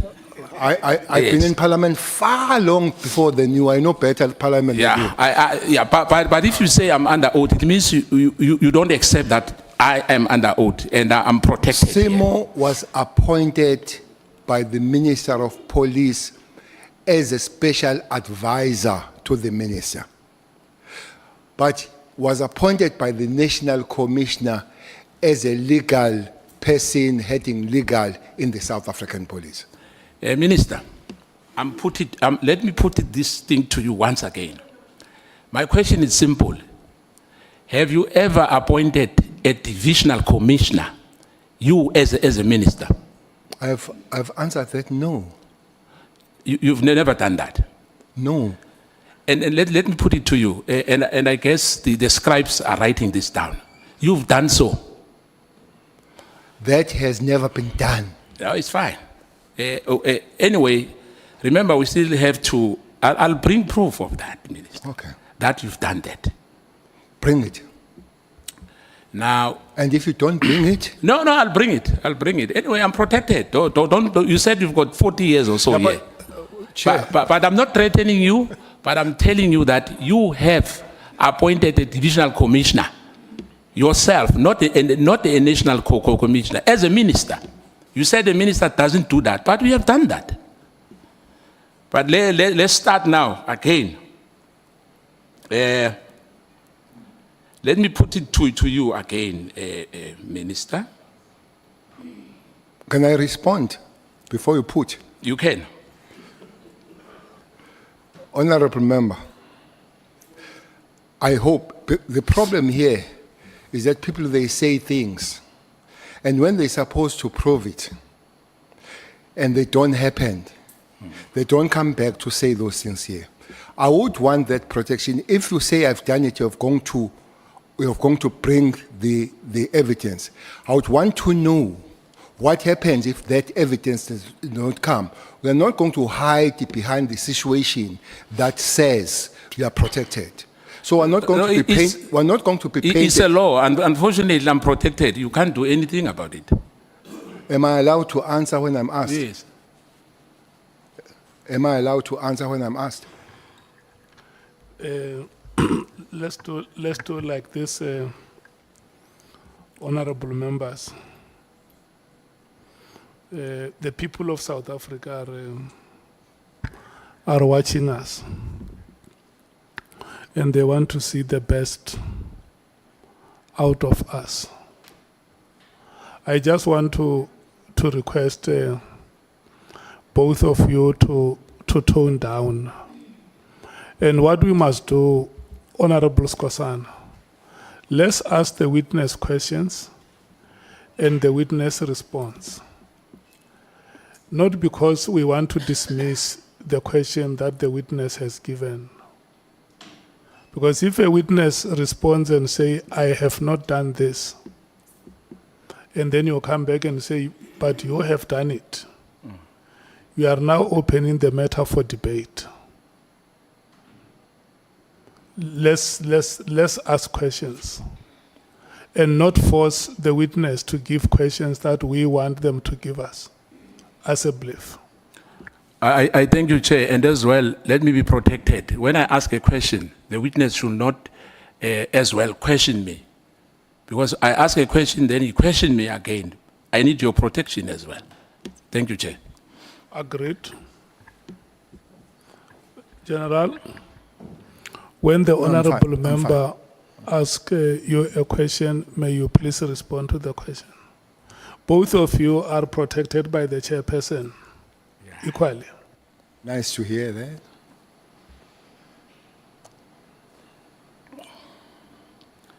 General, do you remember that you came to Mpumalanga in Mkondo? Do you remember that? Many times. In 2018. Many times. You promised the people there was political killings. You remember? I promised them political killings. No. I'm saying there was political killings. Oh, I thought you said I promised them political No. killings. Okay. I'm saying I was still, as I said, if you can wait for me, General. You came to Mpumalanga, Mkondo, and you promised the people of Mpumalanga that those who have killed those councillors will be arrested in 4 days. Do you remember that? I don't remember 4 days. I remember saying they'll be arrested. Was anyone arrested there? I don't know. Do you know Alpha? No. I know Omega. Omega? That's how you promised that those people will be arrested within 4 days. Okay. And unfortunately for your, because you say you don't remember, the killings continued. 2 councillors after you've left were killed. I'm sorry to hear that. Do you have any relationship with then, at that time, with the mayor of that area in Mkhondo? Who was the mayor? Vusmota. No, I have no relationship with him. You never spoken to him over the phone or have had a meeting with him? I've spoken to him. What was discussed in that meeting? I can't remember.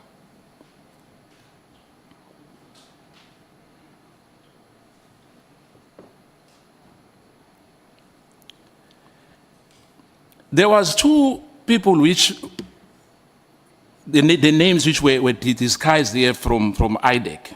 I think it was Perumal, and I think you've mentioned another one, Sunet, if I remember the name, I might be wrong.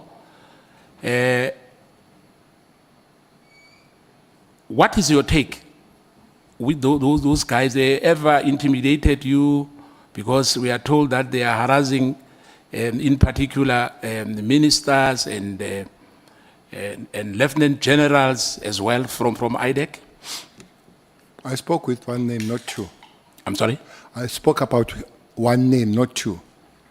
Whose name was that? I said either Peruman or Patayache. Padiache, yes. Yeah, okay. Is it one person? Perumal, Padiache? That's why I'm saying Patayache or Peruman. I can't remember, but one of those names is his name.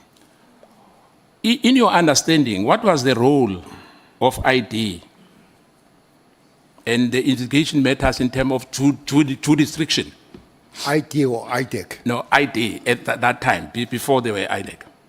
What was their duty was to investigate the crimes, especially the COVID-19 crimes.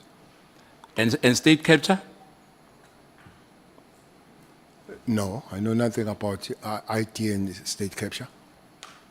Because these names are frequently coming up, in connection with General Masemula and Mkhwanazi.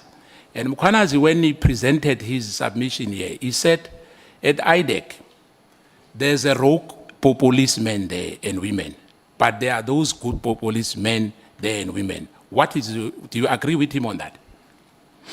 In your experience as you were in charge of it? I agree with him, Mkhwanazi. Yes. No, what I'm saying, do you agree with his assertion to say there's rogue? In fact, there are those people there who work at IDEC who are rogue. Let me put it like that. But I will agree, but not only there. Even with the SEPs and other organizations, there will be rogue and good people. Yeah, but I'm talking about IDEC now, Minister.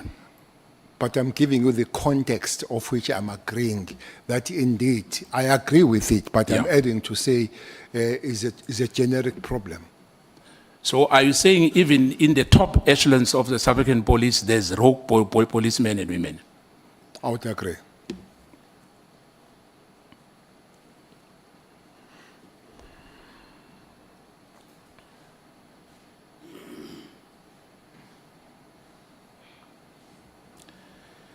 We have found that the real reason why the illegal disbandment of the PKTT, it was to protect the funders. The way you said, you spoken to Vus Matala, or Ket Matala. Yeah, real name Ket Matala. For the first time you said you met him in Beverly Hills, am I right? Beverly Hills Hotel? Yes. That was for the first time? Yes. That was in December, am I right? Yes. Then in January, you went to Pretoria. Yes. And then he gave you his penthouse. Yes. He gave you security. No. You're not secured. As even now, I don't have security. Yeah, I remember you cried some time ago to say you are not safe, and we understand that. Without tears. Now, you met him for the first time. He's offering you a room. You agree without any hesitation because you are no longer a minister. That's what you said, am I right? You are free to do anything you want. No, I'm not free to do anything I want. There is no human being allowed to do anything that he or she wants.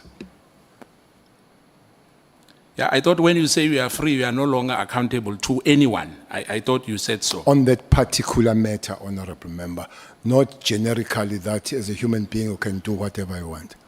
Yeah, because my follow-up question will be, if I heard you well, is that you can associate with criminals. There's no problem because we are free. Associate, maybe I don't understand the word associate.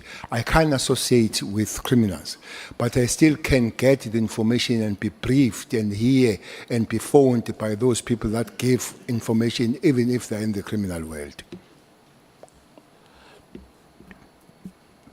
So your relationship with Vus, in a way, for him to for you to meet him, what was the purpose? The meeting was arranged by Mabonga. Yes. What was for? Mabonga didn't tell me that I'll be meeting Vusi. I saw Vusi as I came with Mabonga. So I was meeting Mabonga and he came with Vusi.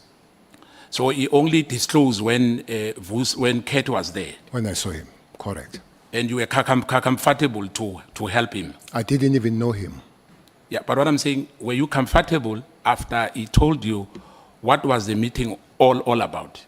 I mean, Kate.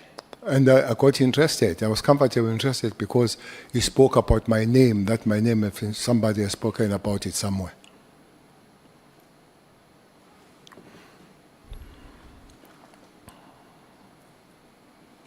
Do you agree with Minister Senzo Mkhwanazi's version to say he had all the right to disband MKTG?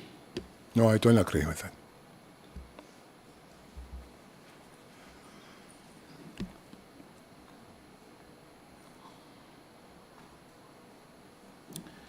Now, the IMC resolution and the meetings of approving the PKTT, as you said, it was an interministerial committee, am I right? I didn't say so. It was so. Yeah, that's what I'm saying. Okay. That's what I'm saying. That I want you to agree with me on that, to say I'm not missing the point. Okay. Now, when he decided, as you know now, is on record, Senzo, Okay. the minister, did not consult anybody. And I think that's what you said to us, to say there was ministries. There was a minister of correctional service, there was a minister of justice, etc., etc. And those were not consulted at all. I think his statement says so, again, that he did not consult. Now, so we agree that the minister was completely wrong. To do what? To do what he did, to disband. Disband. Yes. Yeah. Thank you.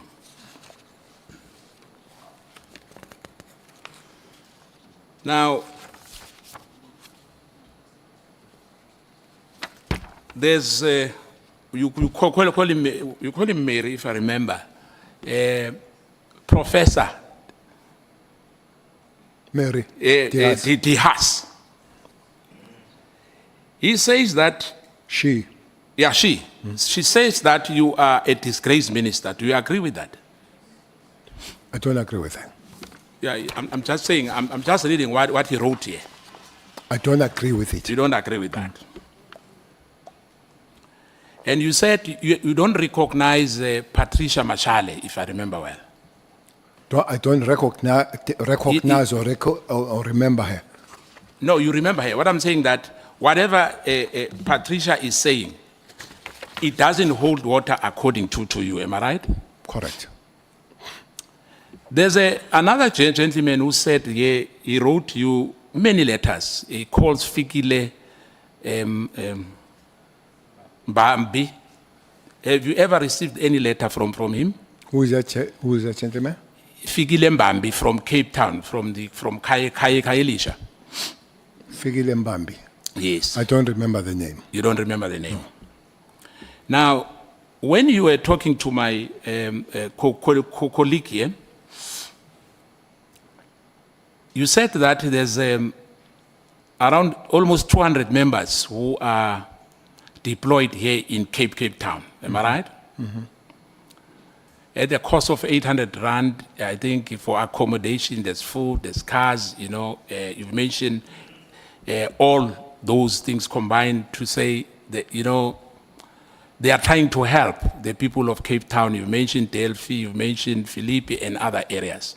Because in this country, Minister, you know, the issue of drugs is a problem. Issue Yama drugs. Yes, yes. And in particular, in the Western Cape. Am I right? I'm not saying in other provinces there's no drugs. But in particular, in the Western Cape, we have serious problem of drugs. And Gauteng, we have a similar problem. Yes. We have a similar problem in the Eastern Cape, in almost all the provinces. Now I agree. Thank you. Ngiye ngathi ngizotshintsha ngibuyele ngapha. Abantwana bethu sebangathi amazumbi ngendaba yama drugs. Angathi amaZulu. Ngathi amazumbi. Oh. Umuntu uthi ahamba alele. Uthi umuntu ahleli amile. Sinenkinga enkulu engicabanga ukuthi nawe usese khona usaphethe. Azange uyikhona lento yama drugs. Am I right? If you say angizange ngikhona, you mean to eradicate and finish it? Yes. Definitely it was not eradicated, but a lot of work and a lot of disbandment of the laboratories, a lot of big bust of the ships and all that, it did happen. Now, ngiyavuma ukuthi akunamuntu onganaphutha, Minister. And I think as well, as you said, you know, bathi uma uvuma kuba ngcono kunokuthi uwale amaphutha owenzayo. Siyavumelana lapha ngithi? Well, it's a human nature to commit mistakes, but it's also a good human nature to accept once you realize that you have made a mistake. It's a good thing to do.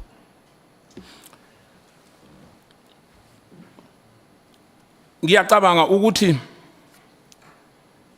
njengoba ushilo nawe uma usithumela le submission statement sakho esila ezinjoba ngeke ngasho ekuqaleni ukuthi mangikulalele kahle ubugceka kakhulu abantu abavele abasebenze after you or abasebenze before you njengoba ngeke ngababala iphutha lakho ke endosi engilibonileyo mina mangiloko ngikulalele ukuthi akekho umuntu owenze ngcono ukudlula wena ngabe mhlambe ngibambe kahle Ngikushongo lokho.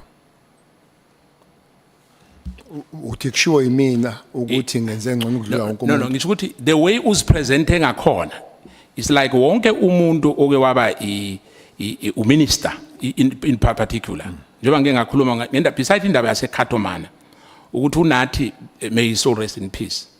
No Senzo Mkhunu kunamaphutha amaningi abawenzile.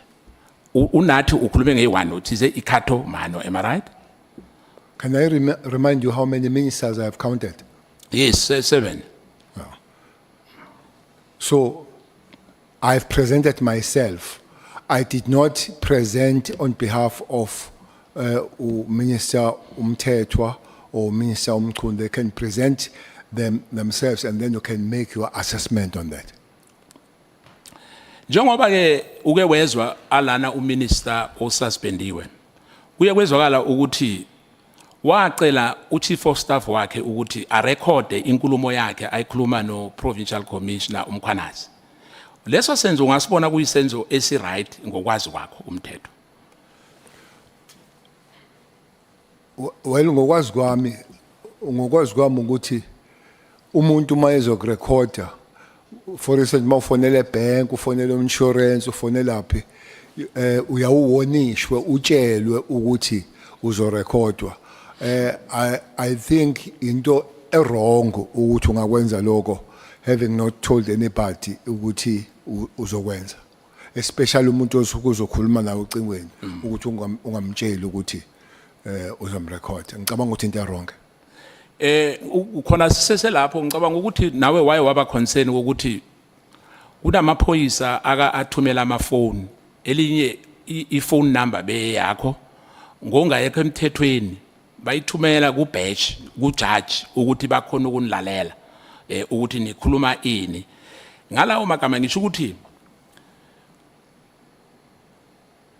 uminister osuspendiwe ukomite icrime ngokwenza njalo ungabe ungavumelana nami? I would agree that you're wrong, but to commit a crime, I will wait for the lawyers to tell. I don't want to venture at the area where I'm completely incompetent when it comes to law. Ngiyabonga. Ngibuye ke ngize la izolo ngicabanga ukuthi before sizoqeda kuye kwaba ne-issue ke wayiraise lana yokuthi kune issue ke wayiveza la engicabanga ukuthi ke kwenzeke kahle ukuthi uye wayiphika indaba yokuthi kune mhlambe into oyitholile ubunqane obutholile kodwa uGeneral Mkhwanazi uye wayi withdraw leyo nto ngicabanga ukuthi sikhulukhulumile ngayo angikhola ukuthi mhlambe uphatheke kabi minister kuleyo ngoba use withdrawile uGeneral Mkhwanazi. Uyangibuza ukuthi ngiphatheke kabi noma ngiphatheke kahle? Yes. Hayi ngiphathekile nje. Uphathekile njani ngiyabonga. Now ngiyacabanga ukuthi kuye kwaba nenkinga lapha uke wathi benibo minister ne4 if I remember well. Wafa abantu abaningi bakithi lapha ePhoenix.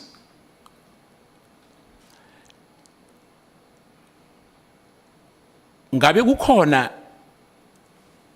ongasitshela kona ukuthi kuyakwanelisa imphumela omhlambe ama arrest enzekile after what happened lapha ePhoenix? Noma ngazi manje honorable member ukuthi ehamba kanjani amacala kodwa baningi abantu ababoshwa. There was a special team under Brigadier Cele that was working there, and the last time I checked there were about 12 people that were arrested there, but I don't know the status of the cases at the present moment. Bayahlupha. Bangihluphi. Ngoba isizwe asijabulanga ngento le eyenzeke lapha ePhoenix and babona ngathi umthetho awukho ngathi le ndaba ayikhulunyiswa akunamuntu okhuluma ngayo yaphela nje kanjalo kibo bonke abantu abake bafika la ngifaka nawe ngaphakathi ngizwile ukukhuluma iconcern yakho ngeCato Ridge kuphela but iissue yase Phoenix hence ngikubuza yona ukuthi iyagculisa ngendlela yahamba ngakhona na angase ngikhulume nje ngeCato Ridge. No, I'm talking not Cato Ridge, le okhuluma ngayo. Cato what? Cato Mano. Oh, okay. Yes. Ukuthi kuyakhulunywa ngayo, kuyakhulunywa nangezinye, kodwa le yase Phoenix ngathi akunamuntu ufuna ukuyibamba. No, umbuzo honorable member ngeCato Phoenix. I said last time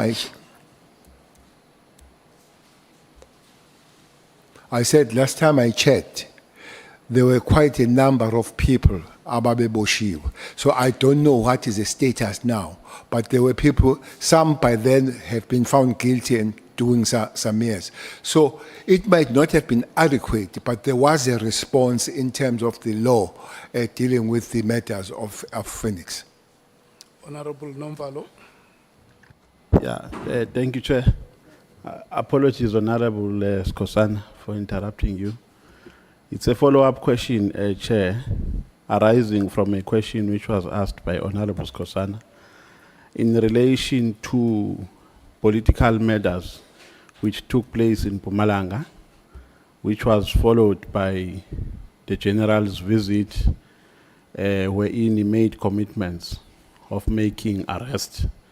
Now the question general is, after visiting Mpumalanga and making commitments therein, were there any systems that you put in place thereafter to ensure that you meet the commitments that you made in Mpumalanga? And if there are any, what progress was there while you were still the minister?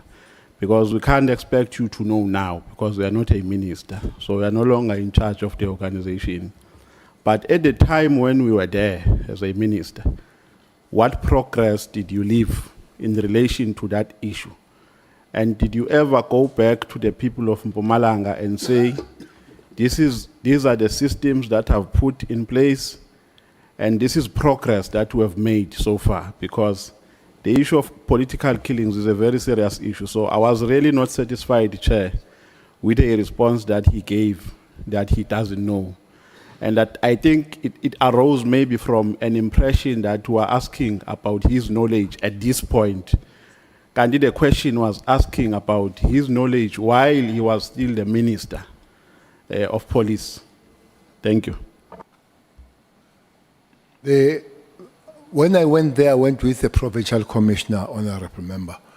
And the provincial commissioner was to put something special to deal with the matter. Well, Mpumalanga people will tell you that what has happened to the provincial commissioner himself is part of the problem that we are facing. It started there after that. So I don't know the progress, because a person that was supposed to lead that in terms of the provincial commissioner putting those teams had a problem herself, suspended. I think is under, I don't know where it is now, but by the time I left, she was suspended and not on job and all, which I guess then that jeopardized the progress of those operations that was supposed to continue.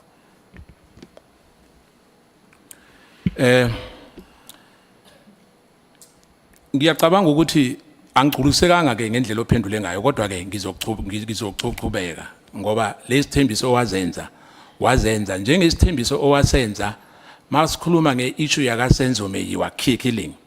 Wathembisa ukuthi umuntu ozoboshwa kufefemeli yakhe, umuntu ozoboshwa oyedwa ubekhona ngaphakathi endlini la kwabulawela khona uSenzo. But up to today akunamuntu ophuma lapha endlini oboshiwe. Ngabe ngiright lapha? Wrong. Ukhona oseboshiwe? Wrong ukuthi ngenza leso sithembiso. No, wasenza leso sithembiso is on record, but ke if uyala is fine. But that's what I'm saying, ukuthi wathembisa ilizwe la ekhaya. Wrong. No, ngiyavuma. Ungasho ukuthi ngirong ukuright, kodwa ke mina ngithi wrong right. Yeah. Ngisho ukuthi ke minister angabi ngathi siyalwa silwe.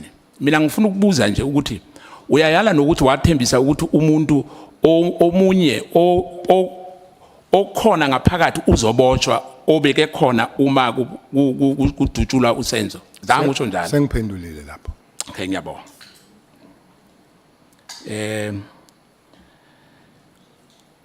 Uma ubheka njengoba kukhulunywe ngeissue yokuthi uMatlala might have been the one uMinister Mkhunu obefuna afande i-presidential ambition yakhe or u-deputy or u-president in the next coming ANC conference. Ungabe wena leyo nto uyayikholwa noma uyikholwa?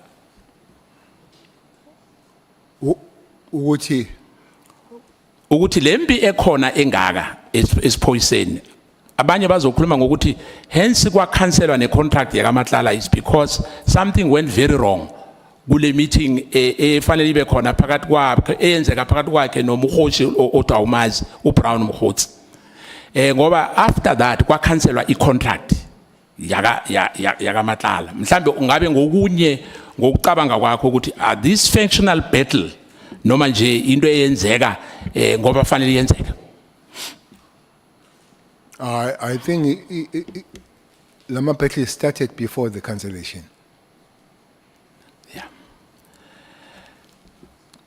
njoba sengizovala nginikeze umlingani wami ngizovala ngale yokuthi uma fika lana uMkhwanazi ku statement sakhe asinikeze sona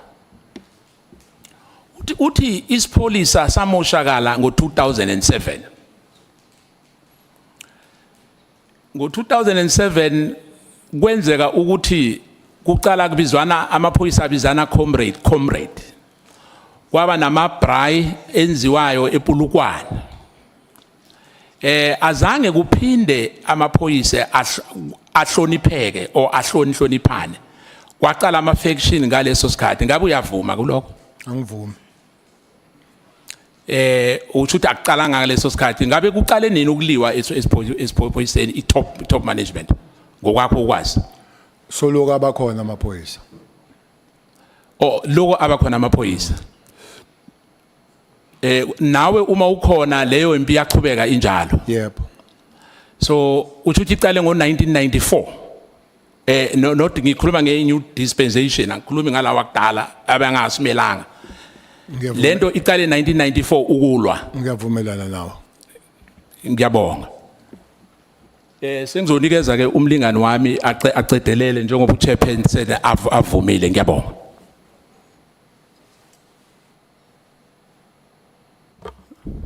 Can we speak, Chair? You can pass to another person, Chair. As the MK party, we have exhausted all our questions. We don't want to speak for the sake of speaking. I'm giving you a standing ovation today. Chief Whip. Chief Whip.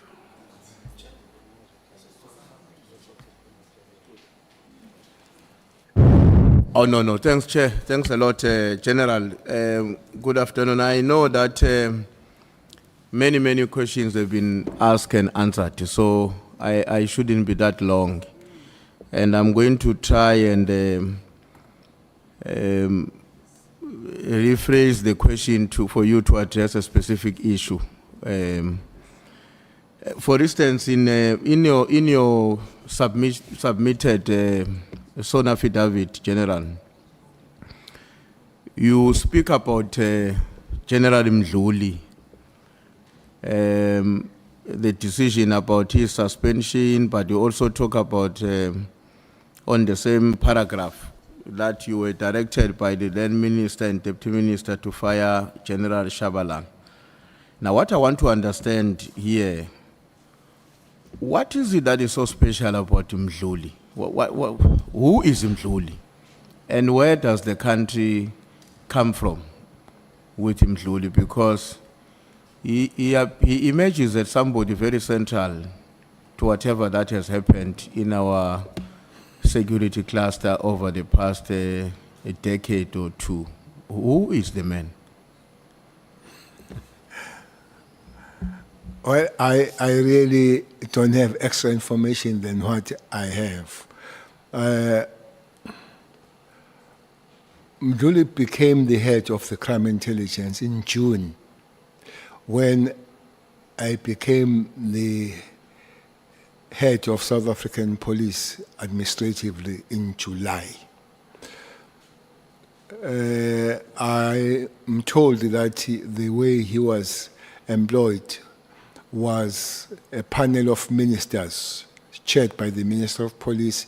I think there was a Minister of Intelligence at the time who happened to, I guess, was Dr. Cele.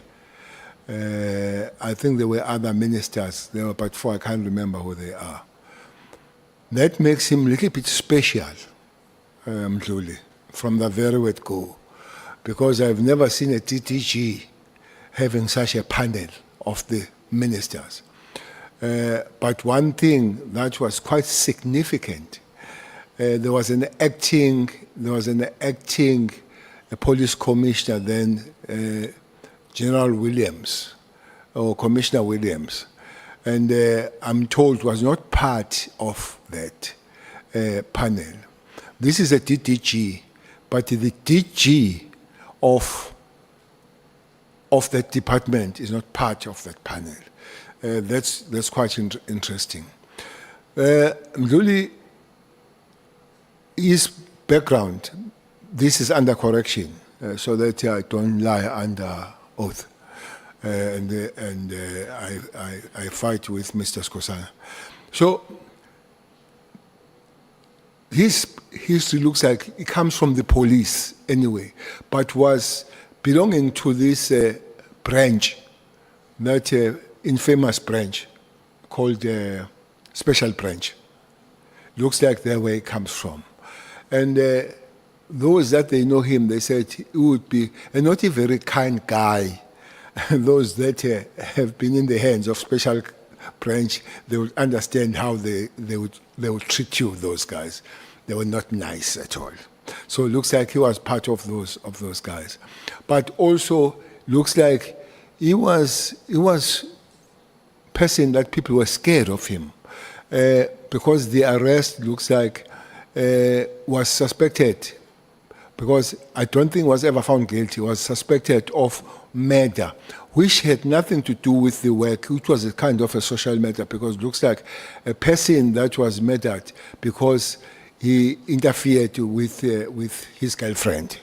So sounds like that. So he's a person that would you know him to be brutal, both work and socially, but it's a person that I wouldn't know him too much because he spent his time reporting to the minister and the president rather than reporting to the national commissioner. No, thank you. You know, I'm asking this question because in your submission, you made an important observation that essentially the time at which the country started to regress in terms of its capability to defeat crime in our country was more or less around the same time, around that time, when such characters were being appointed, and let alone the way in which that character was appointed. But you also made references to the fact that as a consequence of your refusal to act or the way in which you acted towards him, you acquired some enemies. And I think the enemies that you acquired also included, if I read your statement very well, the head of state of that time. Now, you know, there is a theory that may not enjoy popularity in our country, but it's there. And because it exists, it's supposed to be dissected. That there's always been people either who were infiltrated in the movement that led us into liberation, or who were inherited by the democratic state after 1994, remain in the system, but always working hard day and night to bring the very system down. Do you think these are coincidences that here pops up Mdluli, gets appointed in a very funny way, and the situation changes right from that period? Of course, with the then National Commissioner Pierre assuming the reins, and the destruction of the security cluster happens unabated. Would you say these are just mere coincidences, or this is maybe one of the manifestations of an intervention that is done deliberately to weaken the democratic state at the security level? Honorable Member, maybe one important thing to say about Mdluli. He was suspended for 8 years. He was under suspension for 8 years. And remember that you hire nobody if a person is suspended. So he was earning his salary without any hindrance as suspended. Yet there was no head of the crime intelligence. So there is that gap until he was fired by Mbalula, as Mbalula comes, and I came after Mbalula, but was suspended and earning the salary for eight years. So it could be both him getting involved, but also there was this lacuna that was there because there was no head. But broadly,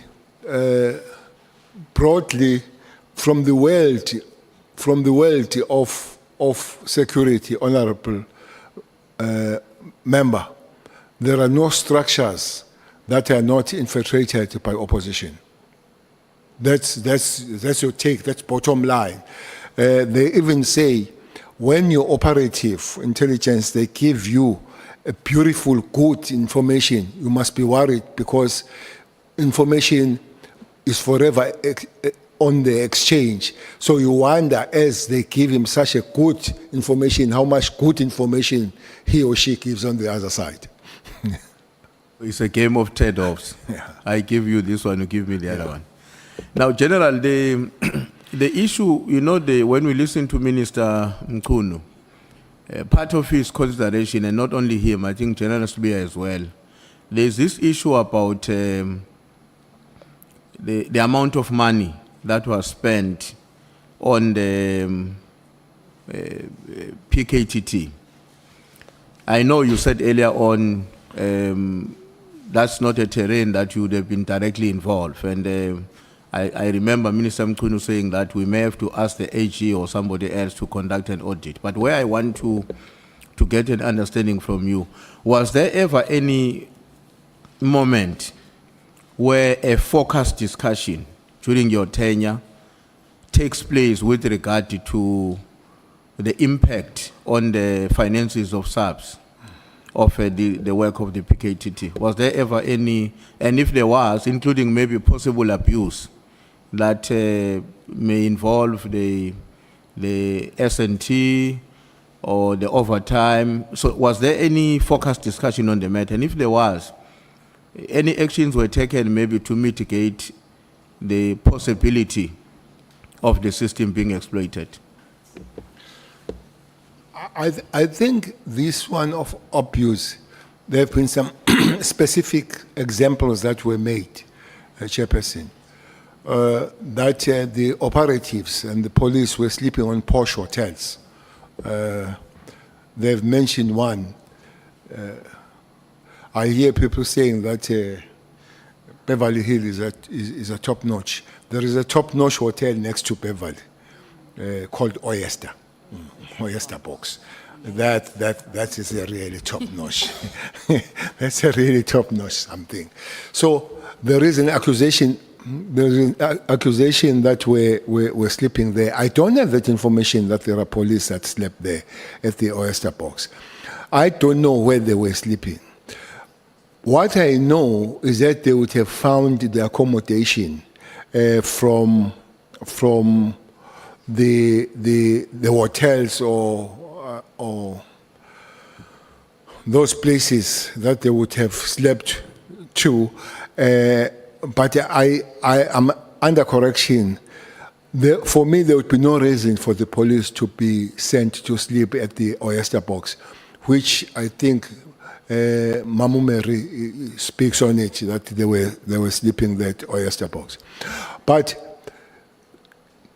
if they were sleeping in the hotels, let's say minus Oyster box, is not something that will be awkward and be based only in KZN, Honorable Member.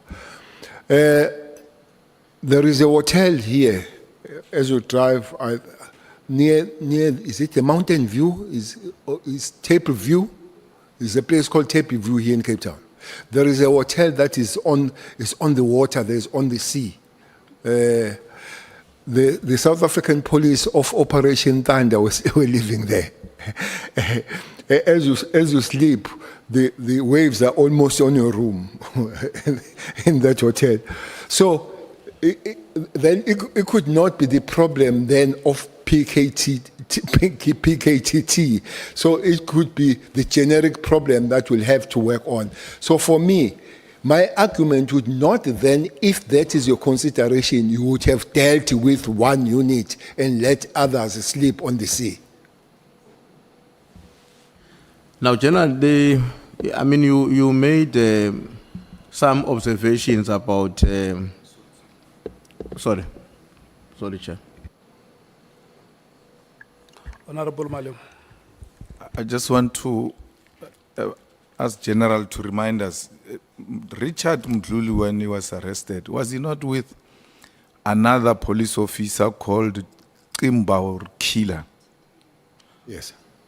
What was Killer's role in the police at that time? What was his? Yeah, what was his role? Was he also in the He's crime a intelligence? crime intelligence. He's still there. He's still in the police. Has he not gone to Kuruleni to work in the Kuruleni there from Zwandile? Why umbuza into oyaziyo? So I think it did go to Ugrulen, but I think it did come back to the CI. Yes, it did work for Ugrulen. You may proceed, Chief. Yeah. No, thanks, Chair. No, I mean, General, I just want to ask if you have any suggestions that you would like to leave with us. Because you raise a concern about, and you identified it as a major problem confronting the police, the issue of, for a lack of a better word, I think you refer to easy bail, people getting bail easily. Never mind that they've committed crime for which the police are convinced a conviction can be secured. I don't remember whether you have made any proposals about what exactly should be done, if any, if you have thought about it. Actually, I would love to add on this thing of bail. There is another animal called parole. That's another big animal. Where people, I'm told, they are released on the good behavior in prison. And I don't know why you would have a good, how you have a good behavior in prison, because you're in prison. So you behave so because you're in prison. So we can get the numbers, but the numbers are quite bad of the repeat offenders of the parolees. So both parolees and the bail, they need to be looked very, very close, Honorable Chair. There is an argument that there are not too many criminals that are running amok among South Africans. But the problem of the courts and correctional service is the resupply of the criminals, that they come back. At some times, by the way, we are victims of our success, especially the police who are victims of our success. When I was there, Honorable Member, there were 3 bouts of parole under Minister Lamula. At one time, there were 14,000. At other time, there were 9,000 parolees at a go. The last one included Mkhwanazi, the parole, quoting that parole of 9,000. So it's an issue that when you follow them, you find them, some of them going back, having done the worst things and the original things that they've done, but also most they are found for the revenge. That they go back to those people that were witnesses and set them in prison and come back to them. I'm not saying that people, they must die in prison, but if there is a way of checking and thoroughly checking on the parole, they should be so. But when it comes to bail, I think the laws are there. There is this Schedule 6. If I'm not mistaken, the lawyers will help you.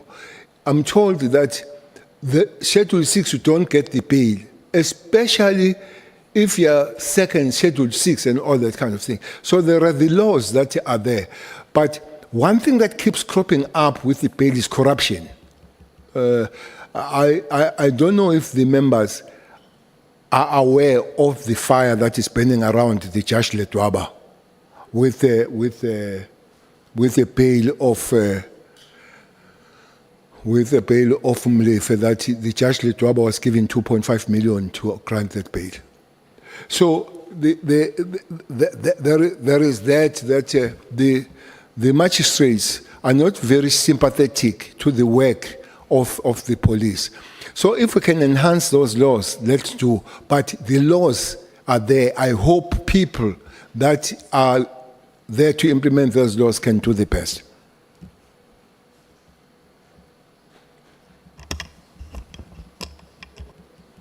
Let me check with the Chief Whip first. Did you want to make a follow-up on the question before I... Honorable Sangoni, Honorable Nomval. Thank you very much, Chairperson. No, I think we've heard you, General, on the bail. I suspect that the Chief Whip is also looking forward now to also our report. Beyond bail, are you seeing any legislative or institutional reforms that you think this Parliament should be considering to strengthen the police service, given your experience in there? Of the bail or policy in general? Not bail, beyond the bail issue, which is one matter. All of these challenges that Honorable Nduli was asking about, that you've spoken at length over the last 2 days, is there anything that you think from a law perspective or an institutional reform perspective we should be considering? Chairperson, I've said this time and again, or I heard Mkhwanazi talking about it here. I said this is a good learner. I've said it time and again. Sometimes I think those that I belong with them in the organization, they'll think I'm a rebel on it. We created the situation where victims are treated worse than the perpetrators. Perpetrators in South Africa are having it nice. And the victims are thrown under the bus by the system. Most of your kids here, they are at school, private school, you have houses, you have cars and all that. If one of you are shot and killed, that killer will be taken to police station. The first thing that will do will complain about cold water. Want a hot water. That's the first thing that I can't use cold water here. I want a hot water. And indeed, you run around like a headless chicken getting hot water for him. The second one will say, I don't eat this, I eat this. When he's sick, most of them are taken to private hospitals where they have never been. Go there. When they're sentenced, they sit with TV and they watch everything and still go enjoy their medication and all that. When they stay longer, they study until we have just been given the numbers of those that will be writing matric, and others, they come out with PhDs and all that. Where are the kids of the father that was shot by that person? Nobody knows. We have the track record and the follow-up of a perpetrator until gets the parole. But we don't know about the kids that as their father dies, they are taken out of their private school because they can't pay. Their cars is repossessed, their house is repossessed, and kids, we call them paras. The system is wrong. We just need to go back. It's sympathetic and it's good to perpetrators vis-a-vis the victims. I think that should be really, well, that is not a sour grape because people that follow my statements, publicly speaking, I've said that thing time and again. The police die young. Maybe that's why we have subset and all that kind of thing. Even that, by the way, Honorable Malema, it's fun that we don't have the special education trust from the government that teaches the offense of the police that die on the line of duty. When we pay about 13,000 rand a month for a single prisoner. And those that are innocent, they get 350 rand. Then it's fine to go to prison. We pay 13,000 rand per prisoner a month. We pay 350 rand for a person that does not work and is hungry with the family.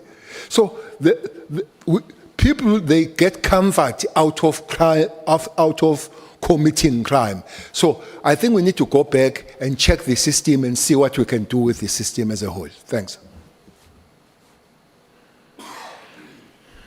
Honorable Nomvalo, Honorable Malem. Yeah, thank you once again, Chair. I just want to establish from the General. When General Mkhwanazi was here, he said the reason why they formed this multidisciplinary approach or task team, it's because they were faced with an undesirable scenario where they arrest people today and see them out on bail on the following day.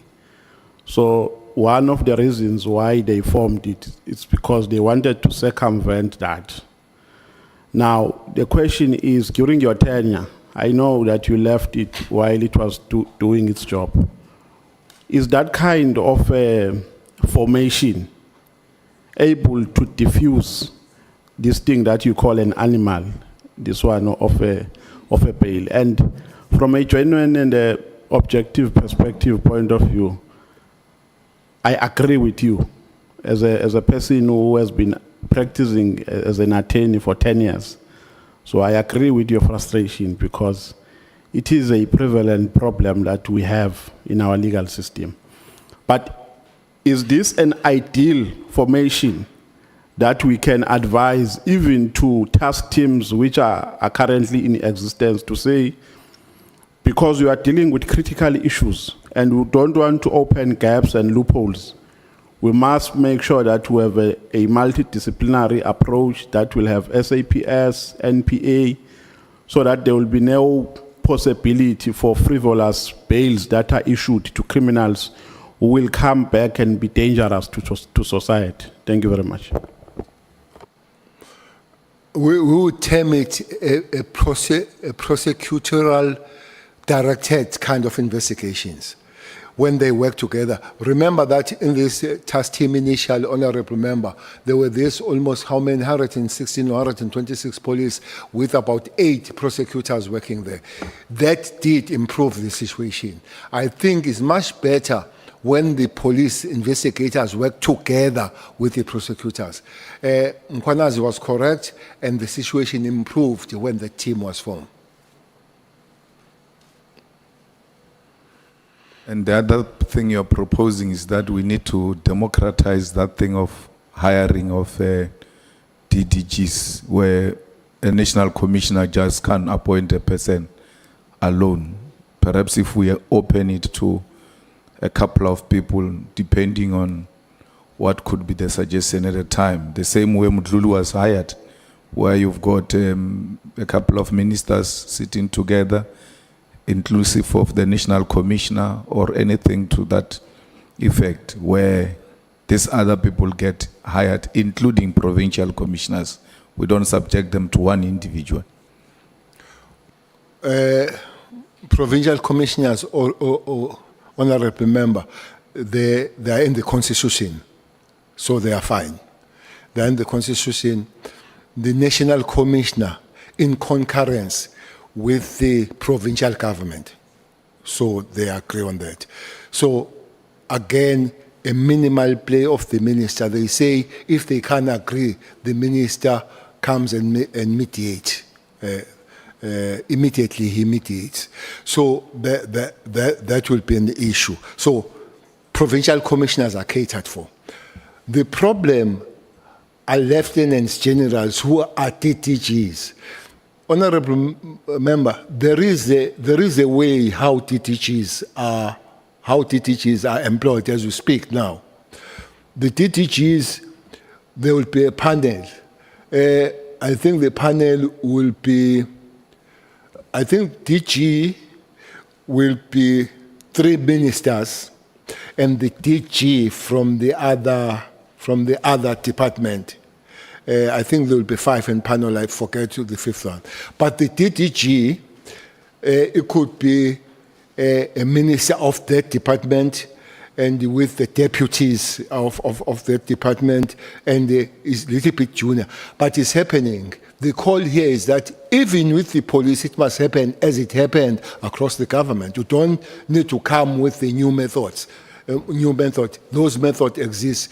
How they exclude police is a problem, because it's only you that you decide that I'm the TTG today. And indeed, you keep reminding me, but by the way, you are TTG because I like it. So it is a problem. Thank you so much, Chief Whip. No, thanks, Chair. General, there was a long discussion here with Minister Mkhwanazi about the appointment of a Chief of Staff. What has been your own practice in the appointment of your own Chief of Staff? Maybe if you can recall in the police, because that's the recent job you have left.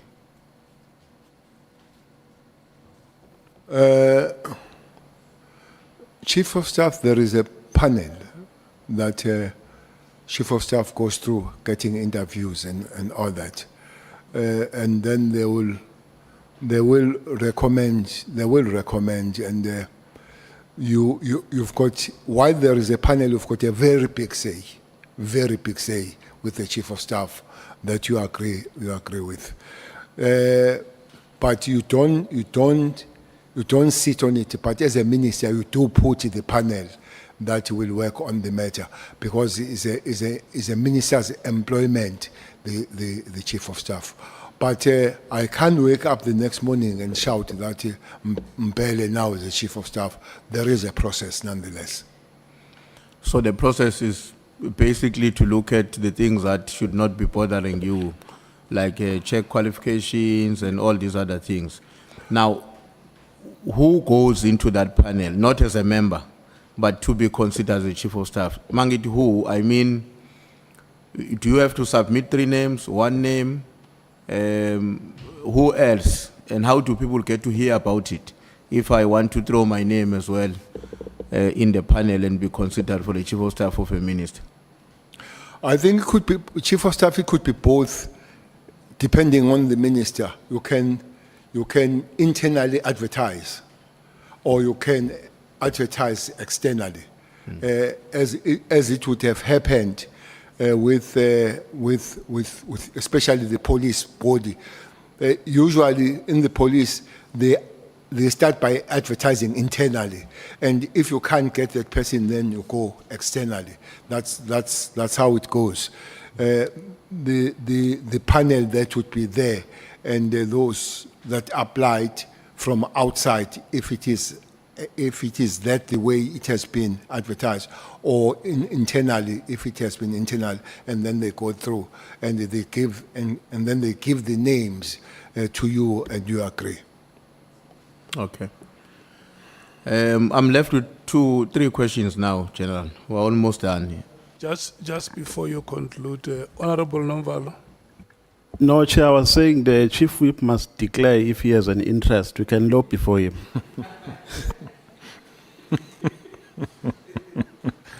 Let's proceed, Chief.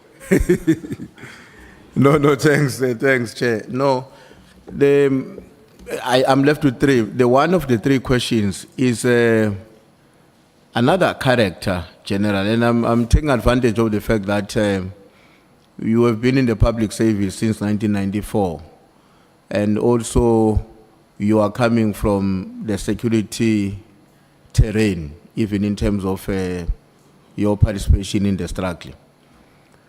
Another character that has emerged over the past few years, very dominant in the police sector, for whatever reasons, is Paul O'Sullivan.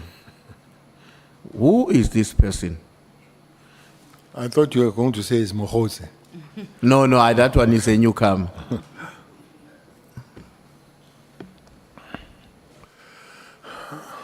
Paul Sullivan. I think Paul Sullivan is a British citizen originally.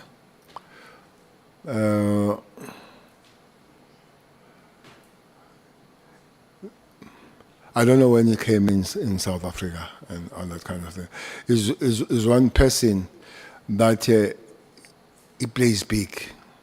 So for some reason, I've never met him, but he really likes to talk about Cele. That's one person that speaks about Cele.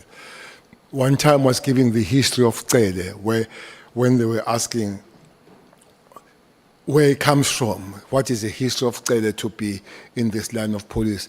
And he said, one time I was a metro police in Durban. He said I was a metro police in Durban. A metro police in Durban, their uniform is nice. By the way, they earn more money than the South African Police Service. The chiefs of metros earn more money than the National Commissioner. That's another thing. That's another awkward thing. That is why this city of Cape Town, where Honorable Cameron belongs, they've taken a lot of members of South African police to Metro, because Metro gives better remuneration than the South African police. Maybe those are things that at a certain given point we'll have to really look at them. Sullivan looks like he's like an octopus. I'm sure you know octopus. Octopus is almost all over and speak about everything, sometimes that he does not know anything about. But it does look like his insecurity. His benchmark life is Bheki Cele, that he took Bheki under. He had some form of security at the airport that Bheki cut off. I'm sure the path of taking Bheki under, it was quite several millions. There. Well, there would be information that it belongs to MI6 and all that kind of thing. But he is such a shady kind of a human being with a very little understanding of matters and very much big of himself. You know, I listened to him. Mkhwanazi did say this thing here. I listened to him initially, Sullivan, when he says he was sent by the president to scan a person that was going to be a national commissioner. And he told him about Masimula, and the president went on to employ a wrong person. So I heard Mkhwanazi saying that Sullivan said so here. I spoke to somebody this morning who was asking where Mkhwanazi took the thing, and they said no, it was said by Sullivan. Sullivan, according to him, is nothing but the god of security world, the god of running the politicians, the god of knowing every and any other thing. So where and how it came about here, I don't know. Maybe for that, it's important to end there. But one that it has, because it's not very much verified, could be said at a later stage. But the guy goes much deeper and much problematic about the matters. She has a version of Auntie Mary, but in a more serious and dangerous way. Auntie Mary does it academically. This one does in security way. No, thank you. I'm asking because, you would have noticed I asked about Mdluli. I'm now asking about Liz O'Sullivan because these are people who, from what we hear, whose involvement in our security cluster and the impact of their actions have been very, very devastating. Just one other thing. He likes his beer, big time. He likes his beer. He loves his beer. Yeah. Yeah. Well, I hope sooner than later we'll understand what brings them together in that way. He loves his beer, he hates Kumalo, he hates Masimula, he hates Mkhwanazi. Now, on He the hates issue, Cele. oh sorry, on the There's no issue, problem with Mkhunu. he has a problem. Has no. There's no problem. Yeah. Okay. Now, on the issue, General, of Matlala, Mr. Matlala, when in your statement you indicated that when he sent a message to somebody, alerting them that we are going to come and make use of his facility or the place. Now, in that message, he says he referred to you as a business partner and a friend, something that you have firmly disputed in this meeting. Do you think that the possibility also exists that either everything or almost everything or some of what Matlala had told you about Minister Mkhunu were simply a constructed lie?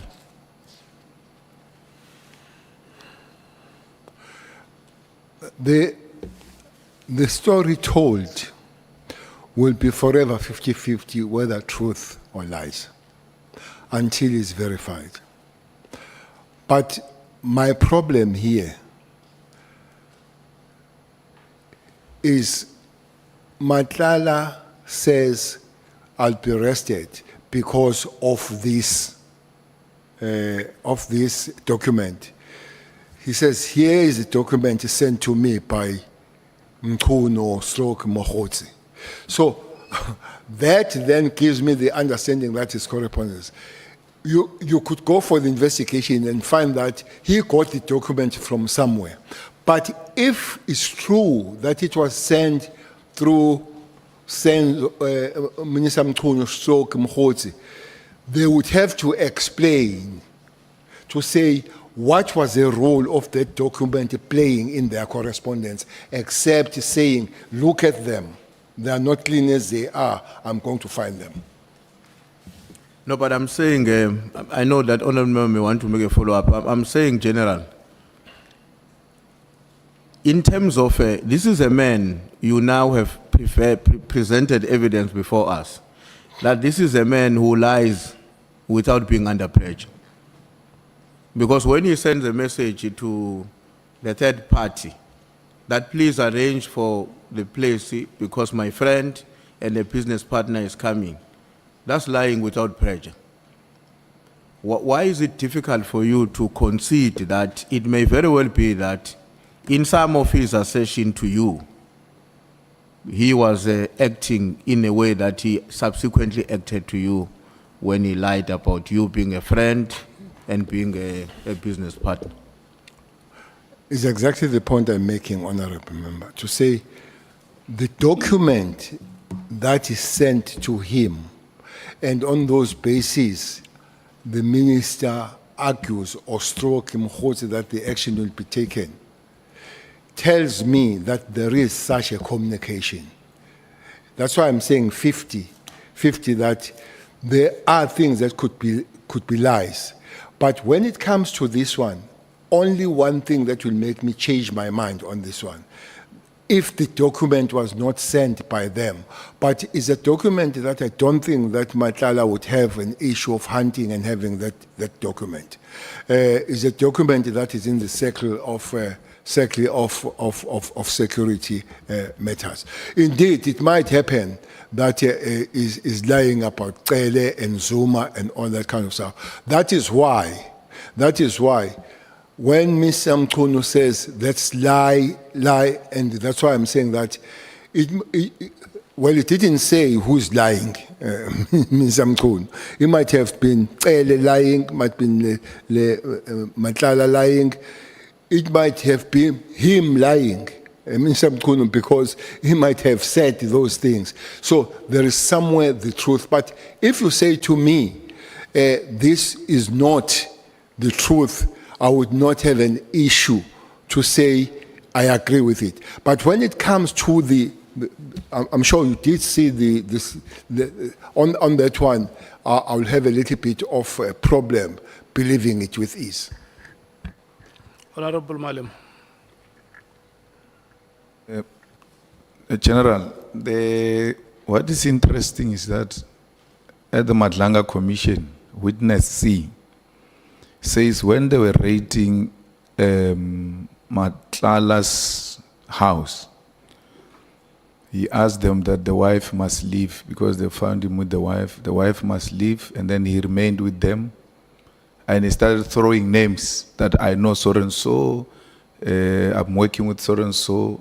And coincidentally, he told them that I've got a relationship with Mkhunu and I'm going to see Mkhunu. We have got an appointment and all of that, which is what you told us that is what he told you, that he knows this person and they've got some working arrangement through Mkhwanazi and all of that. Will that be a coincidence or a confirmation to an extent that there seems to be something happening between Mkhunu and Matlala? And what is more interesting is that he doesn't say anything about you to those police. He doesn't say, I've got this or that with Cele. He says, Mkhunu this, Mkhunu that. And then he puts Sibia as well in the whole thing, that they work with Sibia and exactly what we've been hearing here. What's your comment about that? Well, this is the 6th. The rate is on the 6th of December. Definitely, it would have not come across with me. Much later in December, maybe there is one truthful thing that he would have said. But, Chairperson, I don't want to go beyond honorable member of things from other sources. So, as the honorable member has asked, why I would not concede that is lying when he says, I'll work with you, provided you don't work with Cele and Zuma on this project. It is online. It is online of politics. That thing of working with you in the project of becoming a president or a deputy president. But as I've said, that I would concede if I'm convinced that it was lies. But for the fact that there are other sources that come with that, so we'll have to look at it much closer. It did tell me about the payment.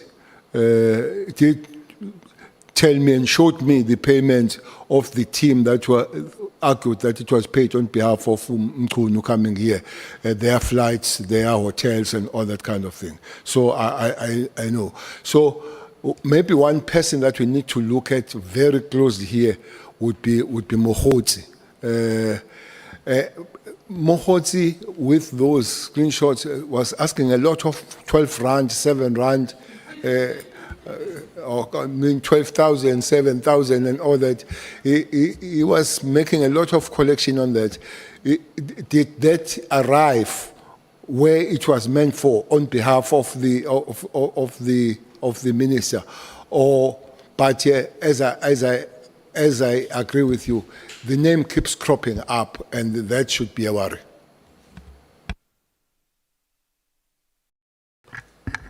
Honorable Sangun. Thank you, Chair. Not quickly, General, just on this thing that if we were to consider whether Mr. Matlala could have perhaps maybe lied, let's say, about him and the minister and Brown, did you not consider to ask him why he didn't go to Minister Mkhunu, who he has such a very good relationship with, and he's funding his presidential ambitions? Why didn't he go and report to Minister Mkhunu that Sibia is making him do what Sibia asked him to do, to lie? You didn't think to ask him that, maybe, General? Well, Sibia was lying about Khumalo. Is that the understanding? That Spear did not lie about the minister. He lied. He said Matala must write the affidavit against Khumalo. Then I don't know why the reason that he would go to minister to say that Spear says I must lie. I think it was more of the police issue. Maybe that question would be why it didn't go to the national commissioner or other people. I don't know why, and I don't see the reason why it would go to the minister. I've got only one question now, but you see why I could not finish early, as I had committed to Honorable Matthias and others, because my questions are provoking further interventions. One last question. I hope, General, it's my last question. You know, Matlala, this character, Matlala, you made a very good point earlier on that, and maybe you were also answering that question jokingly when one of the members was saying something about you being associated with a character like that, and you made reference to the fact that you are a retiree, you are no longer a minister. If you were a minister, you were going to have to come back and declare in an event where you had made use of the facilities of that person. Now, and I think we all have understood that. But besides the fact that you are a retired Minister General, you are not a retired leader of our movement and our people. And me and you know that our movement has historically prided itself as a parliament of the people of South Africa because of not just itself, but also the conduct of its leaders. Don't you think that if you look at it now with the benefit of hindsight, that your association, in whatever kind it assumes, acquaintance, or there's a word that was used here, in whatever kind that it assumes, don't you think that it does have a negative impact on the standing of the African National Congress? And don't you think in the context like that, you are contributing indirectly in diminishing the standing of the African National Congress by being associated with such characters? Thanks, Chair. That was my last question. Chairperson, when I met Matlala, he was not arrested. I did not even know that he's a wanted for the things that are there. By the way, many of the leaders of Matlala, leaders of the movement, have been seen with Matlala. I hope you have seen his photo with the president. I hope you have. Yeah, it's public. Is there, and I guess many people would not know, and as I would not have known then, but I repeat of what I said. Taking what I know now, I would not behave as I behaved before I know who he is and what kind of a character.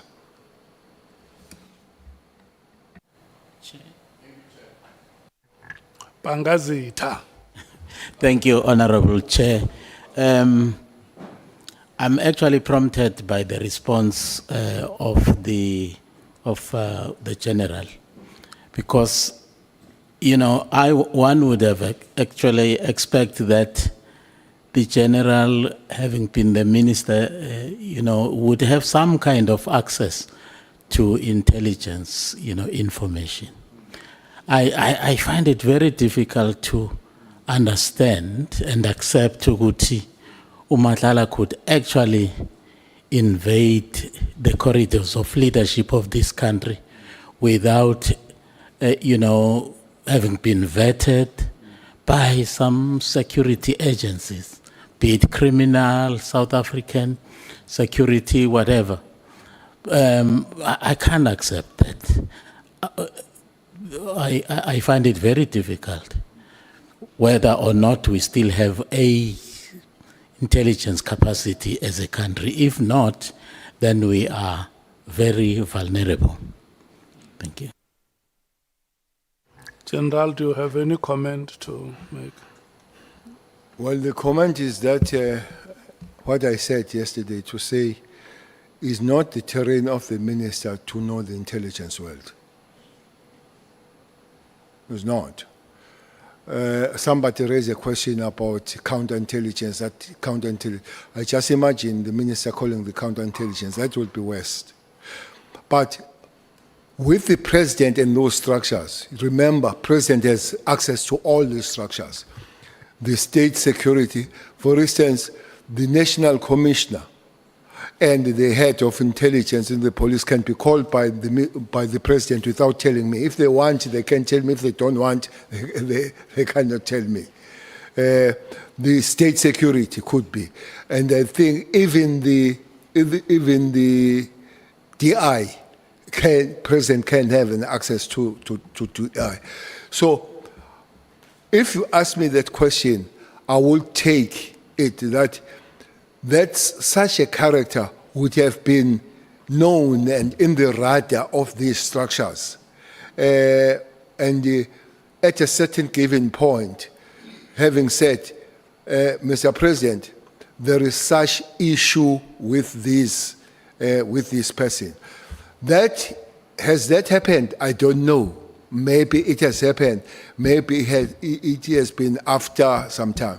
But there is one problem about photos. It's a serious problem. I'm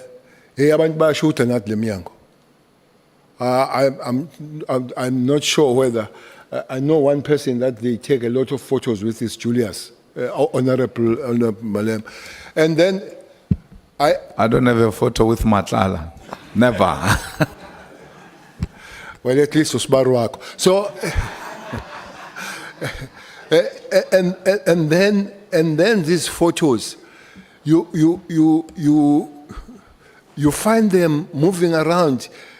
So, and you really say, did I take this one? You know this Matala issue. There is a photo that I've taken recently. I was not even aware that one person has changed here. So now, when he moves around and you see that there are changes, you realize, yeah, man. So at this level, it can happen when people. But I agree with you that at the top level, there must be people that are protecting to say, but you can't take it without shouting. So this picture can't be there and all that kind of thing. So I agree with you on that one. Honorable James. Thank you, Chair. Just to add on to the Chief Whip's comment, not only does it negatively tarnish the image of the political party to which you belong, it also sends a painful message. Although we are discussing things here at a very high level, it also sends a very painful message to the mother down there whose child has just stolen from her. When you sleep in the hotel of someone that is allegedly embroiled in drug cartels, it means that you almost become indirectly a beneficiary of what we go through in our communities. So when we look at you as a leader, and we expect your conduct to be of such.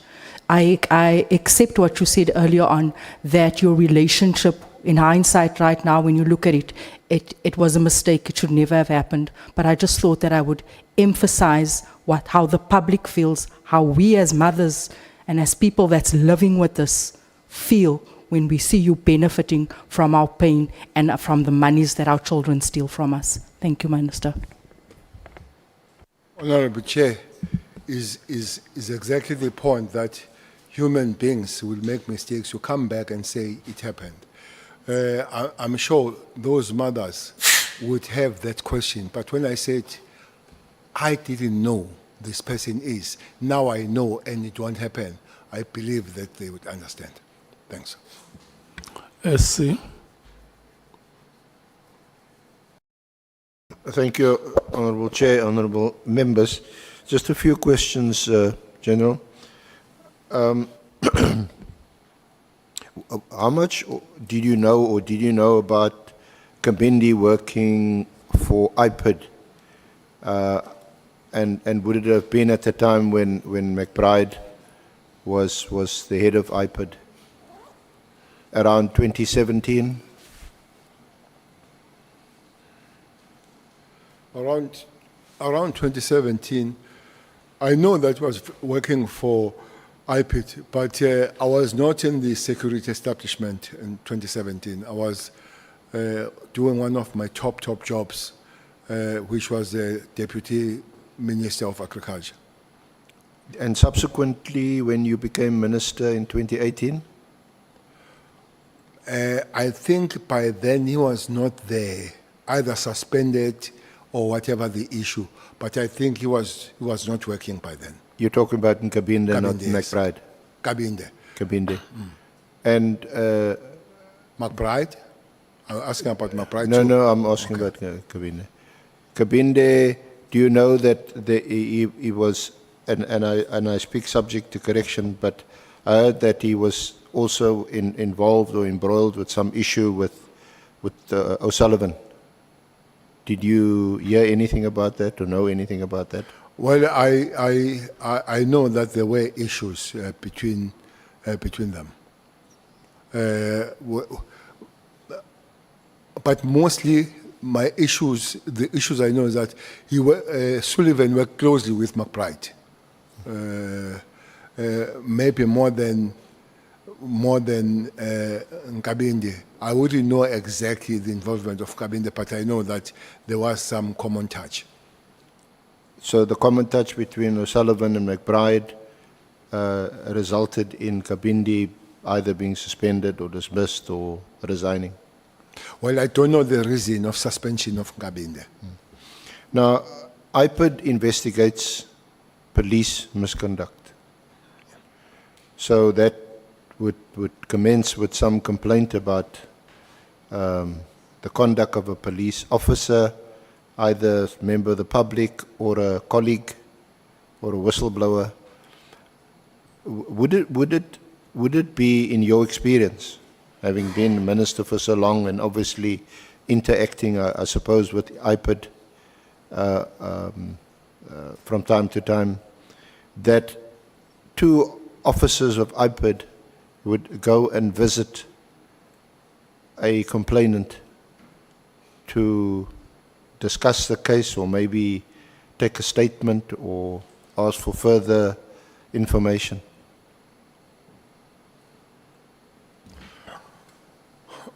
We talk of McBride and Nkabinde.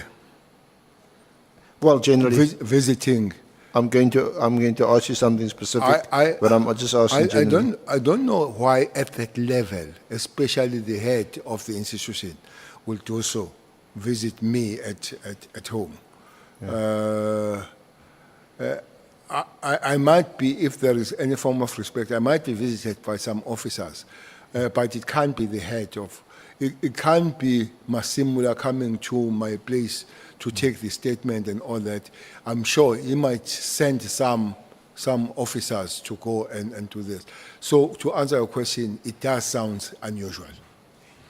Or does it depend on the profile of the person or some influence that the person might have, either as a high-ranking officer or a high-ranking or well-known politician? Even so, I would not expect the head of the institution to come and visit at that level. That might be the influence, but I think the influence can only say, as a head, I'm sending you, Junior, to go and see this so and so at his place. But the whole head going there and taking somebody going there, it does sound unusual. So just your comment then, because the specific case is in 2017 when a chairperson can't handle this question anyway, it seems. In 2017, McBride and Kabinde visited the home Minister Mkhwanazi. At the time, he was still unemployed, as it were. Yet you will recall he was a premier, then he was removed, and it was in that period afterwards in 2017 when one of his bodyguards or someone close to him, a protector, was killed, and he then lodged a complaint because he was accused of being involved in it. And then McBride and Kabinde visited his home. I've heard about that visit, but I would just wonder why it would have been the head of the institution and Kabinde and the McBride taking Kabinde going there. I really would formulate no opinion why they would have gone there. And then he appoints a private investigator to become involved, presumably to almost play an oversight role and ensure that the police officers involved do their work. And Kabinde is then sent to see the Hawks because Senzo Mkhwanazi alleged that the Hawks were harassing him. What do you make of all Were that? harassing who? Hawks were harassing who? They allegedly harassing Minister Mkhwanazi. So he sends the PI, private investigator. No, he doesn't send the PI. And Kabinde, after the visit by him and McBride to him, Kabinde goes to the Hawks to speak to the Hawks. Whatever, we don't know what he said to the Hawks or asked the Hawks or told the Hawks. But it is because Minister Mkhwanazi is now complaining that they are harassing him. What's your comment on this kind of conduct or this kind of... What audacity Kabinde had to go to the Hawks and tell them who to work with or not? Yes, no, I think I just want to understand and how that would work when it's the independent complaints arm of the police visiting a complainant, and then from the complainant going to another arm of the police, the Hawks, who are supposed to be independent, and going to speak to them about harassing a complainant to IPID. Kabinde was still in IPID then? Yes. Yeah. Well, I don't know what form that Minister Mkhwanazi then approached the matter. But remember, private citizens of South Africa, they have a right to approach IPID if they feel they are harassed by the police. That will include the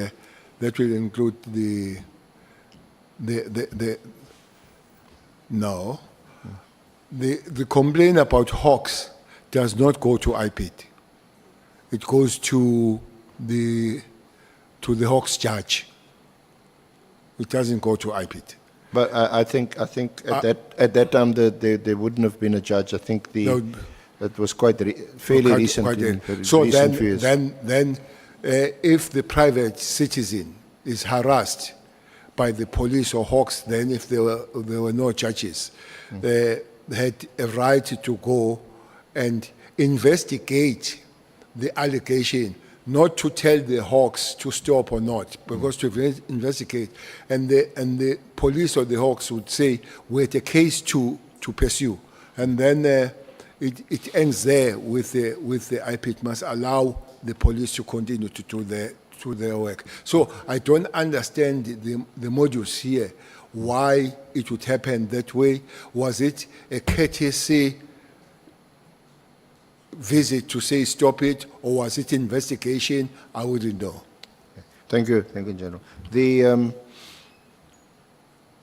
In your capacity as Minister of Police, during your time from 2018 through to June 2024,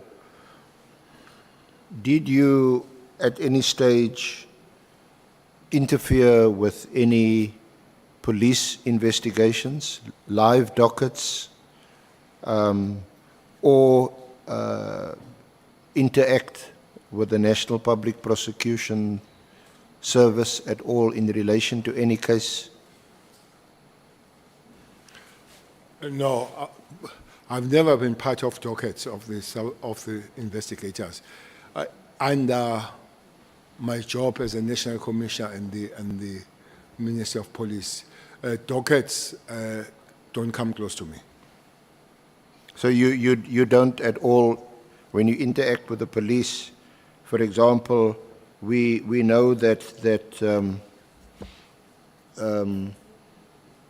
when you were minister, you appear on television regularly at the scene of a crime because of your concern as the Minister of Police, and as you told us in your consultation, you're an elected office bearer, official, and the people, when something happens like the tavern killings, when those youngsters died in the tavern, you go to the scene of the crime because the community are not asking, where's the National Commissioner, where's the the Provincial Commissioner? They want to know, where's the Minister? In many times, you will go there because the communities are making that call to say, where is the minister? And the member sitting behind you, Honorable James, will also remember that there were many calls, especially to Westbury, where we'll go and explain.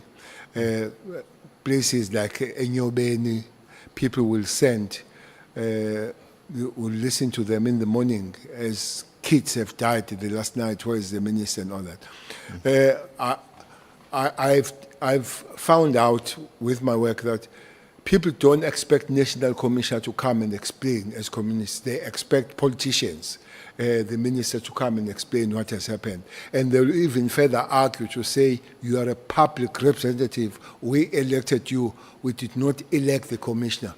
Their job, commissioners, is to work on the crime scene, arrest and investigate. The job of the politicians is to link up and talk with the people there.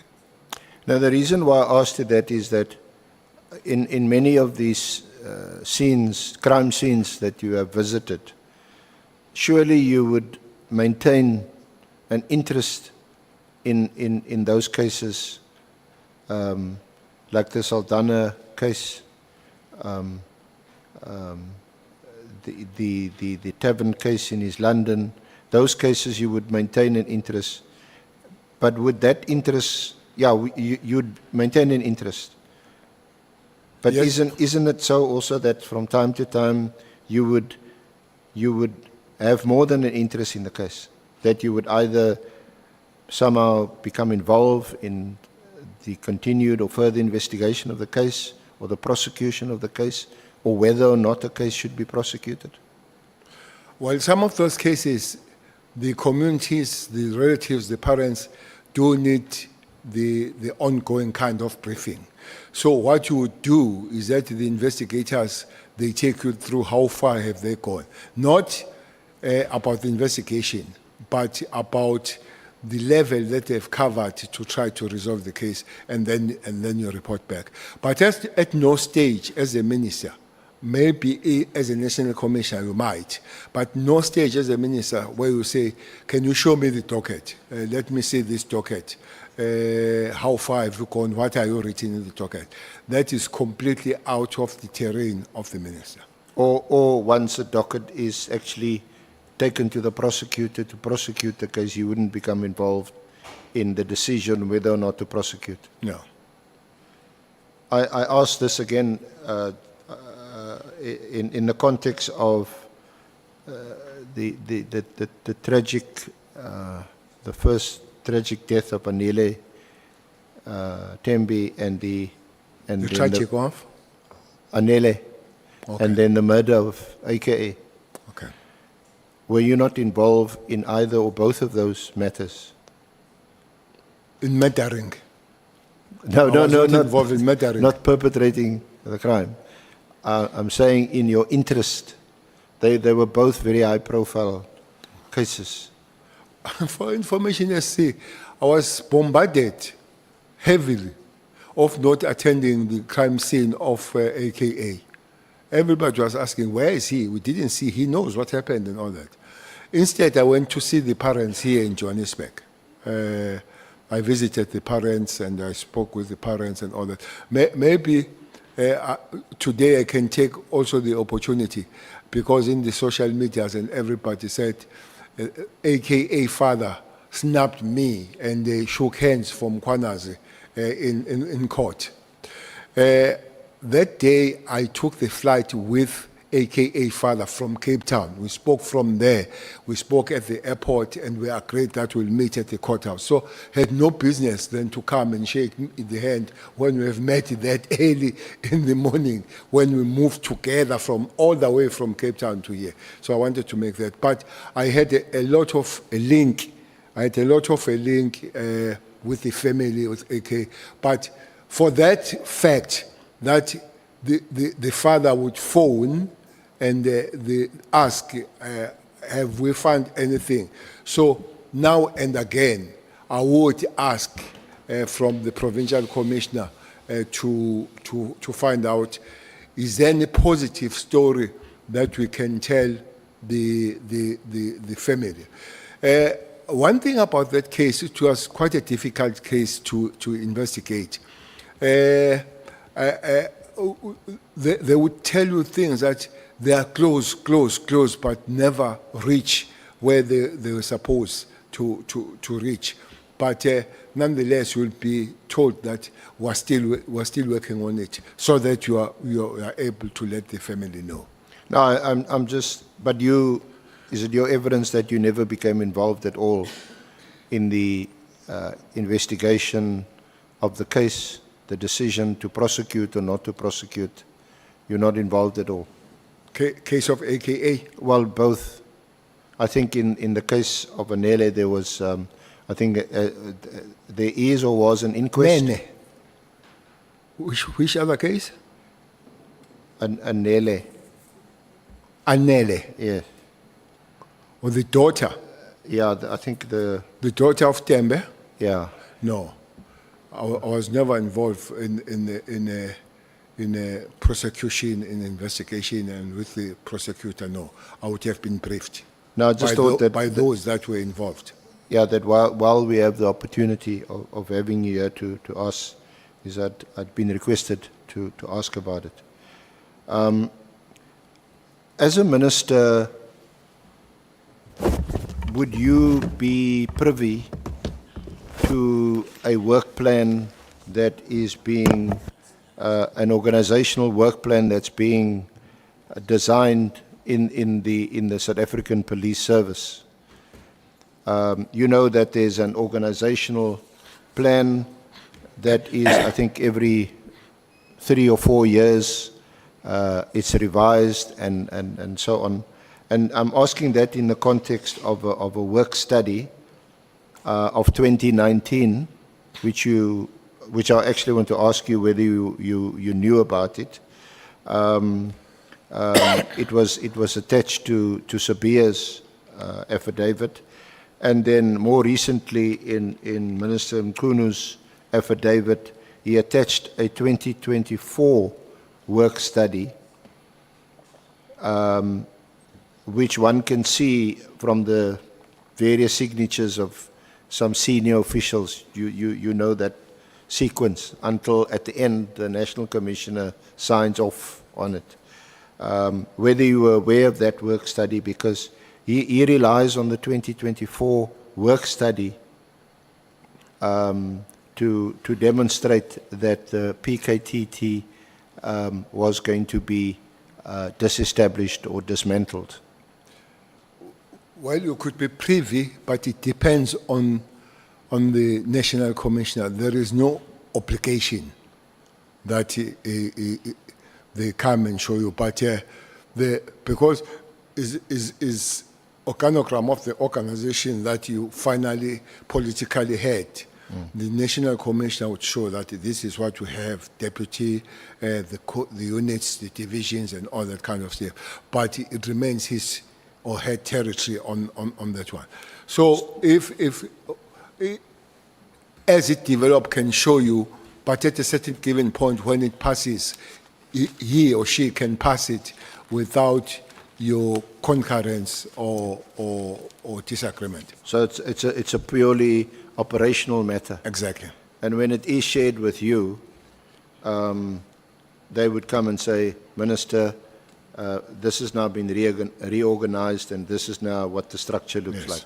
But it's not to consult or ask you for your input. It's not for consultation, it's just showing you, it's prerogative of the Now, of the I accounting just want officer. to ask you, there's, because in this work study, there's an, which Minister Mkhwanazi relies on to justify this directive of 31 December, amongst others. We see that there's a number of, by way of introduction, that these task teams that I'm going to mention, some of them, are criticized because they're out of control, their members spend a lot of money, and they're not operating within the confines of the budget and so on. And the teams that are mentioned, the foreign vehicle team, the multiple trio task team, the narcotics team, the kidnap and ransom team, the extortion team, and then there's the PKTT is not specifically mentioned, but there's reference to a political murders team, and there's about 10 or 12 different task teams. Now, this is a document that was signed off actually eventually in 2025 by the National Commissioner. But by the time you vacated office as minister, these task teams, it appears, were still in operation. Yes, they were, but most interestingly, why then December 31st you cancel one when they're all in the same line of problem? So why do you cancel one? Well, that's why I mentioned it to you. On what basis, without any reasons, do you single out one of these task teams? So there are almost 10 there. Yeah, and I know we're under time pressure, but if you look at the organogram, that's one of the reasons that Minister Mkhwanazi gives, because you won't see them listed in the organogram. But why do you cancel one when there are 10? And to your knowledge, the other 9 or 10 or 12, are they still in operation? To your knowledge? Well, I don't know. I don't know if those task teams are there. But it would have been nice if the 31st letter would have said, deal with all this and count 10. Why one? Yeah. Because it seems to me, that these are dedicated multidisciplinary task teams, for the very reason that that particular area where crime is being committed has been identified for special attention. Would that be the case?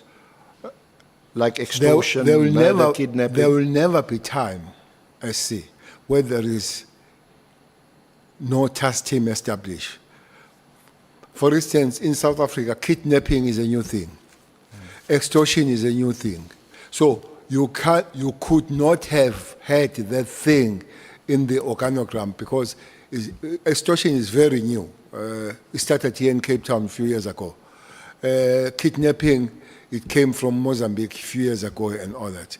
And unfortunately, both of them, they need a lot of skill and dedicated people and machinery. For instance, kidnapping, needs a lot of equipment of doing different things on it. And those equipment will take money to be there and all that. There are new things, they are specialized, so they'll have to put money on it. There will be other things, some other time that was not part of it that will have to be policed. That is not in the iconogram, but we'll have to put them as a task team in response. And then some of them, those task team will have to end because maybe that problem has ended. So it's going to be a running target, this thing of task team, but permanently there as coming and going. But the question for me still stands that if there are these 10 task teams, whether exist or not, why on that particular day cancel one? It seems to me that the National Commissioner, presumably in consultation with his deputy commissioners for the very different sections like policing and so on, can establish a task team at any time for a specific purpose. For instance, extortion and I think those are the youngest. Extortion and the kidnapping team are the youngest to respond to the new crime in the market, because those are two new crimes in the market. Doesn't have to be on the organogram. No. Otherwise, if you wait for organogram, that takes about 3 to 5 years. The criminals will be laughing all the way to the bank, waiting for organogram. And ask people, why don't you arrest? No, organogram is coming. So although the PKTT was established to serve a particular purpose, it was a task team. This team continued to exist and to be funded from the police budget, and according to your evidence, it's still in existence. Well, I don't know if it was funded from the police alone. I don't know if prosecutors that are dedicated, they were paid by the police. I don't know. Maybe justice will help us one day, that those dedicated prosecutors, for instance, they will have to pay an extra money for special courts. There will be an extra money for magistrates and prosecutors that go there a little bit out of their work. So I would have loved to know who pays for those. But this money we talk about is paying for one component, and that component is the police. And that is why you had the interministerial committee. That is why I'm there. Yeah. Yeah, with other ministers, so that they look after their specific activities in their departments. Now, I would have thought, or most people would have thought, that the establishment of the Independent Directorate Against Corruption was welcomed. But from the evidence of Lieutenant General Mkhwanazi, and it also appears to be the case from your evidence, that there seems to be, let me put it neutrally, some kind of issues against IDEC, especially in the wake of their arrest of Lieutenant General Khumalo. What exactly is your complaint about IDEC? No, I would not complain about the work of the IDEC, but I can't have a structure, such a powerful structure, that has no oversight. That would be my main complaint. That up to this point, I don't know any form of oversight, like the iPad with the police, like the judge with the Hawks. So otherwise, you'll find the people running amok without anybody checking them and telling them to fall in line. But you're not able to comment on the allegation that for some reason or other, Lieutenant General Khumalo was, of course, he was arrested and he appeared in court. Well, that's a story that is on the air. The Honorable Member Ngola yesterday said we'll have to find the letter. But that's a story I know, that the letter was written from the office of the minister to deal with to deal with this matter. If that is the case, it's absolutely out of order. If it could be established, I think is a matter that will have to be corrected and take a very serious corrective measures on it. That the office of the minister cannot write the law enforcement and enforcing agency to say do it. It can't be. Then just a last aspect relating to the terms of reference of this honourable committee to make recommendations to Parliament on possible reforms and remedial measures, because it's quite clear that there are a number of problems, and I think you've addressed them very well. But some people may be concerned because the Parliament will also have to adopt an approach, and we've got a constitution. It must be done in accordance with the constitution, must be constitutionally compliant. But a number of people would be concerned about your approach to policing. We've heard you, I don't want to repeat the words here in this august chamber, but it appears to be an approach where, you know, you've just got to attack the criminals and shoot them, and you yourself have mentioned you're concerned about the right to bail. General Mkhwanazi, who seems to share this approach, he complains about the trade unions getting people off their disciplinary hearings. He complains about the media using allegedly confidential or information and putting it in the papers. And you also seem to have a problem with our system of parole. There was a famous statement here that was associated with me, shoot to kill. Yes. So even on the road, when the young people see me, they'll say, shoot to kill. I have made a challenge, and I want to repeat here. Show me where Cele says so. Either in a print form or electronic. I've never uttered that statement, that shoot to kill. Well, thankfully, I didn't repeat it, yeah. Yeah. It has been interpreted from my stance to say police cannot die with the guns in their hands. And I stand by that. SC, there are two ways of policing in South Africa. You police the masses that have a right to complain, have a right to march and all that kind of stuff. And you cannot use force to those people. That's why you train POP, public order policing, to go and deal with those people that are legitimately complaining about those things. There are those that they plan to eliminate whoever on their way as they go to do their work. Those people like cash in transit. Therefore, that's why you develop your NIU, your TROT, your special task force. So the policing will be forever to approach what is a danger in front of you is an ordinary South Africans demanding the rights that they should have, and you police them as such. Or are the criminals that they want to take over the systems and make life difficult for everybody. So I always look at the tennis players. The harder you hit, the harder you return.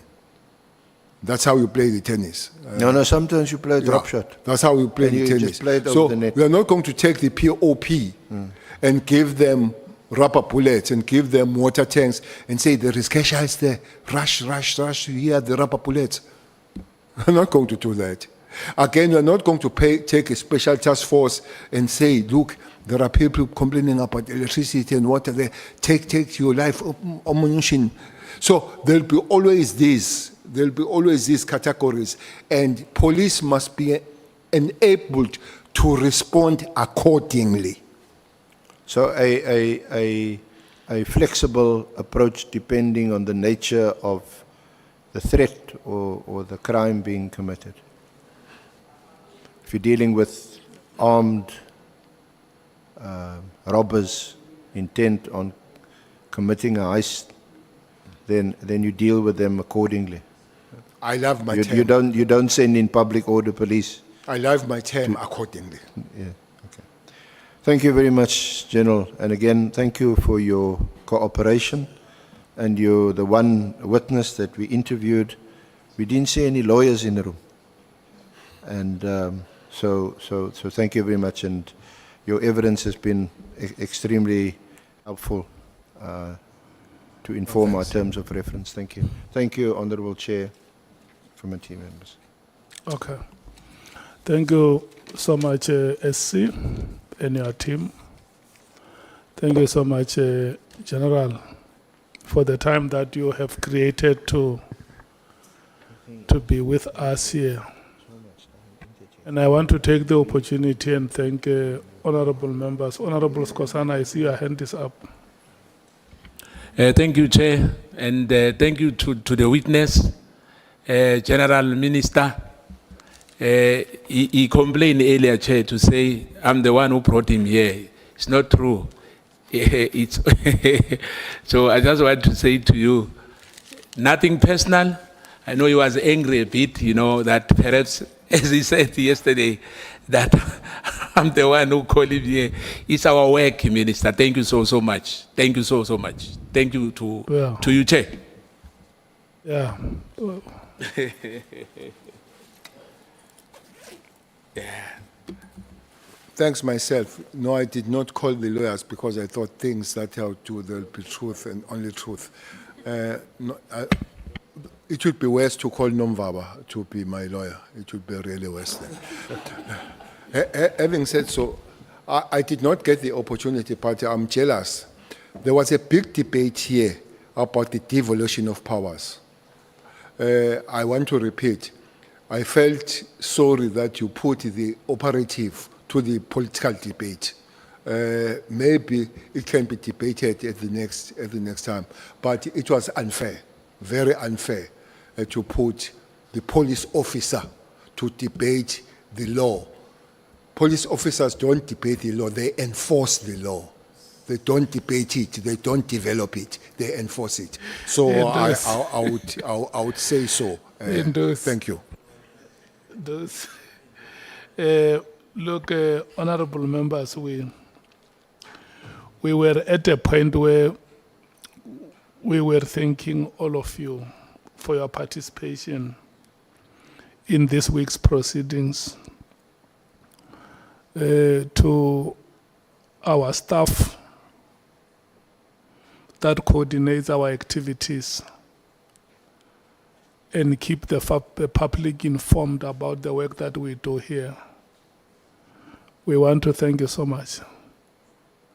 And I see honorable members also bring their staff from their respective parties. We also want to thank them for the support that they give you. We want to thank you so much for that. We are resuming next week, Tuesday. The starting time will be 11 o'clock. Yeah, it will be 11 o'clock on Tuesday. Yeah, you won't be here in those, so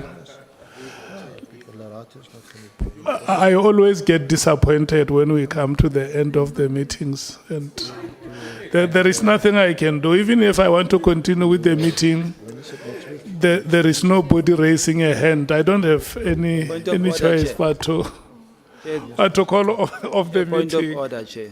The meeting. Our guest is asking a question, Chair. You must answer that question, The meeting Chair. stand adjourned. But Chair, there's a question from our guest, Chair. We will meet next week, Tuesday at 11 o'clock. Thank you so much. Chair, uthi ndo sinenkinga ekhaya yini? Makanda.